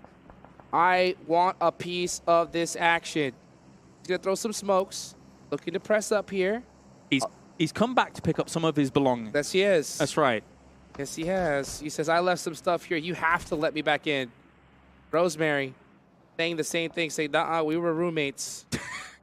Come on. This is going far. Give us the keys. Give us the keys. But Vampire, cease and desist delivered. And there may be a cease and desist from Soulkate for a second. No, he's not going to take those shots. Ducks on behind. Rosemary's not willing to take the shot, the long-range shot from across. Probably could have finished him, to be honest, or at least knocked him, I should say. Yeah. But Solus still trying to hold this lip. As I say, this is the one vulnerability that this compound has. They don't have anybody on that side. They're going to be very concerned about how Alpha 7 is moving. Are they going to move hard west into them is the question. Oh, Octa getting one. Meanwhile, Schweppes is right there at the tree. He does have a couple of nades. A beautiful Molotov comes out quick. That forces Octa to come out. And Schweppes serves the notice to Alter Ego as they're looking to possibly pass them up on the leaderboards. The final notice. That's right. Get on out of there. Get out of here. And for now, we have Vampire, one knocked. They're going to have to try and move into the field south of them. There is a lip in terms of actually going for this, but GK moving up. That's very bold. Flying on down the hill. And here comes GK with a full send. Meanwhile, Tony K looking to pick up some players in the action. Meanwhile, Action is holding down the shack, saying, nuh-uh, this is my place. This is my shack. He's insane. He's insane. The S12K was doing a lot of work. Then he actually saw the feet as he came out of the shack. He knows he's there. He's charging up an 8. If he gets this. Low toss? If he gets this. Oh, he moved. Oh! Pieces him up. Pieces him up. Oh, so close. Satan barely getting the better of him, but all his entire squad gone just like that. Unbelievably close. You've got to be careful of those shotguns when you're going into a shack like that. Meanwhile, Lutz is going to pepper the position of Alpha 7, who did not go west. It's going to end up folding down to a Fireflux versus Vampire standoff here. Lutz with a beautiful off angle. I mean, this guy has the spot. Meanwhile, Alpha 7 just stuck with their car wall. Oh, Solus looking for some toes. Okay. All eyes are on Alpha 7. They're getting picked apart. Yep, and just like that, they're gone. And it was Vampire that shut it down. Already, Vampire seized the initiative. They moved up and took 2 hay bale locations against Fireflux, who have not seized any opportunity to try and get out of this compound. You can spray into these hay bales all you want, but if you get pushed by the blue here and Vampire survives behind those hay bales, it is going to be difficult for Fireflux to find a spot to claim that as their own in these fields. Vampire very focused right now on taking this last player from GK Esports. Satan holding the shack. That smoke is just there to blind them from throwing nades into those windows. He's going to go ahead and get out of that shack. A great play because he knows that utility is most likely coming his way.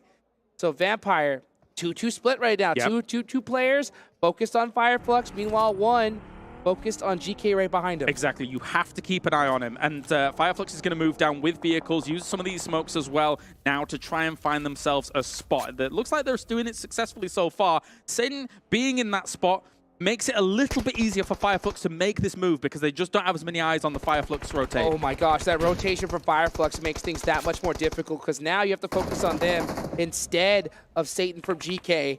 So they are within nade range. Here comes Soulkate. Throw in some util. He's got 3 nades and a Molotov to his name, so plenty of utility. Meanwhile, Satan left the shack. Where did he go? He's a magician. He's out of there. Look at him.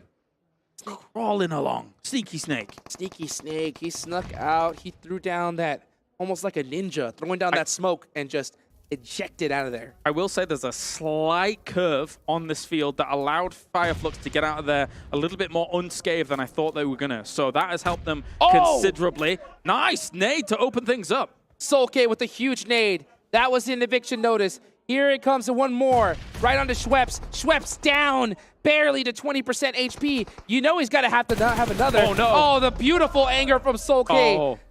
Now it's down to 2 players left from Vampire. They fanned out fantastically in this field, and they are not giving them a second's notice as another nade will come in, finishing them off here from Ketch. Going to be wildly spraying towards that, but it's not going to work on out here. Ravenclaw goes down as well. Fireflux is all over this one. Tony K going down. That is Fireflux clutching up the win. Beautifully done for them.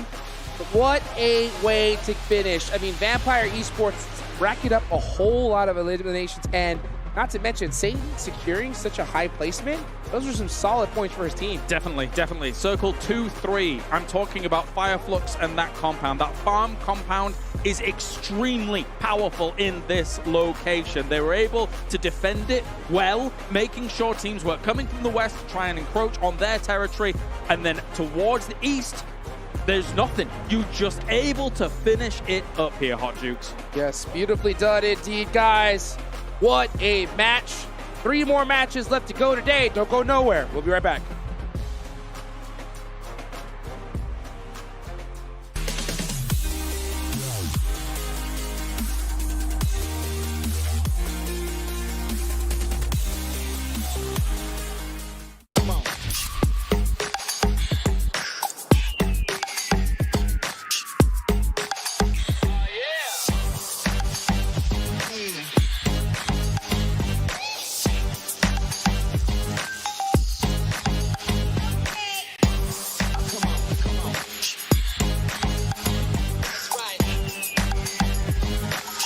All new Honor Magic 5 Pro.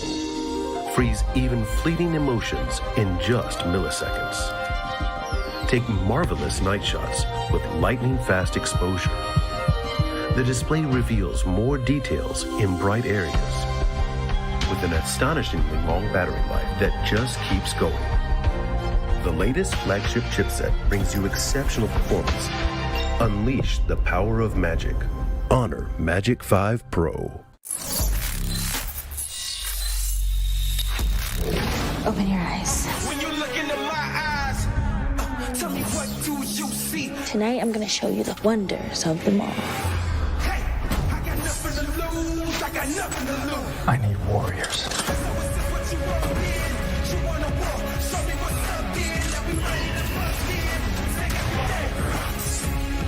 Take everything, leave them with nothing.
got yours on my side.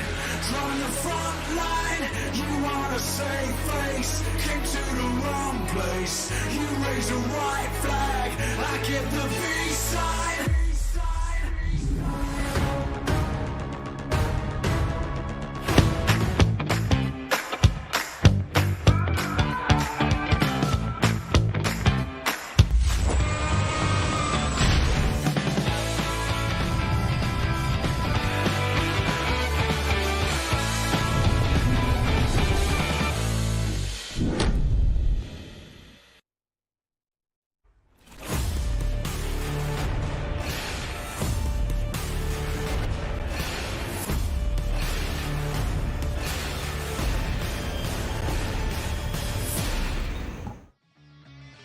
Let's go Fireflux as they take themselves a victory here in our third match of the day, but that does mean we have 3 more to go. But before we can get into this one, I got to give a big shout out here to one of our sponsors, Honor Magic 5 Pro, powered by Snapdragon 8 Gen 2 and Honor self-developed GPU Turbo X.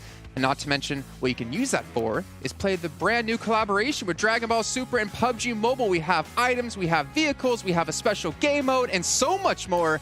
And Maxman, you and I, we tried to play before the show today. We didn't have time, unfortunately, but you did get as a squad match in, right? Yeah. Actually, I went with some randoms people and I actually won. He won. How many Dragon Balls did you collect? I actually got 3. I didn't get all of them. Oh. That's fine. I looked for them, how many but I didn't find them. 10. I got 10. MVP? Yeah. Bot game. Didn't want to say that, Jason. I didn't want to say that. But yes, that's fine. That's fine. It happens. But you know true. what? I'm excited to play it when we're done with the show, or maybe tomorrow before rehearsals we can get it in. But we also have a special thing for you to enjoy, for you at home to enjoy, for myself as well to enjoy. And if I'm not mistaken, it's a special survey we did with all the players here at PMWI. This is players only doing their answers. And we asked them questions like, who do they think the best player is at PMWI? And also, who do you think is going to win PMWI? And currently, the votes, as you can see there, they have Alpha 7, Stalwart, and S2G as potentially winning, but unfortunately, it didn't work out for them. They did not make it through. But Alpha 7, that's interesting.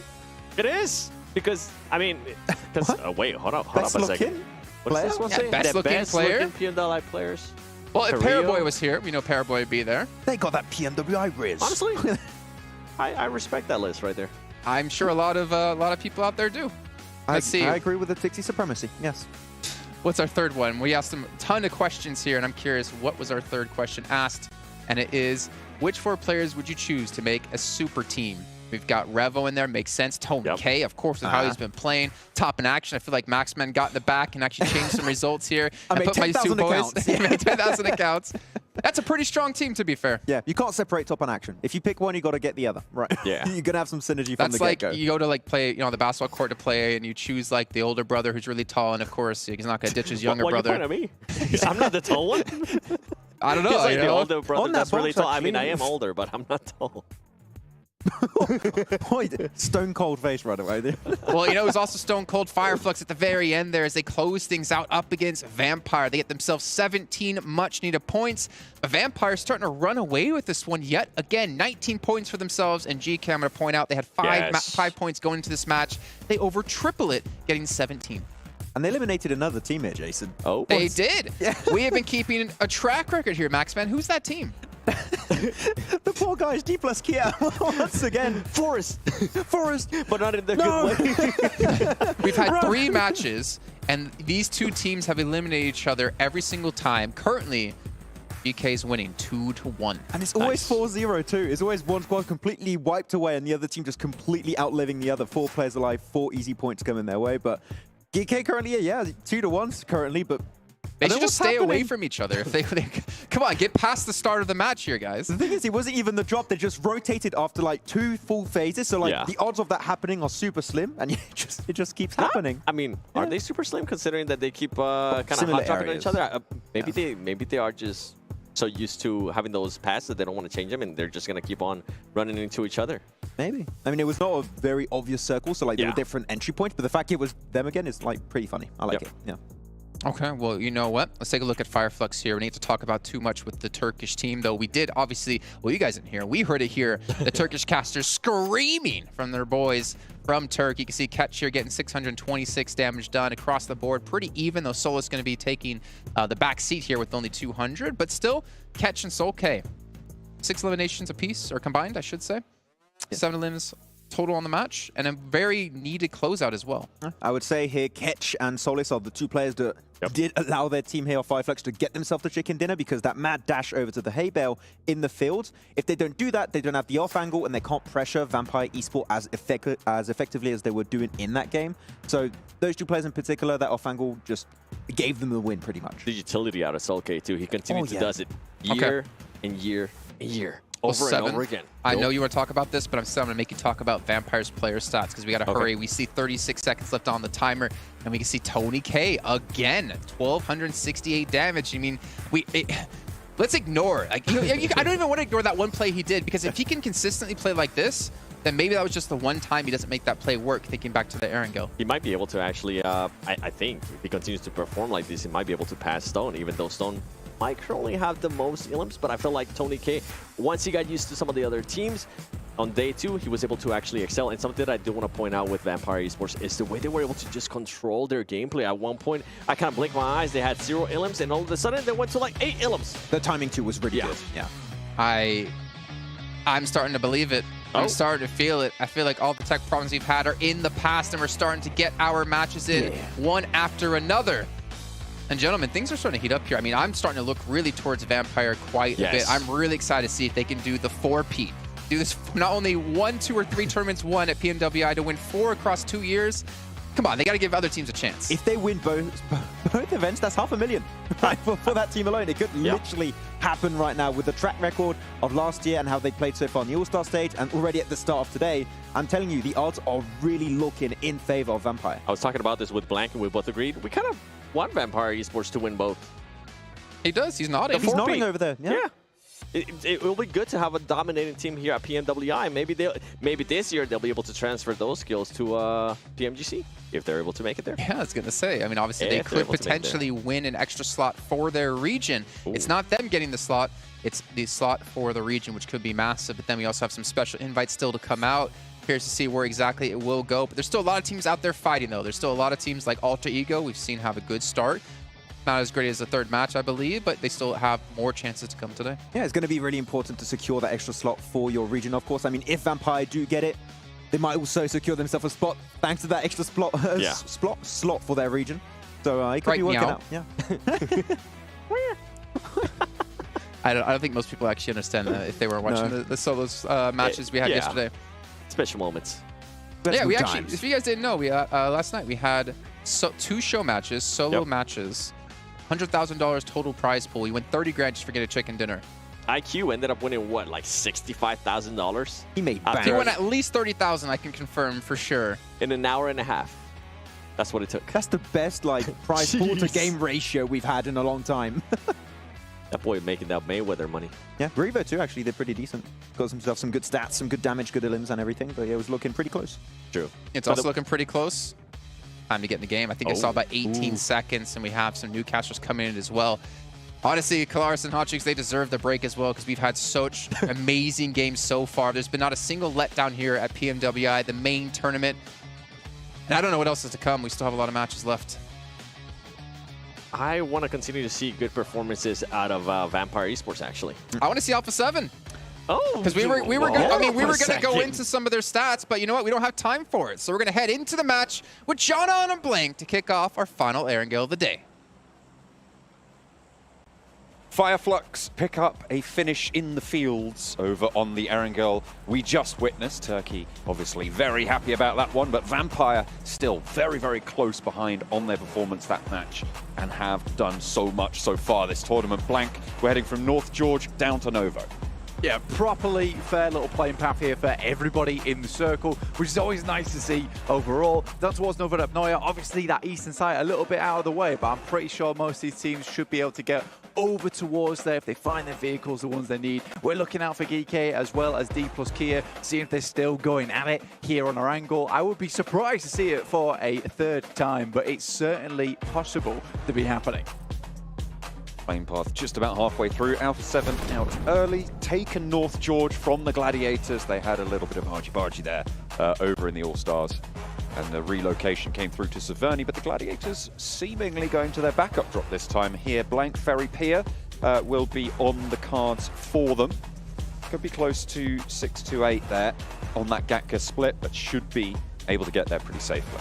Yeah, man, this is the backup drop at this point in time. I think Gladiators really have had to figure out a lot of different drop spots at this point, just because of the amount of teams that have been giving them trouble around the map. Now, the strategy has been a little bit lacking towards the end of these games for the Gladiators. I think a lot of times they were well known back in the day as just this extremely strong sweeping team, but that confidence seems to be out the window at this point in time, and I would like to see it return a little bit, John, because honestly, Gladiators, they were one of my favorite teams in the past, but right now just not showing that same kind of power that we've seen in the past from them. So that would need to be changed if we want to see a top 5 finish for them at this point, just with the way these games have been going. Most teams making their way over towards the eastern side now. Tiamba down towards Milta, Falcons over towards Milta Power itself, and we do have 2 teams over towards Farm currently, Infinity IQ as well as Reject Tokyo encircling them. Gladiators playing on the buggy, rotating down through the south areas. This is Matic on the buggy, a little bit further east and closer to the circle as it did shift out to that east side. Bridges could be a little bit fraught for DRS and Stalwart, both of whom are on that Sosnovka military base. They will have to choose which bridge to head on towards. Reiji, pretty close to danger here, Infinity IQ. Holding close, has got the firepower to dispatch someone very, very quickly, but could in turn just get out of dodge in the buggy, head to that cover. Here's the gunshots, but he's already pretty safe here, has plenty of cover and teammates as well to back up on this south coast near Farm Blank. Yeah, Kaidalan doesn't find anything off the back of that. Reiji actually comes back in for a little bit more. Doesn't really have much of anything to be playing around with. Has the pistol, pulls it out, takes some shots. I think he's got the K9 in the back as well. Kaidalau moving forwards, but cut out as Sara is on that flank, and Infinity IQ still have their outpost on the inside, sure, but they can't confirm this flush just yet. Ferrari on the inside, nade from Reiji, does a little bit to displace him, and 3 players move in. They haven't managed to find it. Slightly messy, but do manage to get the flush in the end. Nobody goes down from Reject Tokyo. Well, I mean, that was a terrifying fight for mostly Infinity IQ. Reject Tokyo comes around the corner, jumping all over the place and drops the boot down, and lucky with a Goomba. Sara also now falls as Hugo comes around the corner with a nice little headshot. Sara desperately tries to squeeze himself underneath the truck. Unfortunately, cannot go for the belly crawl there. No, unfortunately, you know, when you're on the knees, it's not going to work. You've got a full-on splat to be able to get under that. That's a little bit too low ground clearance, unfortunately. 1 for 1 on the trade between these 2 teams, and you'd imagine that they're looking for a little bit of a disengage here. Infinity IQ obviously already having a player knocked means it will be 2 for 1 overall once this bleed out goes through. Reject Tokyo losing a player on the south side, an important piece of ground as well to control a lot of those rotations coming in from the west.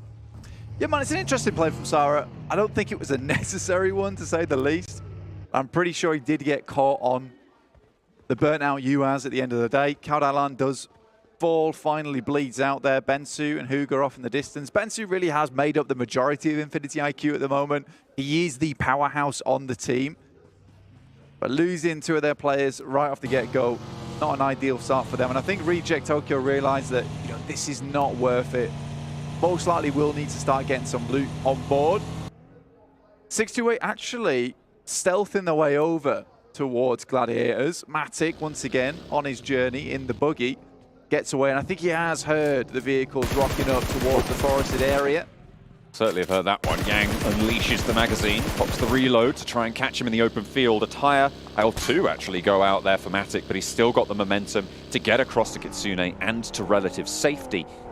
with the rest of the team. But Meku and Tixie still a little bit split and a little bit behind, could still be cut off by 628 lane. Yeah, they'll need to regroup, and I think for the guys on 628, they'll want to perhaps follow that one. So I'm assuming that the rest of the Gladiators should be able to get up towards the rest of their teammates fairly quickly on that Furry Pier side. In the meantime, D plus Kia over towards the east. They don't go down early to Geekay. Happy days. I think, honestly, for D plus Kia, coming into the 4th match of the day at 7 points, very irregular for me, right? That's super irregular. They were very good over in All-Stars, and I think they are a decent team.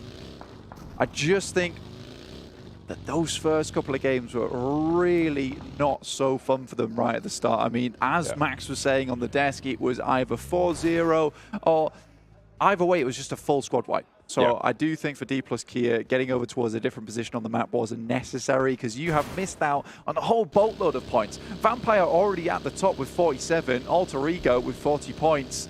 The Indonesian representatives doing absolute wonders.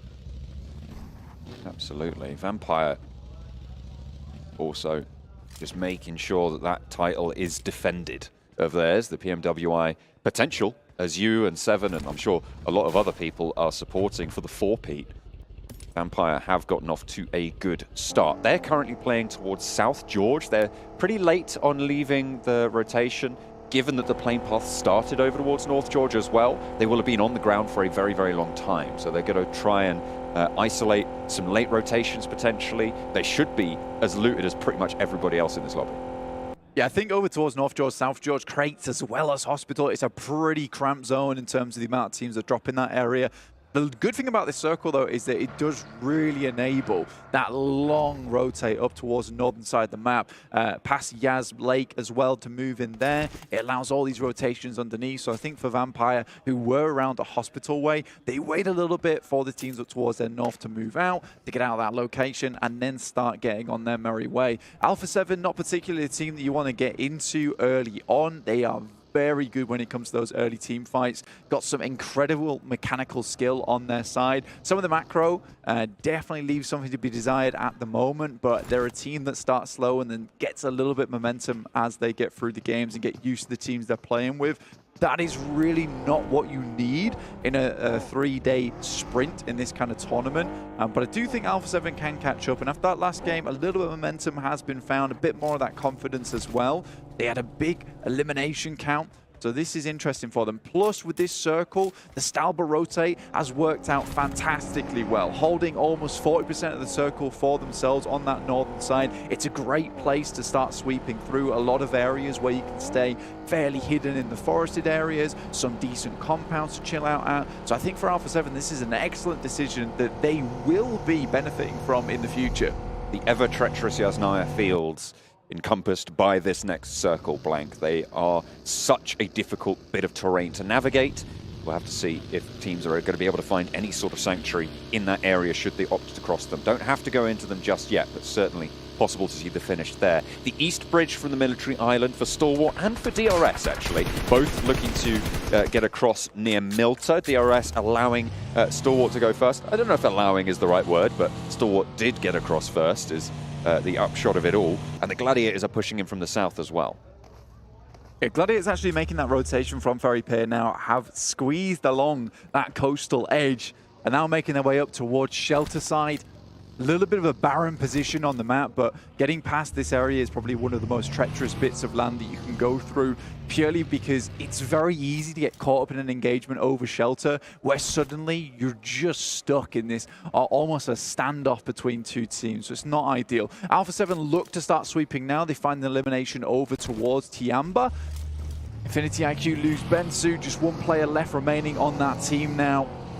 Very unfortunate after their start versus Reject Tokyo earlier on.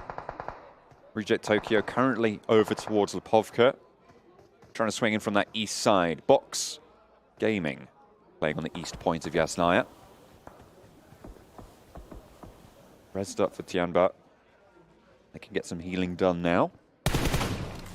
Might take a couple more bullets, but only one player. You don't want to make yourself too much of a target here for Infinity IQ. We got trying to just stay alive and maybe make teams think that there's more than just him inside this building. Yeah, he needs to have presence, realistically. I think this is a compound that a few teams would like to get their hands on. So for Hugo, if the circle does move over towards that northern side, likely to get crashed. So the amount of nades he's got in pocket will be very important, but not likely that he's going to be able to survive versus a four-man squad coming his way.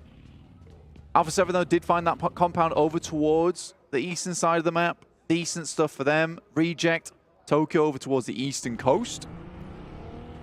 A little bit easier to move through this position as well, because the eastern coast has this nice little ridge that you can play around. It will depend on this next circle, though, but scouting-wise, that's a decent place to start from.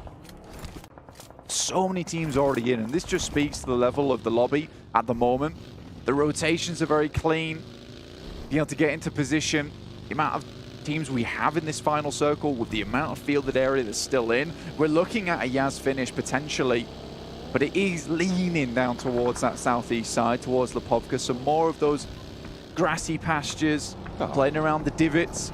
And there's a couple of compounds here too, but I think it's those dips which are going to be really influential in this particular location. You can already find Fireflux making their way over towards one. And you can comfortably sit towards these locations for quite some time. So already setting up the fort with the vehicles. They've got a little bit of cover from behind as well, from those vehicles, as you say. They can use those ridgelines to their advantage. Gladiators parallel to DRS, who, as we were talking about before, had to leave that military island on the east side. Stalwart have managed to get ahead of this rotation, and they are starting to push through. In the meantime, Vampire are taking a beating over on the western edge near the Az field, but Gladiators seemingly getting away with this rotation, and DRS are going to be behind them now.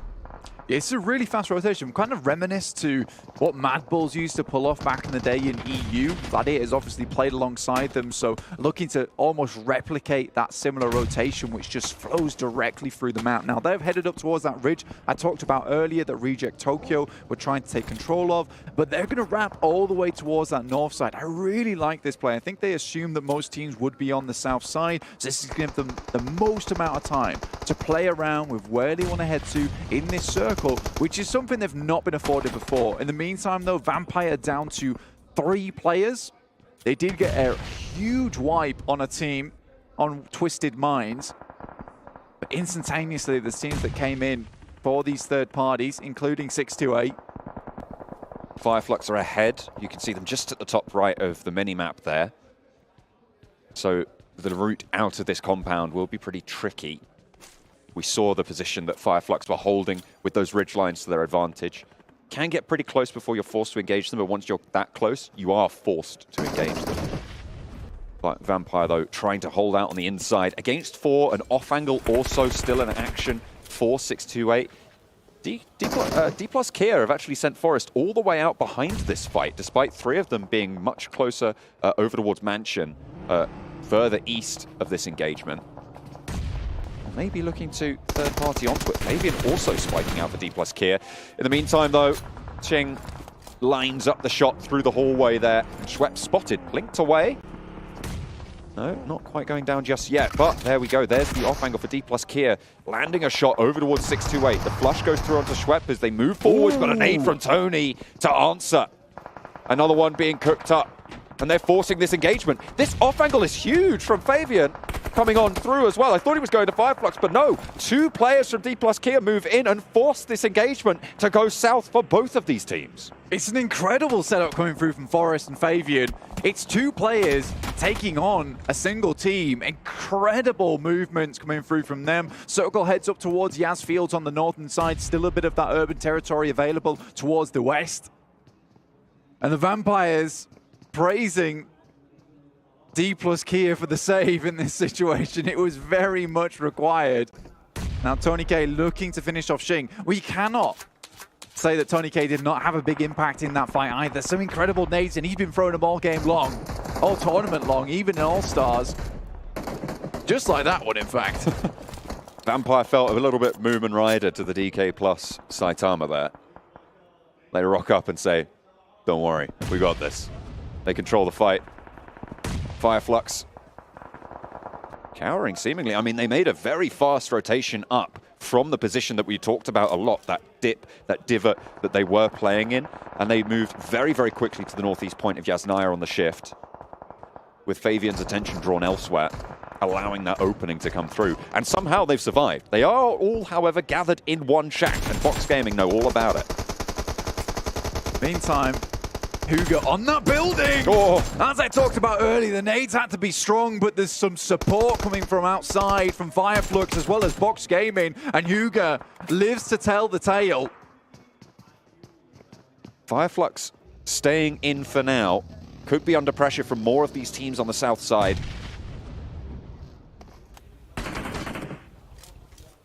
Potentially looking at this position to try and rotate on through. The rotation from Gladiators earlier to the north side gives them a lot of control over that north edge, but the fields in front of them will be dangerous. Yeah, right now the Gladiators have a massive amount of space. And this team loves it when they have a huge amount of space as well. A little bit cloistered sometimes, a bit claustrophobic when they get in the melee. But when they have this opportunity just to chill, relax in the meantime, have a bit more time to set up the rest of the game, that's when they typically do well. But they will have to deal with the Falcons, who have made a wide wrap through the blue towards that north side. Tixi currently outside on his lonesome. Drops a smoke, provides a bit of cover for himself as Six sends some nades that way. He'll probably regroup with the rest of the team, who has been recalled towards his position. And with Falcons being pushed in by the blue, this is an ideal time to get rid of Team Falcons. Stoned down. Ching looks to move through the auto shotgun. Good in that close range engagement. Alpha 7 now trying to fend off against Falcons. The ridgeline allowing this swing down south for Falcons. They'll try and bide their time just a little bit longer, as Alpha 7 are going to have to pull the trigger on their rotate sooner rather than later. Meanwhile, in Yasnaya East, Box Gaming, Xing, the last player. Hang on a minute, we're hopping back over to Alpha 7 and Falcons. Frags going both ways, but at the moment, Alpha 7 looking a lot better in this engagement. However, the blue zone will not let up. Revo running to the top of the hill. Kate Bush, eat your heart out. Trying to get away from that zone, but the Gladiators are rolling in for a third party on the northeast side to try and control that. Stop Alpha 7 dead in their tracks on the back of a raggedy engagement here, and it's looking good to start. Meku lines up for a second, dips back and has cover from the team. Revo falls and Alpha 7 swept aside. A perfect third party from Gladiators. Gladiators get a bit of a moment to breathe here, and that just makes all the difference for this team a lot of times. When they have that oversight over them, they saw Team Falcons come up towards that northern side, they dip back down again, they heard the engagement go through, instantly they're on top of that one. And for the first time in a long time, Alpha 7's fight is not as clean as they'd like it to be. On an open ridge, hardly any smokes thrown as Team Falcons stumbles their way. A bit unfortunate. Alter Ego, Rosemary here, left alive for them. Second place team. Immediately he finds one onto YDD. Over. We'll look for it, but it's D plus Kia to actually finish off the engagement. Damage done, but that is Alter Ego eliminated. Luckily for Vampire, I should say, as they were sat pretty close behind, but they stay that gap. Fireflux, though, with that gap to close, they managed to make that cross nice and early, and they are now reaping the rewards for doing so. With only Box Gaming really quite close by, Tiamba moving in with the remnants, the dribs and drabs. 3 players are alive, but they're not playing together right now, and they're struggling to get across these hills. It's funny to me that Huga from Infinity IQ has been able to hold on to this building for so long. Really good nades. There's guard dogs around them as well, keeping him nice and safe. So this is beautiful stuff. STE, Stalwart were not able to get on towards that building.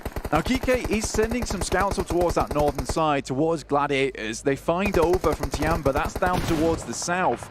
And they're just picking off players one by one. Stage 5, 24 players remaining in 7 teams. This is very, very unusual for our usual Arangles here. D plus Kia looking to get some more points back on the board. We said they were down towards the bottom of the lobby, but it's not where they belong. And they know that too as they start to unleash a lot of damage over towards these teams. 6 eliminations found for D plus Kia. 4 of them over to Fabian. 2 for Forest there. Just about getting away. The buggy bearing the brunt of the damage from Osal. A regroup from Box into the buildings. They'll stack themselves up to go for a push further north because this is looking like a field finish. You can see here on the sweeping shot, Blank, it is pretty much just hay bales as cover. I mean, and Hugo's building. That's true. Apart from, okay, fair enough. I mean, to be fair, the fact that no one's been able to pick that up, and I think it's just because there's so many angles around this location, it's hard to make that rotate up towards that building because it is so open without feeling about 18 different players just sighting you at that point in time. You can feel it in that moment, and Stalwart certainly did. They tried to make that fight come through quickly. Hugo was able to keep them away with some beautifully placed nades. Now, for the Gladiators, this is a really incredible game, all things considered, particularly because they were in very peer. Making this rotate was not easy, but they picked the right direction and the right rotate, which obviously has encompassed some research into these games. And it feels like a similar kind of playstyle that we've seen in the past from them is coming through. And their gunfights are good, as you see on the screens right now. Not sure what happened between last and now, but it's good. Fireflux under pressure as Box Gaming finally turned their attention out that way. They've stayed in the shadow for too long, and they will fight there no longer. Box Gaming take them down, seemingly without too much effort. To be fair, they were all in one building in a very nadeable position, so you got to feel it was a little bit of a ticking time bomb. Yeah, I think for the guys on Fireflux, just really not paying attention to what was going on from Box Gaming. They dropped some smokes, were able to walk all the way up towards that location. Really well done. Nades in through the window. You saw them all just inside this building as well. So nadeable. Now, D+Kia rocking up on that building that they caused such hell towards Stalwart on earlier. And Hugo's instantly down. And they might just be able to take advantage of this. But Box and Duck is taking shots up there. Almost guaranteed that Fabian goes down. Play on this cover and try and get these reses. If there's a stabilization opportunity for D+Kia, they are going to have a strong time, but this roll-up from Box Gaming is super heads up. They managed to find their feet and run straight on in, but GK aren't going to allow them to just get this for free. The nades through Find Forest, and now just one player left standing for D+Kia. Saden in the corner with the DBS, but he's not even going to get the opportunity. The chance denied. D+Kia swept aside as Gladiators chime in as well. A potential third party, but Box Gaming are just too healthy as well. Kitsune sends a nade down that way, but it's Ragnar to start things off strong for him. Tixie's looking for another nade as the smokes are all unleashed. Keeping this position shrouded by the clouds of smoke. Kitsune's got 3 nades in pocket, sends one over the top. Box Gaming not likely to be inside the building, so tosses it a little bit over towards that left-hand side. Now Tixie goes down, it's really bad news. Oh dear, that is unfortunate. There is an answer. Matic, fantastic. Just about staying alive. And the knock went over towards Tixie on the front line. Slowing down GK on those sides. So important for Gladiators' route forwards here. Yeah, Matic is doing a fantastic job. Definitely pulling a Matic classic here, but more akin to when he's a solo at the end of the game and he's just taking names and numbers. Oh dear. Meku spotted and taken down as well to a cheeky little spray. A push forwards, and Box Gaming once again move in just the right time. Kitsune really can't do too much. He's only going to try and get these trades. He cannot save his teammates in this scenario, and Matic has to roll in to try and get something for this position. But Box Gaming looking good on their route out of Yasnaya. They found the openings and they took them with both hands. Man, right now, Matic is untouchable. The way he's moving, ethereal. The bullet's just passing through this man at the moment. Haith now from GK Esports does spot this location, will drop some smokes up towards that northern side after they did suffer that casualty from Matic earlier on. But Box Gaming has a lot of cover for themselves. Unfortunately, they're not in the circle, John. They'll have to move in. And how many more smokes do they have left? They have been on a smoke train for some time now, but the coal has got to be running dry. They will have been able to get a pretty decent resupply of Fireflux, you'd hope. But it can't be too many more in the back pocket. 3 there and quite a few nades, to be fair. I mean, it looks like they're going to do okay for the time being. The question is, how long do those resources last? As you say, out in the open, you do need to invest quite a few of those repeatedly. Matic looking to reposition now as he also is not in this next circle. A lot of damage felt towards Duck, but not the knock. Broadside for Kitsune over towards PK. You'd imagine they should just have a full view on this. Matic also out in the open. A the Gladiators just trying to survive 1-1. A big split, but really don't have much choice about it. Matic goes down, and now it's just Kitsune, but he's fending off Box. Not for long. Nade pings over the top above his head like a light bulb, but doesn't give him any ideas, just sends him straight back to the lobby there. Gyroscope from Box. The fact that Duck is able to be here is absolutely madness, John. Should not have been able to get up, but some funky driving took him into the location. One on the back. Hope looks to hit those shots. Now it's a 3 versus 4. 3 for GK trying to move in. 1G. Just getting these shots down range, but not really landing on the mark. That's what you want. Duck finally able to take down Ragnar. 2 players now standing. Box on a little bit closer to the edge of this next circle. See where the shift ends up going. But the team's forced into these fields, left open. A wide swing up to the north from Gyroscope gives them a huge off angle. Yeah, I mean, for Box Gaming, they have to take these angles on towards GK. They know that they're limited on players, and taking these 2 angles on the sides leaves them very thin on positions that they can play now. Gyroscope moves down towards another hay bale, and I'm pretty sure this is all but over right now for GK. They would have to pull something miraculous out of the bag here. Oh, another nade over the top from Duck. Leaves just the 1 player. DBS in hand, he's waiting for the pushes, trying to get a little bit of an answer, but not given the range advantage on the spot. Gaith has more trouble to deal with, but he just can't hold it out. Box Gaming make move after move after move. Precise, efficient, devastating. 23 points on the game, a 13 elimination match for Box Gaming to enter themselves into the fray. They started on 7 points blank. They're up to the big 3-0. I mean, Box Gaming certainly not playing the Box Gaming of the past, who just sat in a compound and won from there. Now they're moving from compound to fielded area. What is this? This is a change of pace for me. But good to see. Honestly, I am really excited to see more of this kind of playstyle coming out from Box Gaming. They made some really good moves, took some very good fights with the information they gathered as well, John. And I think that's the big thing. They saw Hugo as well as Stalwart. They went down. They noticed that Fireflux hadn't moved out as of yet. All the vehicles were primed and ready to go, but they took their chance. They saw it. Smoke trains are down. Nades are out. Easily done. So a really nice game from Box Gaming. Gladiators, I think, could have maybe gone a lot further in this match, but they just could not step up to the task versus Box Gaming. They just went down in that close engagement there. I think the Gladiators still did very well. We saw a glimmer of the Gladiators gone past of that third party onto Alpha 7. Really very well timed. They knew exactly what they wanted to do. Again, they tried to third party onto Box Gaming. It just didn't quite work out that way. Maybe they thought there was more presence inside that shack from the Infinity IQ.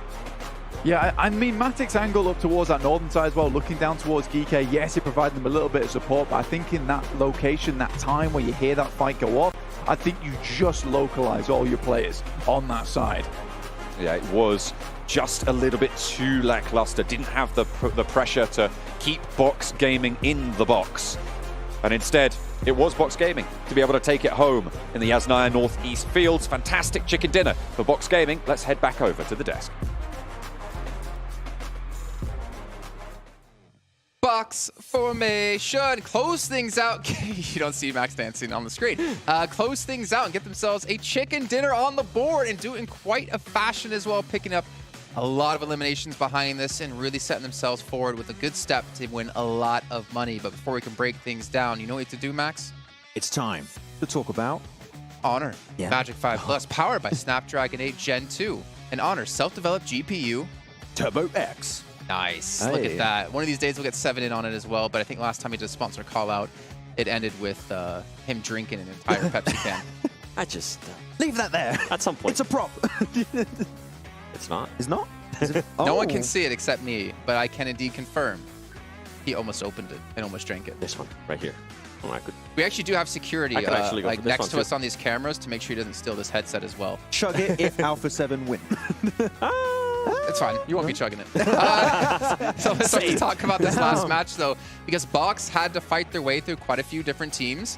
One of those in particular, Max, you're pointing out, D plus Kia. And that fight with them allowed them, in a certain way, to close things out. Pretty much, we know that the South Korean team, D plus Kia, love their utility. Smokes, grenades, molly, they have all the time, a ton of it into the late game. The fact that Box Gaming actually eliminate the entire team and survive as a 4-man squad, they're like, wait a minute, that's actually a lot of really useful utility that we might be able to wrap up the game against GK Esport at the end. So the fact that they took down D plus Kia in particular did also kind of seal that game for them. It really did, and I love the way that they were actually able to rotate pretty much from being able to defend a push from one of the players from 6 to 8. Once they defended that, they were like, oh, you know what? D plus Kia's over there. Let's actually fully send it. And they were able to do that. And they were able to do that in such a great way, such a synergy way that we're kind of talking about this when we talked about Vampires earlier, right? How they were able to all push together at the same time. Guess what?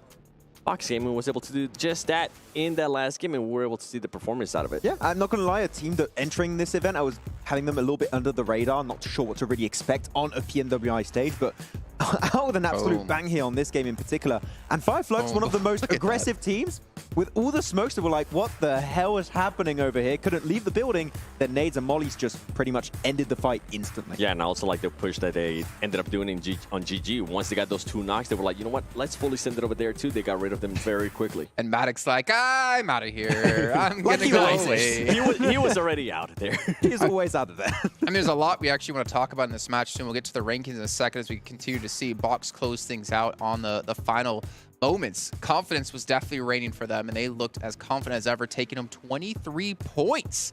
I mean, the second highest team was 11 with D plus Kia, and we'll get into how they got those in a moment's time. But a fantastic game out of them, and also GK realizing we just avoid D plus, we'll have a decent game. Well, GK was super quiet pretty much throughout the whole match. That's why they ended up only with just 2 Ilms, but they were able to set themselves up in such a great place where they can at least secure a two-place finish. Oh. Hey, out of 7-6 eliminations, they don't get the placements, but proving they can fight. Yeah. But which everybody knows that they can fight. They need to start getting those placement points at some point here. We know they can do that, right? But it's just at least they're not falling too far behind by picking up a few eliminations. But we need to see Alpha 7 reach the late game, which as of right now have yet to do that really efficiently. Max? Am I seeing that right, Max? No, you're not seeing what I'm looking at. No, you're not seeing Star Wars with 0 points. No? I didn't see that. I don't have my glasses, so no, it didn't happen. I think it's because he said he's not wearing the jersey. I think we're rehosting this game after it actually ended. So, okay, this game never happened. Don't say that. You're giving people nightmares at home. We've had very smooth matches so far, Max. Don't jinx this, okay? I don't think the curse is that strong that I can curse an event. Let's not find out. Hopefully not today. Yeah. Oh, okay. All right. Well, let's take a look at Box Gaming's player stats here because we have yet to be able to focus in on them as individuals. But we do see Kwang coming through with 864 damage done.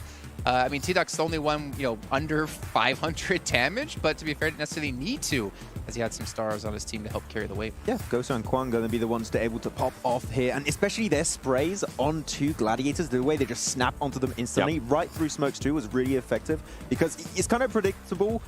There's a few positions in the field you can really play, and they just knew exactly, so laser it through, and I think using a headshot came through from Ghost at some point in that game, and it was just so hard because the fights were so quick, Seven. The moment they pushed on the Fireflux, the fight lasted 10-15 seconds, similar way onto the D plus Kia fight. The fact that they were so quick and able to survive as a 4-man team allowed them to just instantly approach the next obstacle. In a final circle like that, and knowing that those smokes are going to be going away soon too, and knowing that they're not going to have that much cover, you want to finish out those fights as soon as possible, and they were able to do just that. Though I am surprised we didn't see GK Esport take more control on the West while Gladiators were fighting Box Gaming. I was like, okay, they can get 2-3 off angles. You did ask, like, why aren't GK doing anything right now? Exactly, and the fact that they just stayed onto the western side of the circle, not doing too much with it, allowed Box to just, well, take full control the moment Gladiators fell. And I think for GK, it kind of goes back to what I was saying. They were just being super passive that game. They were just trying to secure those placement points. Well, I mean, you look at, Satan on the team, and I feel like he's very similar to Matic as well, because he's kind of off. Like every so often I look at the map feed and I'm just like,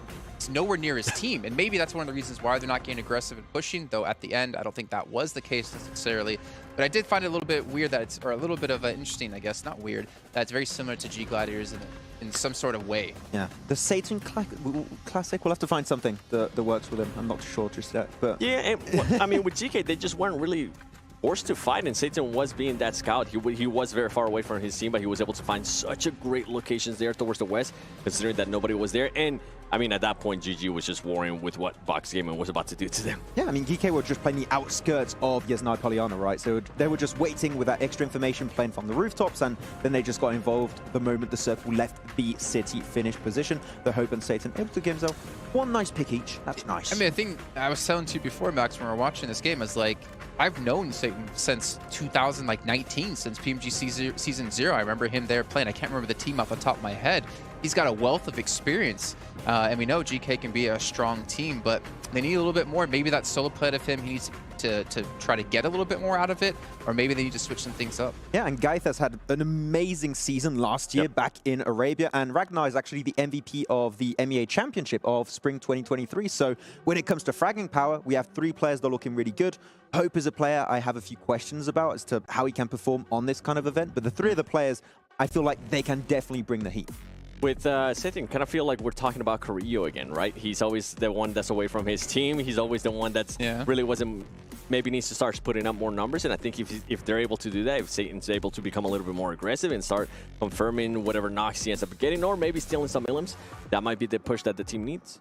Okay, well, speaking of pushes, there's one team who had a lot of pushes coming their way in this last match that we did want to touch on, D+Kia. They had a very interesting moment.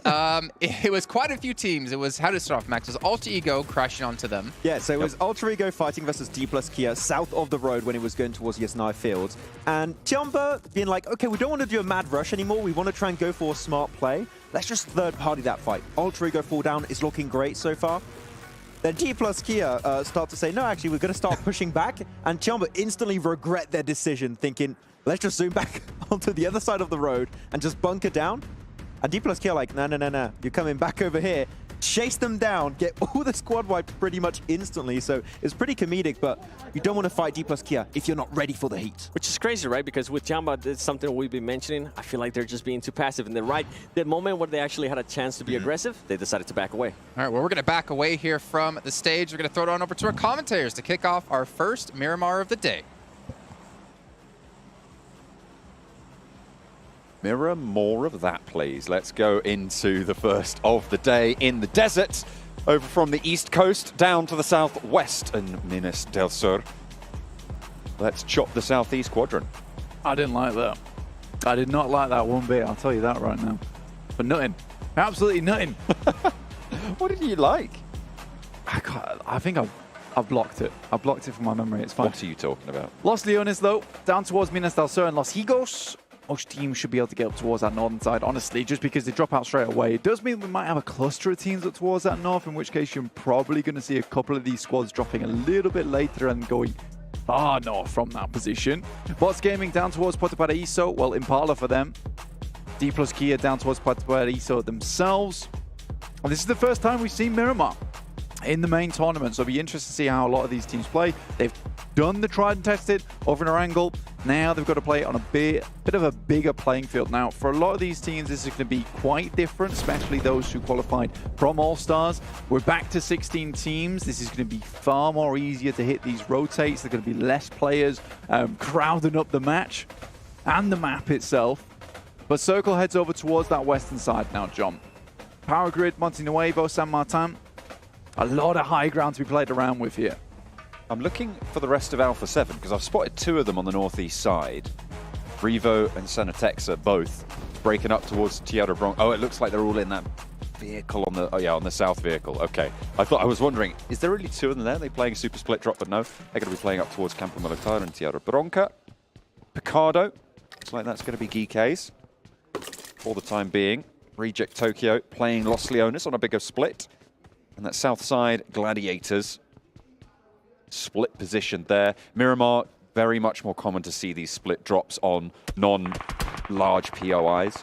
You can get quite a lot of loot on board that way. Twisted Minds, smokes being dropped and close to Infinity IQ, but nobody going down just yet. In fact, not even any damage found. Maybe that's about to change as Dami plinks away, but safety found for the time being. Yeah, actually the only player that's taken even a lick of damage is Alter Ego. Over on that side up towards El Azahar, probably dropped out just a little bit too quickly. Hit the ground with a bit of a crunch. You rub those ankles and get on with it though. You've got to get moving on this map because it is a big one, making sure you can get over towards the side of the map that you need to be in, especially with a playing path that heads down towards all the way on the east, and we get a shift on the circle over towards that west. I think a lot of teams will have to consider the fact that there is going to be a big roadblock of these teams. Getting over towards Monte Nuevo, El Pozo early on will be a big boon. So hitting into those vehicles early on, moving towards those positions and getting some massive wealth of loot on your back is going to be very important. Alpha 7, as we talked about before, on that northeast side, so paths available to them to get in, to maybe circumnavigate all of those traffic jams, that roadblock that will come into effect for a lot of these other teams. 628, the westmost front of the line of players that spans the middle of the map.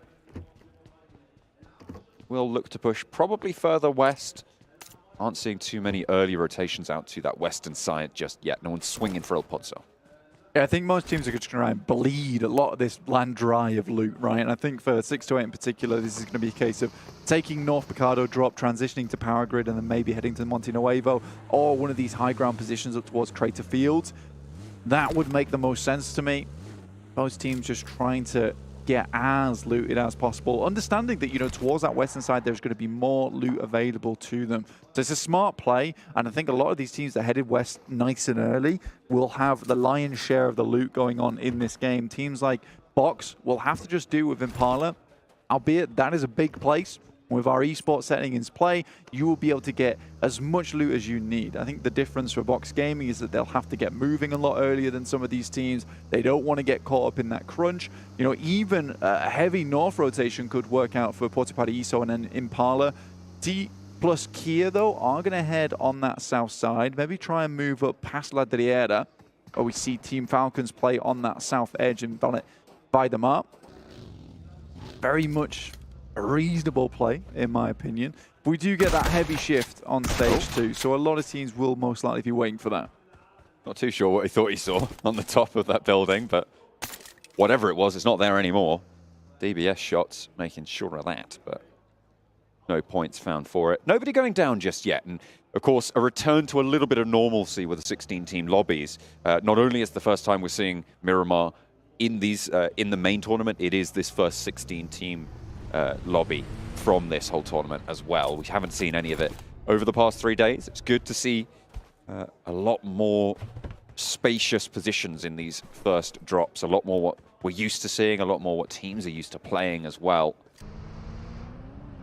It looks like we have our first breaks to the west. It's Twisted Minds moving towards Monte Nuevo, and 628 just started to eke west of Power Grid.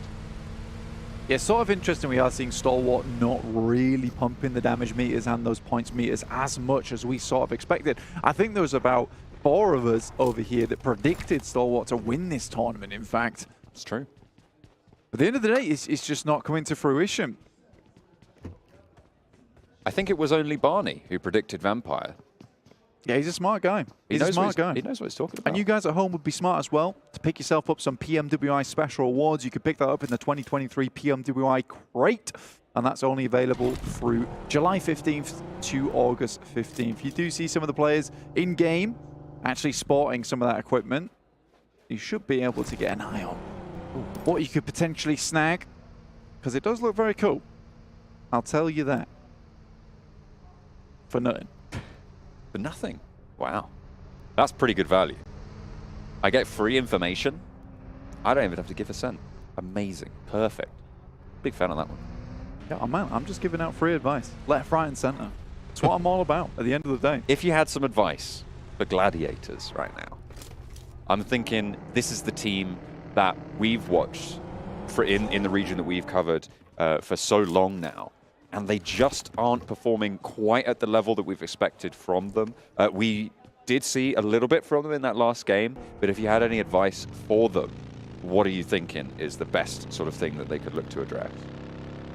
Honestly, advice-wise, in terms of like rotations, there's really not much to work on. I think they still make these smart rotations. They get caught up in that end game, though. It's that last 10 minutes. And I still think it's confidence, which is the issue right now for Gladiators. And some of that mechanical skill is just lacking sometimes, because I have seen this squad perform marvelously well in terms of those gunfights. Unfortunately, it's just not working out at the moment. But you do say, we see those glimpses now and again, but just not as frequently as I'd like to see them at the moment. It feels like some of the synergy is a little bit lacking here and there. And Matic isn't as effective on this Alpha angle a lot of times, and he's just becoming a little bit of a burden. Needs to be pulled along a little bit. Yeah, but I think at the end of the day, they're still making the moves that they would generally make. It's just because it's not being as successful that we see it as maybe a mistake or a problem. And I think realistically for Gladiators, it's just tightening some of those screws on their side. Because a lot of times you see their rotation, you're like, you know what, that is a decent rotate. Now you just need to follow through, and maybe you get further onto the end game. Because honestly, that last match, they made a bunch of smart decisions. A great third party over towards Alpha 7.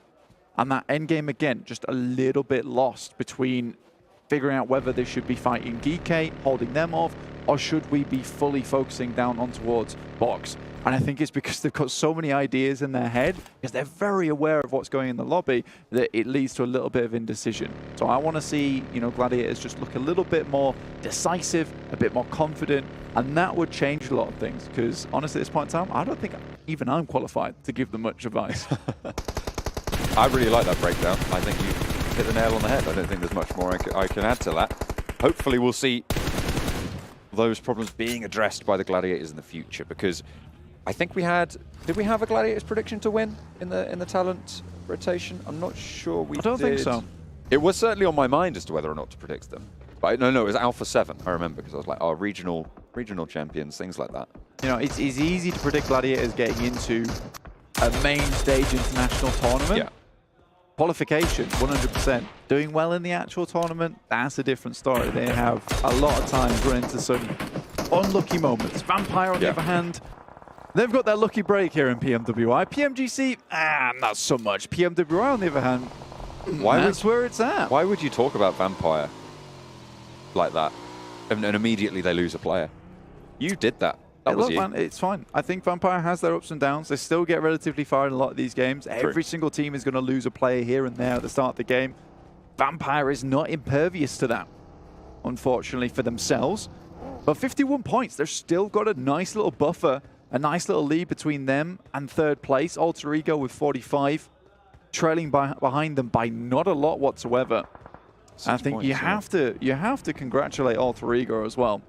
Really, really good stuff. Some great pickups for that team too. Rosemary, an absolute boon to them so far. Certainly displaying plenty of skill so far, nice and fresh for the roster. And they are certainly Alter Ego to perform. Oh, 100%, man. 100%. I think that they've been traveling a lot recently too, so it is nice to see them all come back together and still do very well on a stage like this. Reject and GK, though, currently at loggerheads, both sides. You've got GK on the high ground and Reject desperately trying to get through this pass, which is difficult. Circle heads out off towards that western side. You can see that on the top right hand of your screen. With 628 currently holding some extremely strong spots. Great scouting position from Xing. And Yang Won and the rest of the squad, they're all in a very, very prominent compound that sits right on the edge of the fielded area. So they'll have great sight lines up towards Alpha 7 and D plus Kia, who has made one hell of a wide rotate. That's a thick boy up towards El Pozzo. DRS are also playing on the shadow of the mountain currently held by Xing, and might slow Alpha 7's push down, because that's probably one of the few routes they're thinking about to try and get through from this next circle. Reject Tokyo currently trying to find their home quite near the Gladiators on the south side, but turned away at the door, and they'll have to redirect their rotational thoughts across the way. A lot of field on that western side that is difficult to navigate, and the gaps between these positions getting a little bit too long for the liking. Yeah, there's a lot of space in the circle, which is really unplayable, honestly, until you hit that end game. For instance, that northwest field, horrible position to be in until you maybe the last 4 squads, you can send it to one of those little hay bale shacks. Down towards that south side on the north edge of Monte Nuevo, pretty barren ground as well. The moment Box and Vampire are struggling to make it through over this ridge, that passes on the west side of San Martin, because Stalwart is holding a really strong position for themselves. Best thing that Vampire could possibly do is try and take out some of the squad members of Box, but back in that last game, they're feeling confident, already taking down Schweppes. Oh, Tiamba, 2 knocks sent their way. Reject Tokyo trying to eliminate them from this shack. More preoccupied with getting the flushes, in fact, actually, for Reiji. Doesn't maybe know exactly where the opponents are standing, but he breaks out and tries to make something happen against Reject Tokyo, but it's not going to go through. 2 players from Reject Tokyo knocked in the meantime, but they managed to take control of the shack and have a little bit of respite now. The Gladiators closest to go for this push should they want to, but they're just a little bit too split to make it happen fast enough. Yeah, Matic's already up. If you can open this up with a big nade and absolutely explode onto this engagement, maybe the chance that they can take care of this north side push. And I think getting rid of Reject just after Tiamba's fallen, that'll be a very nice position for Gladiators to start pushing towards that northern side. Alpha 7 move in, but easy. Already finding 1. 1 for 1 on the trade as the rest of Alpha 7 move through. Twisted Minds far too split to be able to hold that one out on the western side. Rokus, the only player close enough really to have an impact on the fight, and doesn't get there in time or wasn't in the right position. Either way, they back off with 1 player down. Alpha 7 have swept down that western side. And the shift again goes hard northwest. This fielded area that it encircles, Blank, is so open. It can house about 2 teams in the hayfield, in the hay barns. 2 or 3 maybe if they're lucky, but then they are sitting ducks for everybody to shoot at. Yeah, you kind of have to wait for it to confirm itself up towards that northwest side before you really take advantage of that, which is why you'll see so many teams rocking out on the edges of that ridge and on towards the mountain on that northeast side. We've got DRS, we've got Alter Ego, 628 in a position to do it. Twisted Minds to an extent, they did just lose a player. Alpha 7 right now in a really strong spot to actually translate this game into a win. They don't have anyone at their backs. They can just play this one safe, play it calm, keep control over Twisted Minds and Falcons down towards their south. And if this does move in towards that field, they have an instant position to shoot towards one of these middle arenas. Stalwart staying in the conversation on the overall standing. 6th place, 29 points. Nothing stand out from them just yet, but certainly still there. Box, however, kind of the flip side. We saw that in the last Erangel, earning 23 points, 13 elimination game. Now they're taking down top from Stalwart. Action, the other side of his coin, trying to keep a little bit of suppression on the position, and the rest can come through from Stalwart. Dami moves off the top side, very low. Most likely will fall there, and he does. Reiji have to pick up that kill. Gets the elimination on board. Really well done. UMP just blast the vehicle. Gets rid of that. Gladiator is still down towards that south side. Infinity IQ passing through on the north edge, just over the top of Geeke. This southeast side needs to conclude fairly soon. With the pressure that's felt outwards from that field position, it really condenses that southeast side and makes it so much harder for these teams. This east edge as well. Box trying to push in behind Stalwart. Just trying to keep this one out. Action, ooh, going very low and finally knocked out by Duck. A force to be reckoned with on that previous Erangel, but Tony K sits his teammate down from Vampire to suppress the ridgeline. Fireflux, however, are chiming in, and both teams have third parties to worry about, seemingly.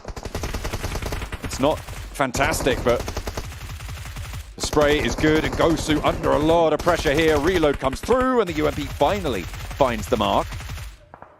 Took a little bit too long for their liking. Duck launches a nade, doesn't quite get the knock in response, and the flush hasn't come through just yet. Stalwart getting the worst end of this deal. 1 player down from Box, and there's only 1 still active. Icy on the ridgeline spotted. Really hot stuff from Duck again. Playing strong for Box Gaming. Now with the blue at his back, needs to put pressure on. Spray to the legs, 15 bullets in the bag. DBS is there as the secondary, needs to close the distance before swapping. Gets it out now and has got that advantage in this close range trade, but the blue zone's tickling. It's doing more than that. And it is Vampire to chime in as well with the points. Stalwart on the east side, stay alive. Desert the player to watch over on Stalwart. It certainly is so. Able to get his team out of a sticky situation, but their power has been drained like the color out of Top's hair. A little unfortunate. Alter Ego do move in with 2 to scout out the position from 628. In the meantime, Kitsune taking shots over towards GK, but another team chiming in that we talked about earlier. It's Infinity IQ. Meku to try and keep his IGL safe. Kitsune crawling back behind the headland. The blue zone, 20 seconds to move. Infinity IQ eliminated in the meantime, and Kitsune can get rest here. No threat from that southwest side. A lot of cover found. Now, can the rest of Gladiators move in? Because there is not a lot of cover forwards. There's not a lot of positions that aren't already occupied in their path. Yeah, I think for Gladiators, really might genuinely have to take a gamble. I think at this point in time, you just send it into the fields. It's going to be very difficult in this position. You already know there's going to be a whole clump of teams waiting on the edge side before they have to confirm on the field finish. Right now, it's looking like it could even head over towards 628's compound, which is incredibly good.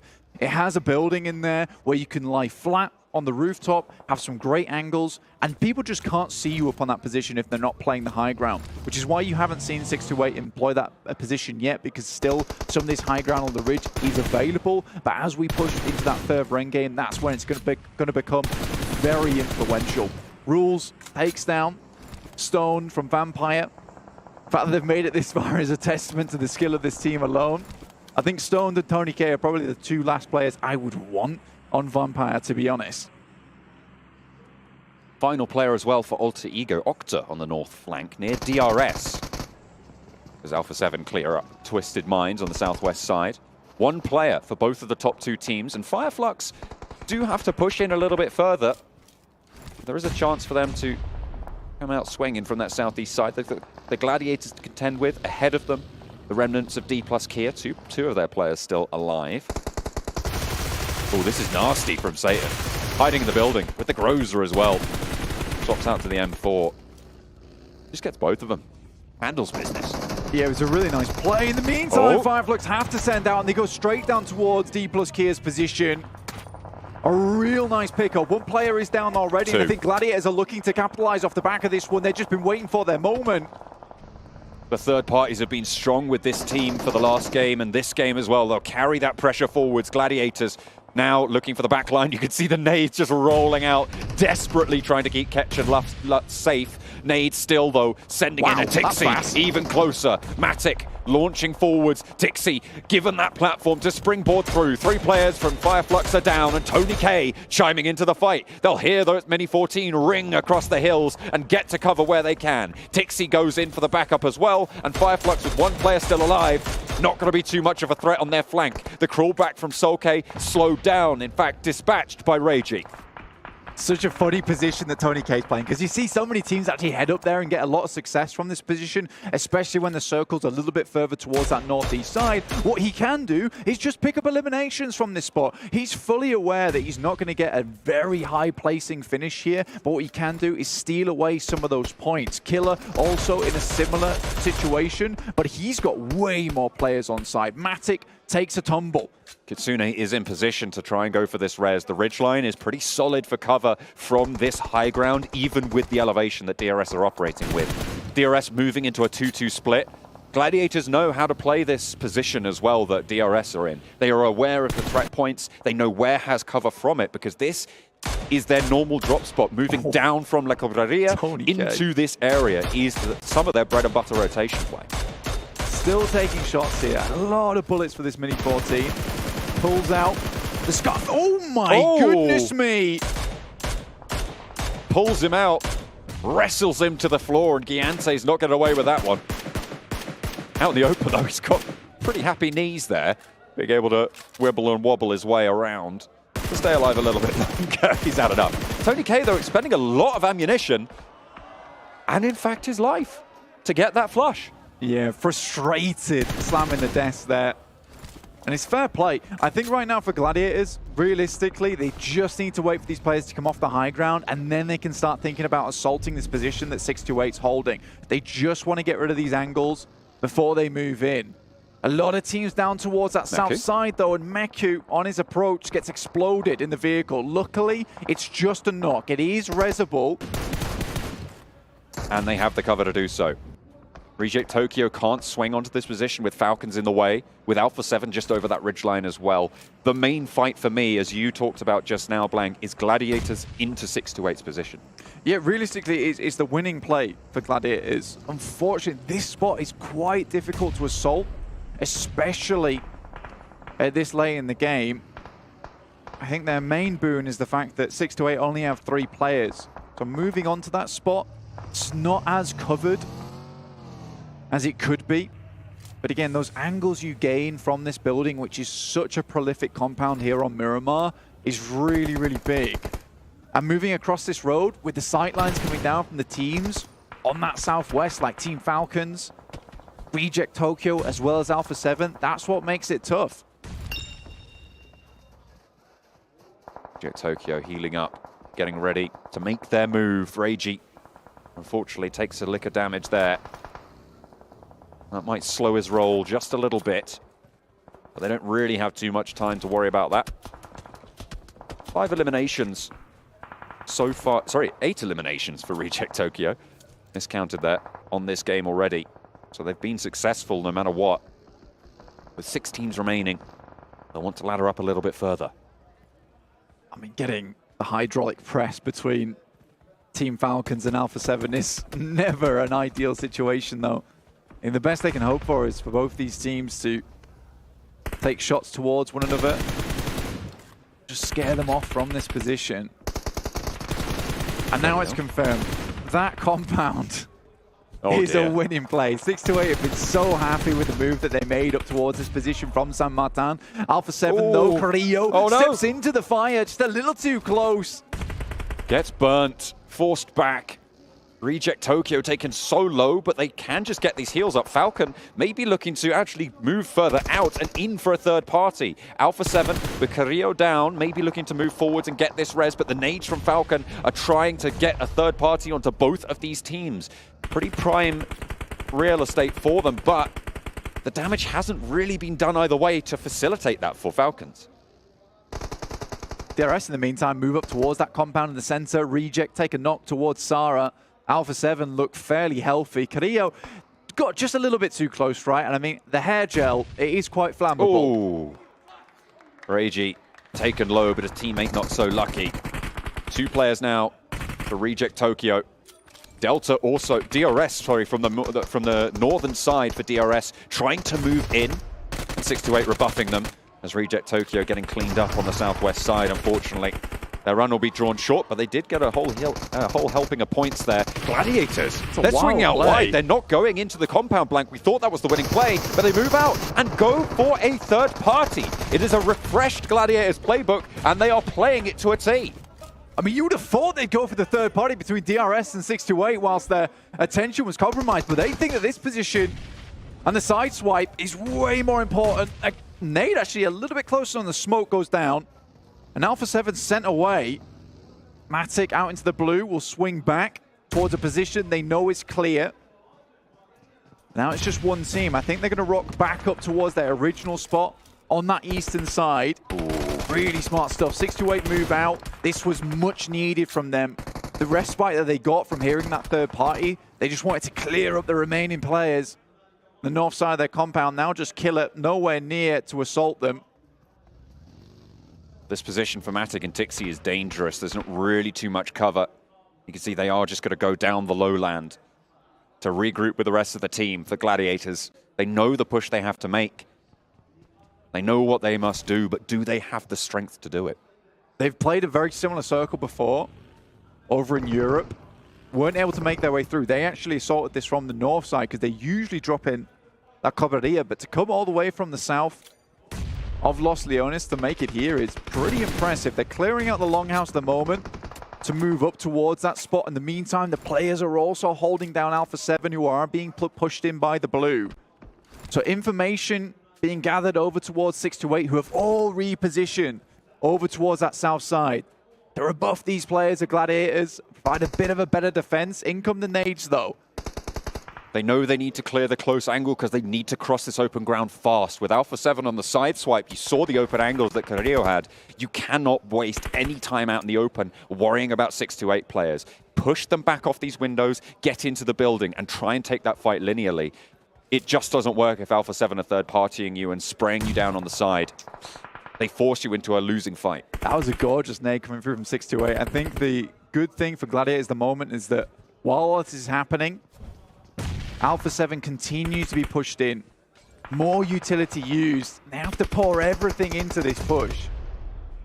Absolutely critical that they get at least one player in. All the smokes are through and they go for the crash with the DPS. No one's down as of yet. Matic leaps up to avoid the licking flames at the heels, but Tixie's down in the meantime, flushed as well. And Yang now pops another molly out the side. Groza in hand, and it's just the one player for the Gladiators alive. The crash has gone catastrophically wrong for them. Matic tries to drop, and it will not be enough. All 3 of 628 survive, and now Alpha 7 can start to march forwards, but Mafioso down. The Cenetex are going for the res. They have to delay somewhat, but they can push in now. But Killer's still here for DRS, the MVP of the squad. A huge elimination count from the All-Star stage blank, and he's still got more in the tank. This guy is mega at the end of the day. Still taking shots, still sending nades over the top. And that first one was very, very long. Luckily, they should just have enough time to pick up Revo before the circle starts to enclose. But you got to give props to Yang 1. The fact that he was fighting versus Alpha 7 and the rest of the team from Gladiators were moving in, that is an incredible move from him. They'll get a full resupply from the Gladiators side. Killer getting shot out from underneath the vehicle itself. Sunan taking those shots. But Carrillo picks up easy from that side. Oh. This is not good. Alpha 7 able to get an opening knock, but Yang 1 again on such a huge side swipe. Slows Revo down. Now turning attention to the backline, but there's a teammate already pushing forward. Cenetex drawn short out in the open. Has to just go completely raw into this fight. Gets the cross. Fire. Oh, Yang 1 perfect on the timing. And 2 players fall to the scope. Carrillo now under pressure, and Yang 1 on a mission to try and take down Alpha 7 single-handed. No finally falls, but the health bars are blinking. And now can 628 pull it back together? They got the res. Sunan playing around this door frame. They reposition and they have got the center. Breaks out wide and Sunan's forwards. DBS in hand, but it's cut down. And Revo turns the tables again. Now on the back lines, they're looking for one more, but it's denied yet again. 3 eliminations found. And they want the res. They slow down the fight. Carrillo has the off angle. Groza to try and stop it. He knows he's there. Burns him out of position. Lights his feet on fire, and he has to tear to the back of the warehouse. Vehicles as cover, and Carrillo desperately trying to keep his team alive, allow them to get the res. They have been able to get it on board. Mafioso and Revo now very healthy. 1 player stands for them, and Revo swings in through the door, out into the blue, and Alpha 7 march their way to victory. That is a disgustingly difficult win coming through from Alpha 7. Assisted by Gladiators who came in just when they needed them to clean up with Team Falcons. But Alpha 7, that push over the ground is really, really hard, John. What a final march from Alpha 7. Yang 1, what a valiant effort as well. This is why we talk about these teams from the region, from the PEL. They just have got that X factor sometimes, but unfortunately it was not enough to stand up to the Brazilian might of Alpha 7. Not at all, dude. It is tough to go against Alpha 7, but Yang 1 made it look pretty easy in that situation. The fact they played with 3 for so long, it is a marvelous effort from 628. They lost that high ground a little bit earlier on. I think the player had to drop down and just got knocked to the full damage. And playing that compound perfectly. I mean, what more can you really ask for from this team? Unfortunate that the Gladiators were held out by that Alpha 7 off angle for their bid for the top of the tables, but not really a lot you can do about that as well. They know the ground better than pretty much probably most other teams in this lobby, right? They play this area a lot, very, very frequently. They should know exactly what opportunities they would be given. Stump's very curious for the Death's thoughts on, why the Gladiators go for the Team Falcon push versus 3 teams instead of going for 628. And I guess we'll find out as we head back over the desk.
Alpha 7, well, we gave them 2 matches. Maybe we need to rethink some things here, 7, as we do see them take home a chicken dinner, and a much needed chicken dinner, to finally show some adaptation in their play and to bring one home for Brazil. I'm just Captain, still joined by Maxman7, Worlds Gaming here on the desk. And 7, you were saying it, they switched up their style a little bit, played a little bit more passive, and they got aggressive when they needed to.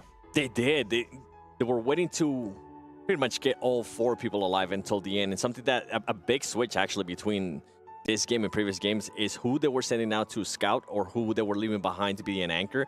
And it was actually between Mafioso and Rebel. It wasn't Carrillo. Carrillo was actually within the pack. They were always doing a 3-1 split, and it was either Mafioso or Rebel being either sent out or being set back to be an anchor. And I felt like that really worked in their favor, and something that I really enjoyed as well is pacing their game. It wasn't just being A7 aggressive. And I feel like this is something that we kind of notice in Americas as well.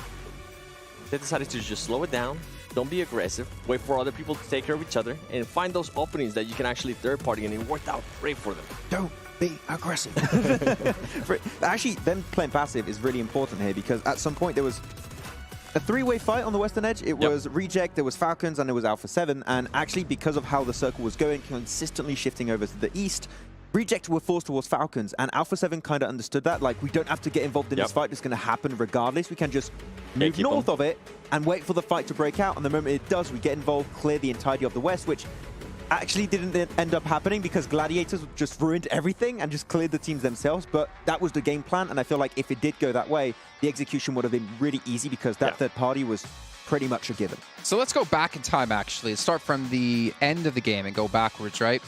I want to ask you a question. I want an honest answer. 6-8, I think they threw the match. I don't remember who the player was because he caught Carrillo on the transition, I believe that was. Or was it Mafioso? He caught Mafioso. Yang. Yeah. And he caught, was it Mafioso or Carrillo on the transition? Got him through the slit of the doorway and caught him just barely as he knew he was going to be running through. As you can see here, Alpha 7 getting 23 points. But then he like overcommits on the peak. He pushes by himself. He gets caught. He gets knocked. And it felt like a downward spiral from there. Yeah, it was Yang. It was Yang. Unfortunately for 6-8, they was just not quite able to capitalize after that opening knock.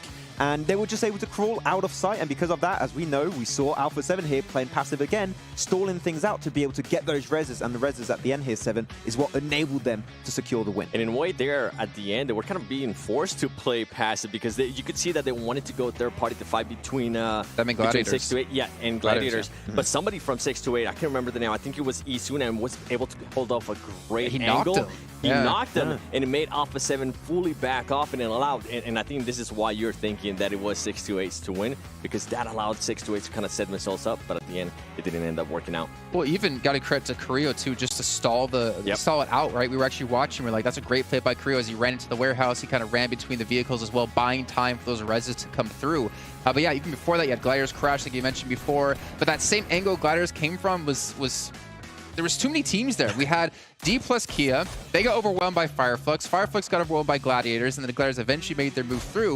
Well, the whole time this was happening, 6-8 just like, this is fun. Just gonna chill in my compound for like 10 minutes, it felt like, and it got them a lot of points at least. They were just holding off DRS, and DRS currently not being aggressive. They're just going for the placement points, collecting the information. They were like, okay, we can coexist for a little bit. I'm sure DRS wanted to play aggressive, but from the field location against like the warehouse compound of 6-8, you're not going to make it happen. A lot of people are saying 6-8 are a 3-man team here. The compound was the 4th-man player. Yeah, I mean, to be fair, I think DRS was kind of lucky to even get into that compound because Altrigo tried it minutes before, and didn't make it all the way through. I think that Alter Ego maybe overcommitted because that breach is not easy, especially when you have 3 teams like Falcon, Reject, and Alpha 7 to the western side. You can't just crash the wall and wait there. If you go for the crash, you need to fully commit, get inside the buildings, which they couldn't quite do, and that's what did cause their demise. But DRS just stayed onto the hay bales in the fields, which they could just play the long game, hope for a podium finish, which did end up happening. Highlight of that game for me, though, it actually isn't what happened in game. I think it was Tony K shooting down at DRS from the mountain, and then he gets hit, he gets eliminated, and he just slams the desk. It's so frustrating. It's great to see. It's a strong phone. It did not break. Strong desk as well.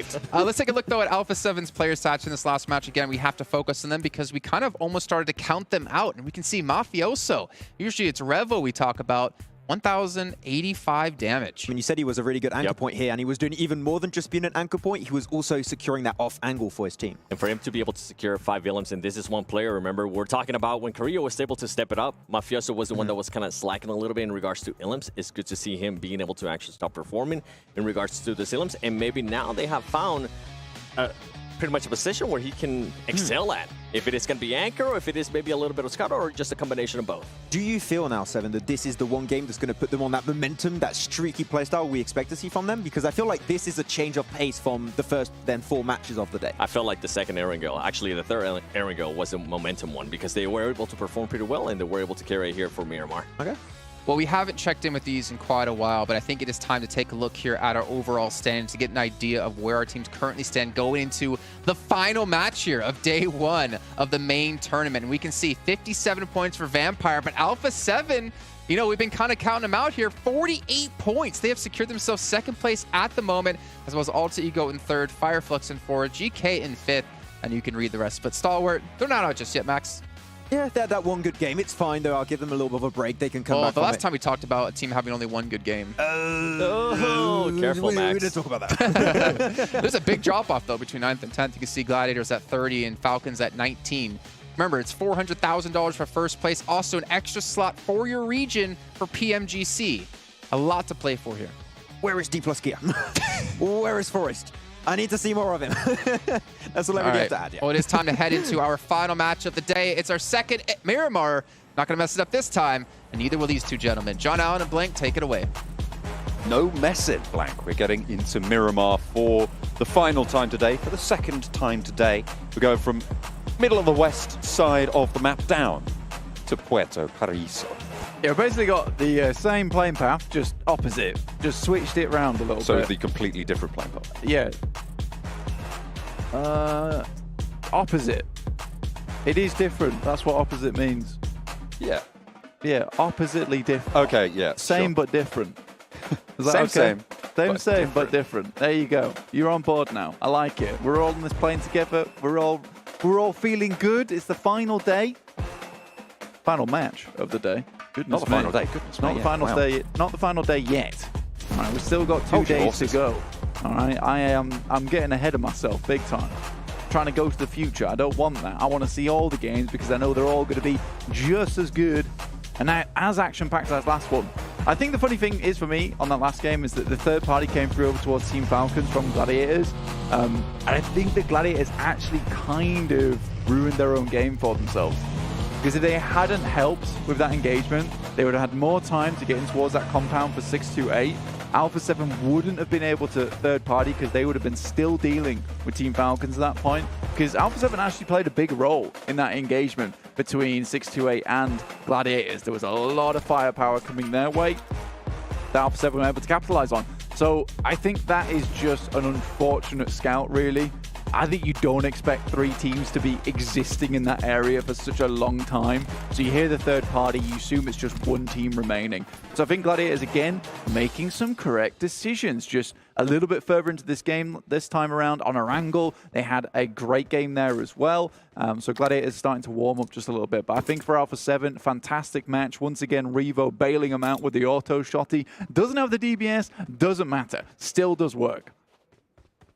It feels like Gladiators have very consciously decided more 3rd parties.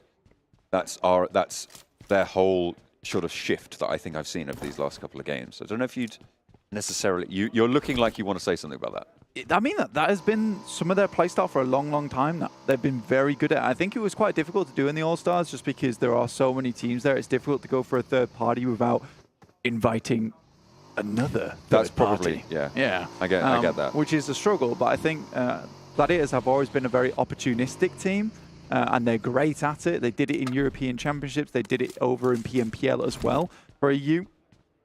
I think they can certainly keep going with that, but I think we've harped on about Gladiators long enough, so let's take a look at some other teams in the lobby. Fireflux at the moment makes some good initial rotations, but they seem to be suffering exactly from what Alpha 7's maladies were over in the All-Stars, which is a case of great first 15 minutes, man.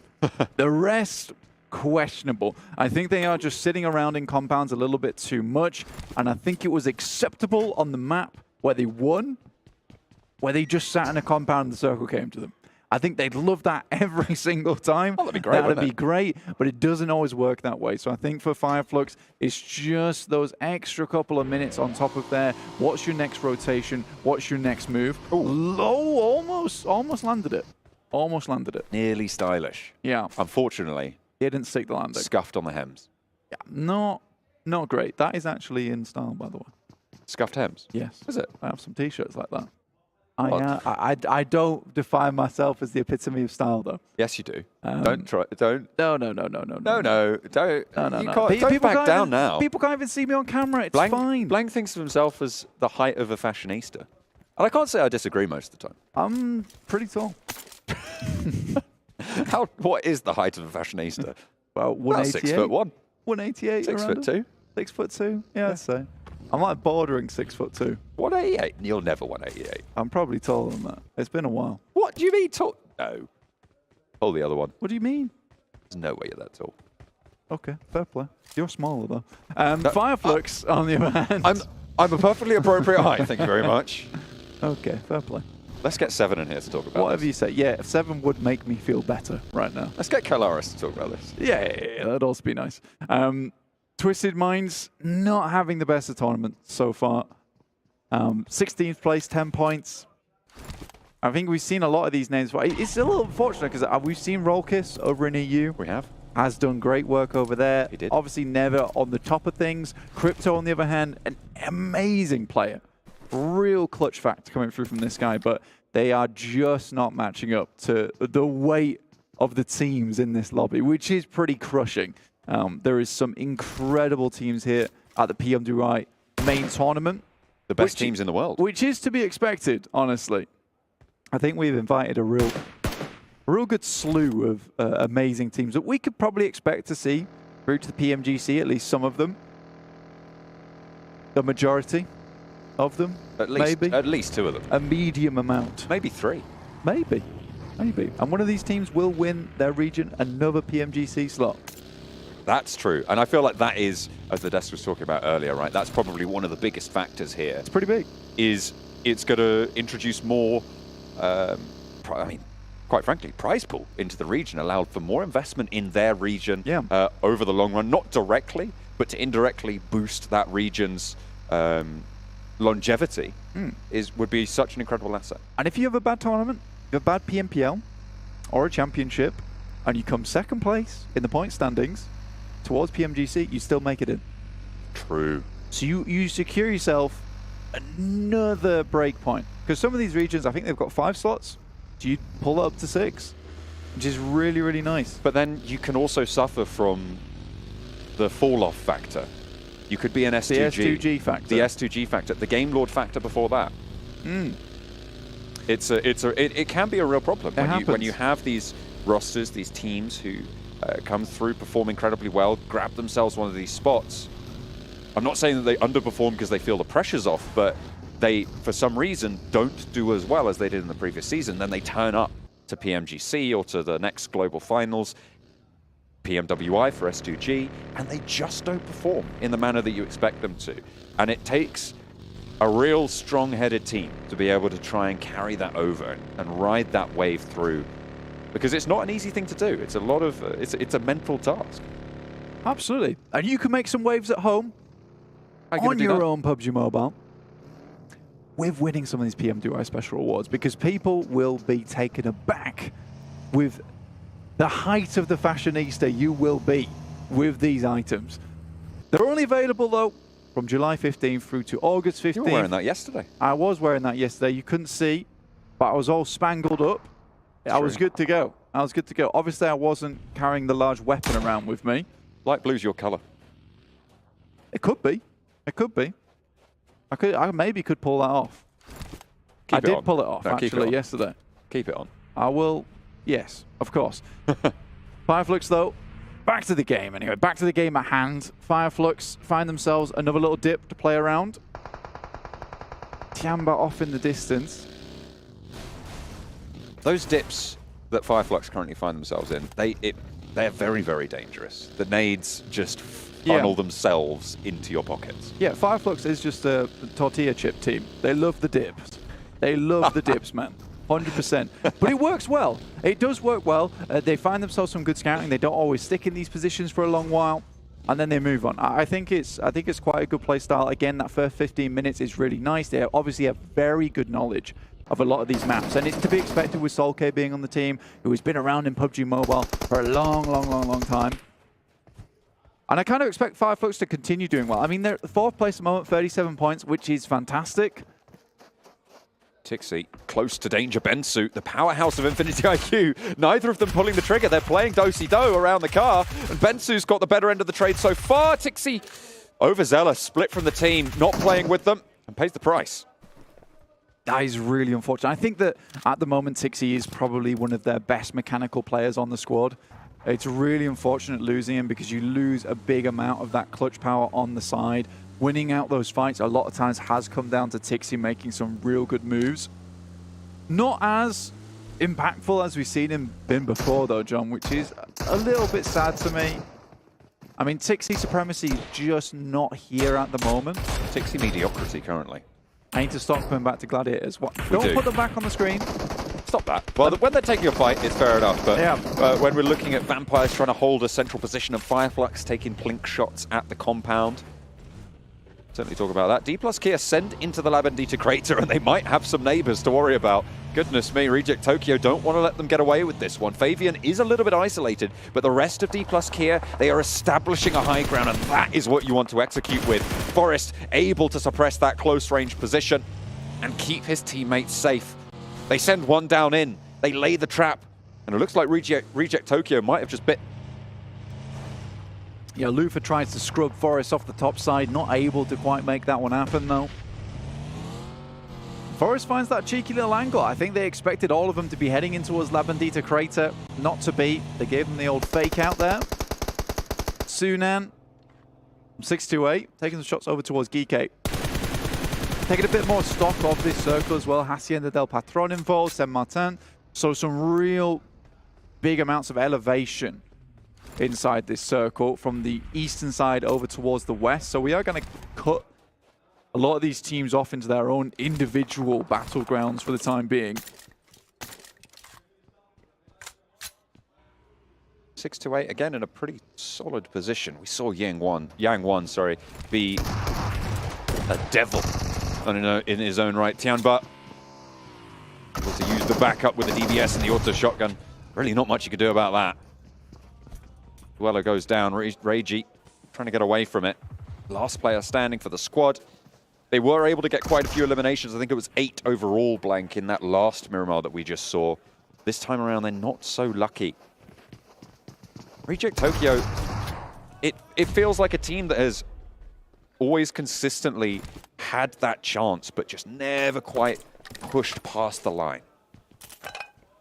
Now, for Reject, I think they've been a consistent esports team making it towards these international events. And absolutely. They obviously are performing very well in their region of Japan, but right now, it's not able to put up those performances on international stage. But it's always great to see them here, and I think that the Japanese teams are constantly improving. And I'd say that they probably are at the level of some of the they deserve to be here. SEA teams as well as European teams from about a year ago. Because I do think that PUBG Mobile teams in general have just leveled up in such a gigantic way over the past year. It's really crazy. And we've had more and more coaches move in to the scene, providing really valuable knowledge to these teams overall. Providing infrastructure, I think, or even, well, equally as importantly, right, is providing that infrastructure. When you look at teams that just play with themselves, the players are the ones doing the analysis, doing the coaching, and trying to figure out and execute on these plans.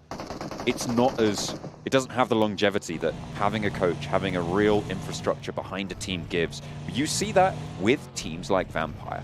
Coming into PMWI, they have got that position. Obviously, Satani, we talked to him quite a lot on the English broadcast. We love to hear from him. He's got a lot of valuable insight, and I feel like he's a great staying hand for the roster. Yeah, I think I said it last year as well, is that he has just brought a bit, and what we kind of need a lot of times, a bit of discipline, because you always hear him right? They're on to win a lot of cash already. Absolutely. But he comes in quite humble every single time. I think that's what he does for his team a lot. He keeps them humble because you see them in game. They are an aggressive team. They really like to take the highlight. They love being that center of attention in game. But at the end of the day, they still have these moments where they play it slow before they really unleash absolute madness on the lobby towards the end game. And it's difficult to put them down at that point. So it's really, really good to have that person that keeps you grounded a lot of times. 628 still looking over towards GK. 628 haven't moved far at all. We know they like to drop over towards this north side of Picardo in the first place. Didn't transition over to a power grid. Circle didn't really require it to happen, but a lot of teams on that side. Alter Ego trying to push their way in. Do find an initial knock, but not much more than that. It's northwest side. Troublesome. Rosemary isolated on the back. Hooked away there. Oh, wow. Taken out of the running. This central ridgeline. That's a circle and a half. Is the most important feature in this circle, as generally these ridgelines will be. But yeah, you're right. A lot of open ground nearby. Yeah, this is going to be like the yin-yang circle because we will just have a line of players through the middle of this ridge. You can hold a lot of teams in there. Stalwart found initial bit of damage over towards Alpha 7. They have recovered. A nade goes back, and Icy's got to be very careful because the double nade there's great, but one comes back. Top's on the top side. In fact, Carrillo just has to hug the wall as best he can. Become one with the rock here to get that first aid kit off. Trying to stay alive. The heals need to come through. Icy is far more isolated than the player knocked. I think that's Revo. Some great nades, actually. Getting taken down, which means that Icy can't get rezzed. Wow. The numbers are still in the favor of Alpha 7. Top taken low with the nades over the top bursting perfectly. Mafioso just about tickles the ridge, which stops it going further with the next nade, but looks to put more up there. Can't quite get the angle that they got in the first time. And finally, Nerzed moves in for that res onto Icy. In the meantime, Twisted Minds, third party from the west. It's a well-placed smoke on the top side. Really denies a lot of the sight lines coming through from top, looking down towards this team. Kind of invalidates this position that top's playing. Action's still playing backstop for them. Nerzed now comes up with a nade of his own, sends it all the way across. There's a little dip that currently Alpha 7 is holding in. They can't step out too much with Twisted Minds on these angles over towards their way. In the meantime, 628 have moved up towards the central area of the ridge. Team Falcon's also there. D plus Kia have sent a couple of players towards that position, or at least just one. It's Favian, last remaining. And Fireflux now need to think about getting in towards the circle, because this is where we do see them start to falter a little bit, get a little bit too concerned with that outer edge, and we know that they have some extremely good splits in the end game. But it's getting towards that position in the first place to start controlling stage 7, stage 8. That's where they're really efficient. DRS pop a shot over towards Stalwart. Find a little bit of an angle, that northeast side of that setup firing line. As we hop on over to the south edge of the circle. 628 on the high ground with Sunan. Gladiators trying to move in underneath them. And the Shadows are treacherous in their own right, with GK holding out underneath Sunan. The rest of 628 a little bit further forwards, closer to the circle. Falcons, very central. KOF Gaming already pick up one of those knocks over towards Fireflux. It's taken them a while to move away from this position. They tried to set up some form of defense. Lutz goes down, leaving them at 3, and KOF Gaming continue to sweep inwards. Fireflux have had a bit of a lackluster defense here. The tepid one. Solus off the distance, will have his vehicle pretty much taken out of the way. The Infinity 2 also looking this way. They're just underneath the compound. A lot of teams would like to head towards if this does go down towards the south. And King, though, goodness me, SLR in hand. How do you hit that? Solke was on the broadside, but behind the scope, I believe. Didn't really have the angle and has managed to find some cover. The smoke blooms, there's a rock, there's a ridge. He can stay safe for the time being, but he's going to have to move and likely won't be able to get out of there in its current state. Does get a heal on, and Ketch actually rolls through for the save. Solke and Ketch, though, now main meal on the menu for Falcons as they try and ride strong, but a really solid set of shots from Kitsune to find one and the flush very, very quickly for the Gladiators on the south side. A little bit of an opening maybe on the south. Yeah, pretty instantaneous here. And again, a lot of teams would like to move their way through on that south side. Schweppes will pick up Solkay. They find a bit of shelter. This is a position that can hold these two players for quite some time. Quite difficult to get across that terrain. The fact they were able to make that run under the purview of a lot of teams, not easy. They're swiftly getting towards position, punch the nitro. But Box is following. GK trying to skirt. Sunan still sits atop the mount, launching Thunderbolt after Thunderbolt downwards and transmitting that information back over to the rest of his team as well. We were looking at this central ridgeline and talking about how treacherous it's going to be. Let's take a look at just how dangerous Fabian can make it for Box Gaming as they try and move on through, but it is so dangerous. But that goes both ways. The sword has two edges, and backwards it cuts. Infinity IQ take down the last player from D+ Kia. Gladiators also coming a cropper. Yeah, get them caught up on this south side of the ridge. A lot of sightlines looking their way. 2 players down. I would say it's very unlikely that Matic's able to get both of them up, but you can certainly try, give it a go. Falcons did move further up towards that north side, and Box just sidled in on the east. Vampires yet to move as of yet. They did take down a player from DRS earlier on. Meku is shut down. Still pretty tricky to call this game. There are so many teams yet to conclude their embroilments. Gladiators will conclude their game here though, 13th place. Middle of the tables is where they will end their day. 9th place, unlikely to be leapfrogged by Falcons. Currently quite far behind them. The Falcons do have a high ground position. They can run along this ridge line and maybe prove to be troublesome in this lobby overall. Good shots from Sunan. Oh. Satan takes a fall to the depths of hell there. The first circle only though, and will be pulled back by GK to the land of the living. Next though from Falcons might have other ideas. Close enough and in a distance. Look at that. Xing unleashes. Bombards the position, re-knocks it. That's a lot of time now had to invest, and with that time, they have earned the forward position. Sunan and Xing move on in, looking for the execute. Nate's downhill from Falcons as well, as Ferrari goes down. Teams. A lot of teams trying to vie for this south high ground. Vampires taking out players coming through from DRS. Killer notably out. Best player currently on the squad of DRS too, so unideal. Vampires have had eyes towards that position for a long, long while. Wait for them to make their move. Solkay will equally be shut down by the Vampires. They snatch more of these eliminations away, but they will have to move. And I think Fireflux's position is probably one that you would be looking up. Might head over towards that north side as well, as they all jump in towards vehicles. Fireflux get taken out in that position. Box Gaming on the east side of this mountainous ridge.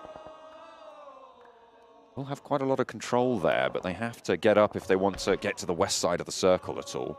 They want to have that access. As we hop to the northwest, Stalwart, all 4 players alive. No eliminations though so far. Close to Alpha 7 with one of their own. Just a little bit south of that, also got Alter Ego to worry about, who have managed to rack up 3 eliminations, but they're playing with 3. Better than nothing though, holding on to that second place position. 628. Still going strong down towards the south side despite losing a member. Sunan was split off from the team a long, long while, but constantly providing information back. Finally, the rest of the team did regroup with him. And Alpha 7 will remove Alter Ego. They have been stuck on that position towards the western side for quite some time. Just 2 players left alive for them as Revo falls. Harassment from Falcons up in their nest atop the mountain. 628 have not been able to dismount them. The high ground just a little bit too unassailable. Maybe not completely, but certainly with the opportunities that they've had. The chance might present itself though, and the next few minutes as teams start to move a little bit closer to the circle. Box are starting to expand their influence as well. Vampire's just tucking themselves in, actually, on that northern edge. Not to go too far. I think that this is a position where you'd imagine a lot of teams would take up residence, as the circle pushes a lot of the squads that will have squeezed themselves in on that south side forward. 10 teams in stage 6, Blank, almost stage 7. This is really, really close, and these ridge lines are providing sanctuary for teams that most likely you wouldn't see alive at this stage, given any other circle. Tony K spots a DRS player, and they snap up the back line. Look at his split. Yeah, there's instant clapback coming through from Vampire. And Rule steps a little bit too far backwards and feels the brunt of some of the teams on that northwest edge, like Stalwart, as well as Alpha 7. Creo out in the blue, try and readjust. Meantime, the Stalwart's players, I think that is Action. He's down towards the south, all is lonesome, really holding up Twisted Minds and the final player from Alpha 7.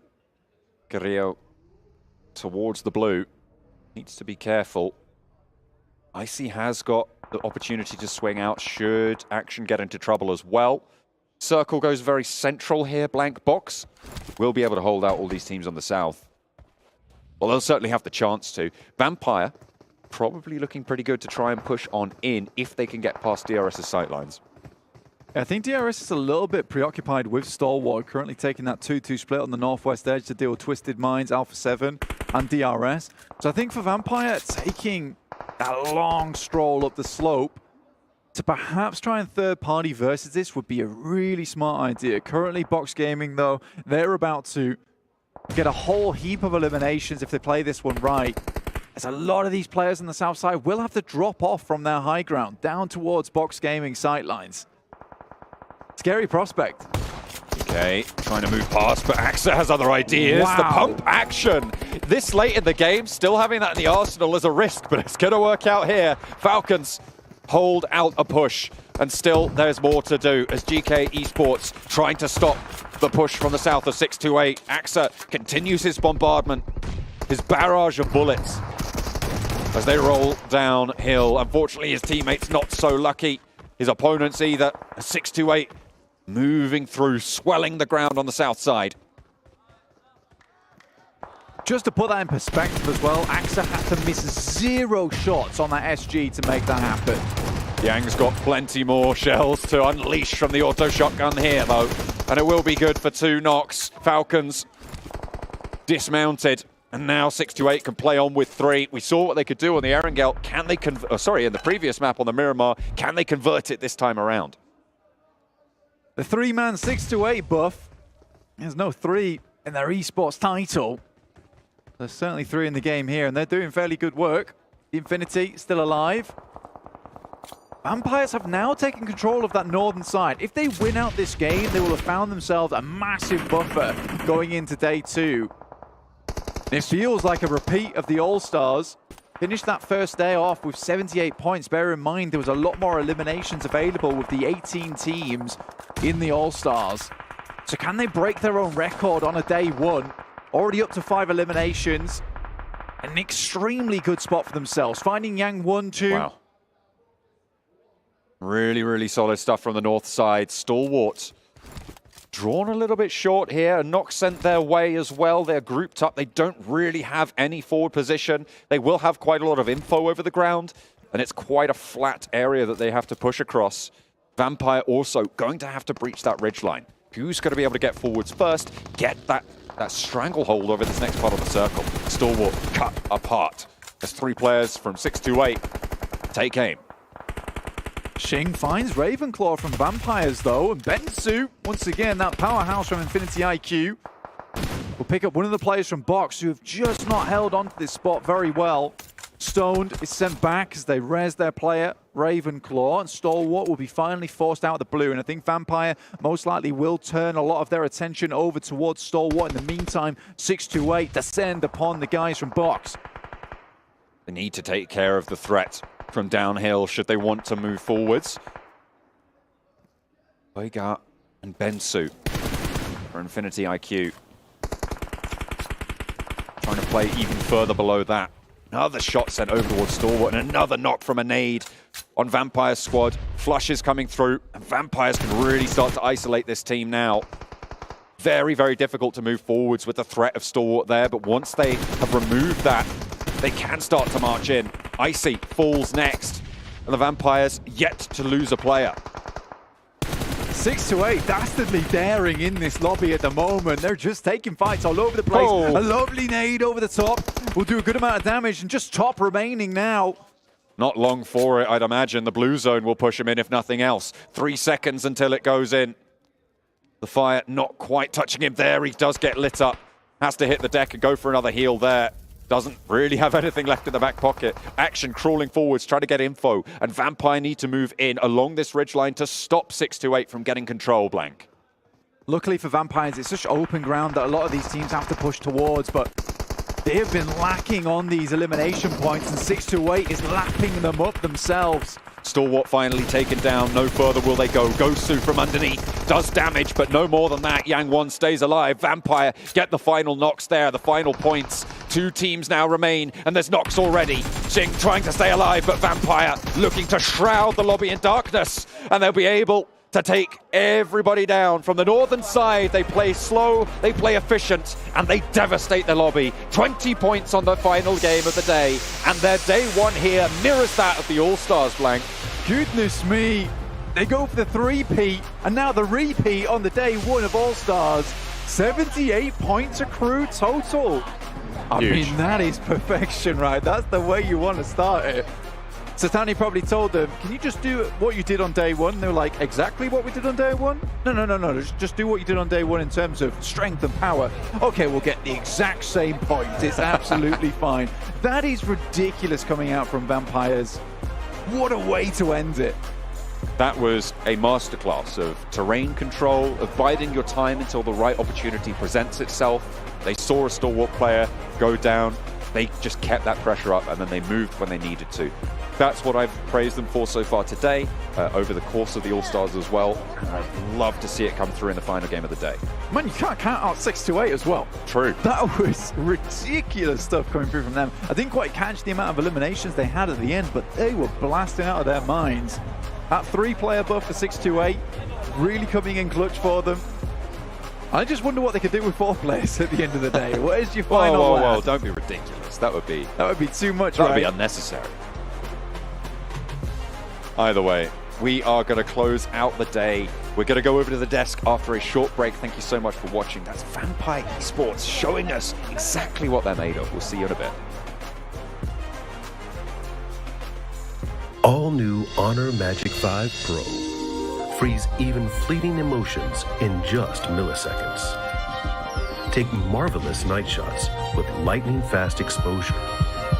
The display reveals more details in bright areas with an astonishingly long battery life that just keeps going. The latest flagship chipset brings you exceptional performance. Unleash the power of magic. Honor Magic 5 Pro.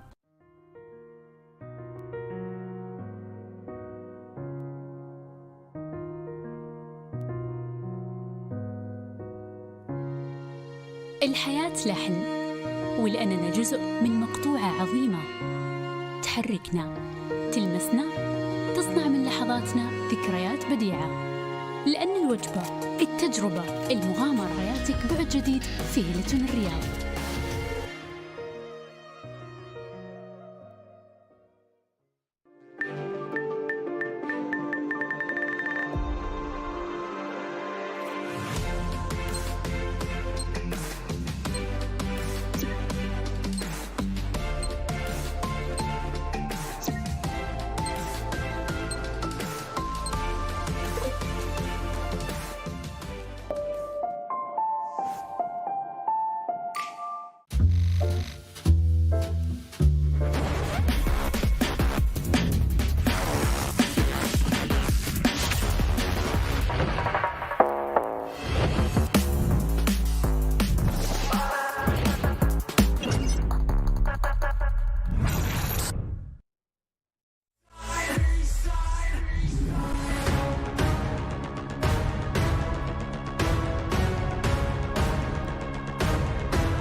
To just think, Vampire Esports were just one more win away from breaking their own record from last season here at PMWI. They get themselves 2 on the day, and almost certainly able to keep themselves in first place as well. They're on track to take home the trophy yet again, and of course, $400,000 in their pocket. Jason Kaplan, we got Max Van Severals Gaming to help break down this last Miramar. Our last match of the day, and gentlemen, that was indeed a clinic yet again by Vampire. The kings of third parties, I think it's fair to say. Once again, they're like, all the fights happening, and it's in the late game circle. We're just going to full send it, get themselves like a few eliminations on board once again. A lot of control on the circle to make sure they have all the angles they need to secure themselves. Once again, another win. And I mean, Vampire, we expected them to do well here, Seven, and they proved it once again. They are worthy of being the champions. Not gonna lie, I kind of wish they would have broken that would have been record. nice. That would have been nice. And you were saying the kings of third party. There's still 2 days left. It could happen. Oh, okay. First day, though, imagine the message Joe would have said. What I do want to talk about before you sidetrack me even more is you were saying about how they're the kings of third party, the kings of pacing, because they are able to decide when they want to take on those fights. And I think we saw that perfect too, the way they were able to clear out the North. I mean, after they took on DRS, they were the only team in the North, and now at that point they were able to just kind of scout. Okay, do we want to third party that fight? Do we want to wait? And I think that's what it kind of comes down to, right? And I wouldn't be surprised if somebody from Vampire Esports actually ends up breaking another record that Action might have. Yeah, you have a few contenders, actually. You have one in particular I think you're thinking of, but there's like 3 players that could make it happen this main event. Well, here's our match rankings. Another 20 points added to the tally of Vampire Esports. We really have to give credit to 628. We've been giving, honestly, them and Tianba a lot of flack, I would say, is the nicest way I could say it today so far. But 628 in the last couple of matches have definitely stepped up here, and honestly proud to say that. But also Infinity IQ, 8 points. You see Box Gaming at 9. As you look further on down the list here, speaking of Tianba, 5 eliminations. So a good start, but not going to be enough on the day. They were finally shown as the aggressiveness that we wanted, right? Even if they didn't get the placement points, they finally got those eliminations. I mean, something that we were kind of being a little bit critical of them back in Erangel. Yeah, actually, one team I want to bring up that we didn't mention just yet is Falcons, that I think did scout and go for a really strong compound in the center. I think it was phase 4, phase 5 around that moment, and then send it to the lower edge of where 628 actually are, which, as you said, are being aggressive, so it's not an easy position to hold. I thought they would just wait it out in the compound, and if they did, maybe actually made it on the podium finish, but Falcons, I think, were trying to read too much into the game and just kind of became their own worst enemy at that point. Okay. I agree with you. Well, I'm actually curious if we can maybe see some stats before we get down to a stage interview, which I'm hearing is coming up shortly. If we can maybe take a look at Vampire's stats from this last match, because again, things are getting very interesting for them, even maybe on the day as well. Maybe we can see both back-to-back, because this team... What's going to stop them at this rate? I really don't know. Like, they dominated when it came to our All-Star stage, and they're dominating yet again here in our main event. Tony K is just doing it time after time after time, up to 1,000 damage here, where the rest of his team is around 500. He gets 6 eliminations as well. Maybe Tony K is going to be the one to break the record. Man, having one player potentially breaking the record is like, okay, that's impressive. Having 3 potential contenders to break the record in Tony K, Schweppes, and Stoned, that's so impressive, Seven, right now. The fact that they are just consistently bringing points in as a 3-man squad, and Ravenclaw setting up the team, as always, with the off angles and the scouting. Is, like, the synergy, the team coordination is just ever present in every single map. And once again, if it wasn't Stone being able to get those elims, then it's going to be Tony K. If it's not Tony K, then it's Schweppes. And then, as you were mentioning, Ravenclaw being able to get those off angles. And I feel like that's what's impressive, and that's something that we've been talking about for the longest time. It's not just one player, it's not just 2 players, it's the whole team being able to frag out. And then it's going to become a race, right? I feel like if at one point they're all very close to that record, you think it becomes a race between them? They're like, I'm going to break it. I need you. Oh, misclick. Oh, sorry, guys. No. I don't think it's going to happen. Well, yeah, if for $400,000 on the line, it might not happen, but I feel like it's still on the back of their mind. It's like, hey, I want to hold that record now. Hey. I don't know. I think Sertani's going to get out the belt and be like, I need my other Rolex, son. You guys better focus up. Let's take a look, though, at 628 here in their stats this last match, because, again, this is another team that's rivaling for this top place position. Sunan going to be coming in with the 1,100 damage, so we do have that one standout player at the moment in terms of damage between the 2 teams here in that last match. But Zing's going to come in with the 5 eliminations. And, again, a majority team effort Yeah, and Yang has been, even though it has been, as you said, Jason, a team effort, I would say Yang currently is the player that stood out a little bit more to me, especially on that previous Miramar match number 5, but match number 6 has also been good presence from Yang and from Denson, and of course in his stats, his eliminations and damage ratios. But yeah, good on Miramar. Yeah. But it's what we said about D+ Kia after day 1 of the All-Stars. We want to see more presence on Are you Erangel. saying that this could be our new D+ Kia? No, okay, that's that.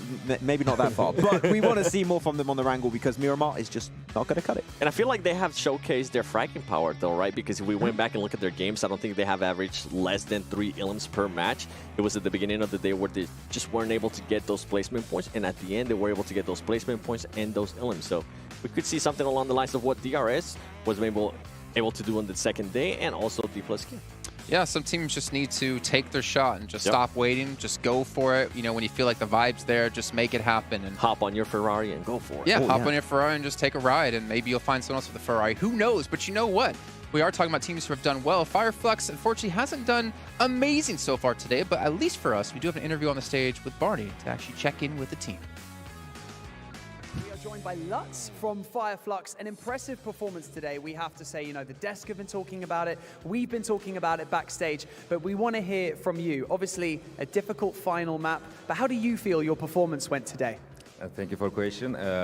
We are actually feeling, because of we had a good games and we had a bad games, we just, for say, feeling a middle. I don't know, I don't exactly know what I say, because it was standard day for us. سألنا لوتس من فريق فاير فلوكس كيف كان اليوم الأول بالنسبة لكم، كيف كان الأداء فيها، واللي ذكر أنه كان اليوم كان شوي صعب. في مباريات كان أدوا فيها بشكل مرة ممتاز، في مباريات كانت شوي صعبة، لكن بغض النظر بإذن الله راح يرجعوا لنا بكرة بشكل أفضل. A question that we're quite curious about, just from your point of view, what are the main differences between competing in your region and also then competing against the best teams from all around the world? In the first, the play with the in front of the spectators, it was exciting for us, like every time. But and like that, how I say? Sorry. So we're thinking about things like, is the skill bigger? Is it just like the rotation's different? Yeah, rotation is different, and gun skills is so much powerful in this because of we meeting with the best players in the world. That's the reasons, I think. Yeah. سألنا لوتس إنه كيف التنافس بالنسبة له هنا في PMWI ضد أقوى الفرق العالم مقارنة في الريجن اللي هو فيه، لكن وذكر إنه صحيح إن المنافسة تختلف شوي، وصحيح إنها برضو متعبة وأصعب، لأنه بشكل طبيعي إنه جالس يلعب ضد أقوى الفرق في العالم، وكان جدا ممتعة، لكن بإذن الله راح يتعلم منها وبيرجع لنا بشكل أقوى بكرة بإذن الله. Now, before I let you go, you know, the past 3 days, we had the All-Star stage. It was tough, and S2G didn't make it through to the main tournament. So how does it feel being the only Turkish team representing Turkey here at the main tournament? Actually, it is the hard part because of we need to present so well because of Turkey. I hope we will present so well. سألنا لوتس إن صحيح إن قبل كانت في مبارياتنا في الأول ستارز كان في فريق S2G كان مشارك في هذه المنافسة وكان عنده الفرصة إنه يتأهل، لكن ما حالف الحظ. لكن فريق فايرفلوكس هو الفريق الوحيد، هو الفريق التركي الوحيد اللي مشارك معنا في هذه البطولة الحين. فكيف شعورك وأنتم الحين ممثلين للمنتخب التركي؟ قال إن بصراحة إن حمل ثقيل في هذه المنافسة، وبإذن الله راح يشرف، وبرضه إنه سعيد في مشاركته هنا على هذه المنافسة، وبإذن الله راح يشرف المنتخب التركي أو خلينا نقول الريجن التركي بشكل كامل في هذه المشاركة. Lutz, thank you so much for joining us here on the main stage. An impressive first day, and we cannot wait to see what you bring on day 2 and day 3. Thank you once again. So, Atik, I can't believe it, day 1 is over. PMWI, day 1 of our competition. That's it. 6 maps in the bag. But you know what? Thank you so much to everyone who took part in building and creating this incredible tournament. Thank you so much to the players, the talent, and all of the production. You've been absolutely fantastic. And most of all, thank you to everyone at home and here in this arena, the fans. You are the driving force behind this esport, and we cannot wait to bring you more action over the coming days. Tomorrow, we'll be here at the same time to bring you day 2 of the PUBG Mobile World Invitational. And my name is Banks, and this is Atik. And we're going to throw it back to the studio to round out the day. والحين أعزائنا المشاهدين أعزائنا الحضور، هذا كان ختامنا لليوم الأول من البطولة الرئيسية. عدت 6 مابات اللي شفناها قديش كانت والنتائج حقتها، لكن هذا كل شيء ممكن يتغير. الفرق راح تتطور معنا بكرة، وبعدها راح نعرف منهم أبطال PMWI معنا في هذه المنافسة. خلوكم قريبين، يعطيكم ألف عافية على المشاهدة وعلى المشاركة وتواجدكم حتى برضو معنا هنا على المسرح. شكرا لكم جميعا. لكن الحين راح ننتقل لكم على طول على الاستديو. كان معكم مقدمكم عتيق باللغة العربية ومعنا مقدمنا باللغة الإنجليزية بانكس، واحنا نترككم مع الاستديو. You know what? Thank you, Banks and Atik, for being there on the stage, for looking so beautiful, doing such a great job, as we got to hear from Lutz as well there from Fireflux. It's always great to hear from them, and you know what? We've been talking about them, so why don't we see where they currently stand here on our overall rankings to get an idea of where they go into on day 2. We can see Fireflux going to be in 6th place, so not too bad here, as we can see, coming out with 37 points. But Vampire, 77, leading by 24 points compared to any other team out there. They do have 2 chicken dinners, if you got to keep that in mind, not just the one there. Looking down towards the bottom, Twisted Minds. Max, one of your favorites. What? Where do you get that from? Where do you get that information from? Twisted Deport's looking, unfortunately, not great right now. But yeah, at the bottom of the rankings, Reject Tokyo, Tiamba, teams that we need to see significant improvements from. But the fact that Vampire have still been able to hit close to the average they had during the All-Star stage shows that, once again, their playstyle is consistent, is relevant in All-Star stage, and even in the main tournament with even more gifted, talented teams. So I expect it to continue. Tomorrow might be a little bit of a tougher day, as we do maybe expect some adaptations from squads that struggled in today. But I think they're just going to keep cruising. Really quickly, correct myself. It actually is 1 win for Vampire. For some reason, I thought they had 2. I think they had 2 second-place finishes before. My bad. Oh, you know what it was? They were first in regards to points. That might have been it. 16 elim, 13 elims. Yeah. Okay, sorry about something. Oh, you're good. I know I'm good. But what I was going to be saying is with G Gladiators, we really haven't seen them much. I mean, we saw same thing that I was expecting from Alpha 7, right? I was expecting them to come out at the end of the day, at least be in the top 3, have a good day. G Gladiators haven't showed us really much. We need to see them play together. That's the main issue that we keep repeating once again, and it seems like they're just not. It's not even that they don't know how to fix it, it's that they're not willing to fix it. It seems it's just a playstyle they're used to, and they're just going to stick to their guns and just see if it works out, which as of right now it hasn't. It's a short event, so 2 days. I don't think they can make a comeback with these results unless they change the core of their strategy. It's funny that you say watch them play together, because we see them play together when they are forced to by the zone or by teams, and they do so well. And I'm like, oh, please. I know when we were both watching matches, we were like, please, just screw Pot up a little bit more. You guys do so well. Go back to the team. Well, you know what, Max? You've been talking about fixing things. You know who doesn't need to fix something? KFC, because it's delicious. And we have our Colonel's Choice by KFC here for you. I'm not going to make you guys predict this time, because you know what? That's just mean. There's so many great plays today that it's hard to really choose. Let's take a look at what our Colonel's Choice will be today. And it's going to be Fireflux. Okay. I thought that's up against Vampire, right? Yeah, when Solis and Ketch actually went for the off angle to secure the win, because Vampire could not make it out and away of the boozer in here 7. And game-winning play, very clearly. What an angle. I mean, look at those shots. Kidding me? It wasn't. No, it wasn't. I know. I know. That's what I'm saying. I'm glad we finally got something different than the DBS. Oh, okay. I thought, what was the sound you made? That's not. Yeah. Yeah, well, I like how we're all 3 making just all different depends sounds. on where in the world you're from, right? Well, when we go into our save of the day, presented by Dr. Suleiman Al-Habib, I think we know what it's going to be. I think it was the Alpha 7 res against 628 on the first Miramar. It has to be. There's no way. I wasn't going to make you predict, Max, because you only can set yourself up for failure here. If you get it, you look good, but if you don't get it, it's like, eh. It has to be that. I don't see what else. What is it going to be? Our save of the day here. Let's take a look, as Max Man seems quite confident. It's not. What? I have been bamboozled. Who's selecting this? Who picked this? Dr. Suleiman Al-Habib, of course. Oh, okay, I'll allow it. Okay. Well, there you go. I'll have to go we can each have our own choice. That's fair. Yes. Yeah. That would be my save of the day. But what about our ride of the day? By Abdul Latif Jamil Motors. That one, I think we did have a choice earlier today, didn't we? Yes, there was one. Which one was it? It was at the start of the day. Oh, I can't remember. We had a rollover from Stalwart also right after the parachute. It might be that one. Well, it doesn't matter because it's actually, every time we've done this, there's been multiple ones. Let's take a look at our rides of the day here and get an idea of all the crazy action we've had in our vehicles. That was Infinity one. getting revenge, of course. That was up against Stalwart. And then there was the rehost. No, that was the rehost. That was the rehost, yeah. More Fireflux action. Oh! That's how all the cars piled up in that day. Yeah, we had like 7 cars all piled up, and we never knew what happened at the beginning. You get a car, you get a car, we all get a car. Ah. We finally found out how it happened. There was great lore there. I don't even need to ask you guys who the MVP, the Kitty MVP of the day is going to be, because we're all going to say the name on 3, right? It's going to be 1, 2, 3, name. Yeah, it's not as close. Actually, 1, 2, 3. Tony K. Okay. Who'd you say? Stone? Stone. Yeah, I wanted to go for another one. Yeah. Let's take a look. Who's our Kitty MVP of the day? Okay, fair enough. Yeah. Good job. Well, I had to jump right there. Oh yeah.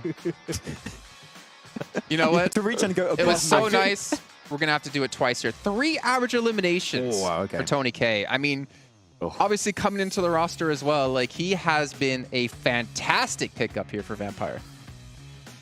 I mean, he said sorry, not Tony K. Sir Tanny said he wanted to have more aggressive players on the team. I think he got it. Definitely the great pickup right now. And one of the most impactful pickups of 2023 without any doubt in my mind. And successful at that. And as we said, I think they're just going to keep cruising. Their playstyle is so successful that they might already have in the bag. It's early to say, but who can contend right now because they're just so consistent. What I love to see out of him too was the survival, right? The survival time, because we always see players being able to perform really well, but when their team is actually not performing that well. And right now, Tony K, we're having one of the best fraggers in the best team. It's like he couldn't ask for anything better, and that's why I was saying he or Stone could probably end up breaking actions. But you didn't. You said Tony K, and we got to do a little. He actually had to jump. Poor Max, man. You had to have it happen twice. Just get good, Max. Just get good. Predict the MVP. Well, that's going to round out our day here, but not before, once again, I give a big shout out here to Honor Magic 5 Pro, powered by Snapdragon 8 Gen 2, and Honor self-created. Yeah. Self-developed GPU with Turbo X. Wide shot, please. Wide shot. Come on. Wide shot. Please. Come on. Wide shot X. Yay! Well, that's going to do it here. I need to work out. You couldn't hold the pose? What? My legs hurt. Oh, no. Well, if you weren't on a box, you wouldn't have had to squat. That's going to round out our first day here of PMWI main tournament. Remember, it's $2 million on the line. The best teams from all around the world competing for their lion's share of that $2 million. We'll be back tomorrow, though, at the exact same time for some more PUBG Mobile action.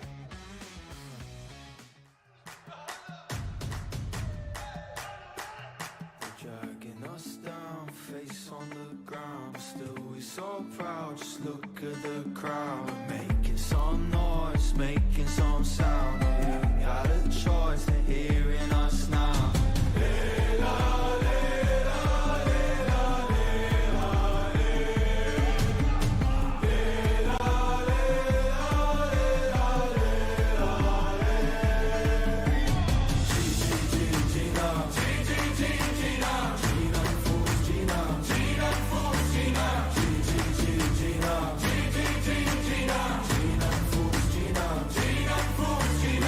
Paradise through dirt in our eyes for us. Oh, actually, I'll try, actually, I'll fight for us.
laugh it off. I can see it in your eyes, I can feel you watching. Got you hooked, got you right where I know I want you. But you play the switch, I'm a mystery, but you love it. Hook, line, sinker, follow the leader.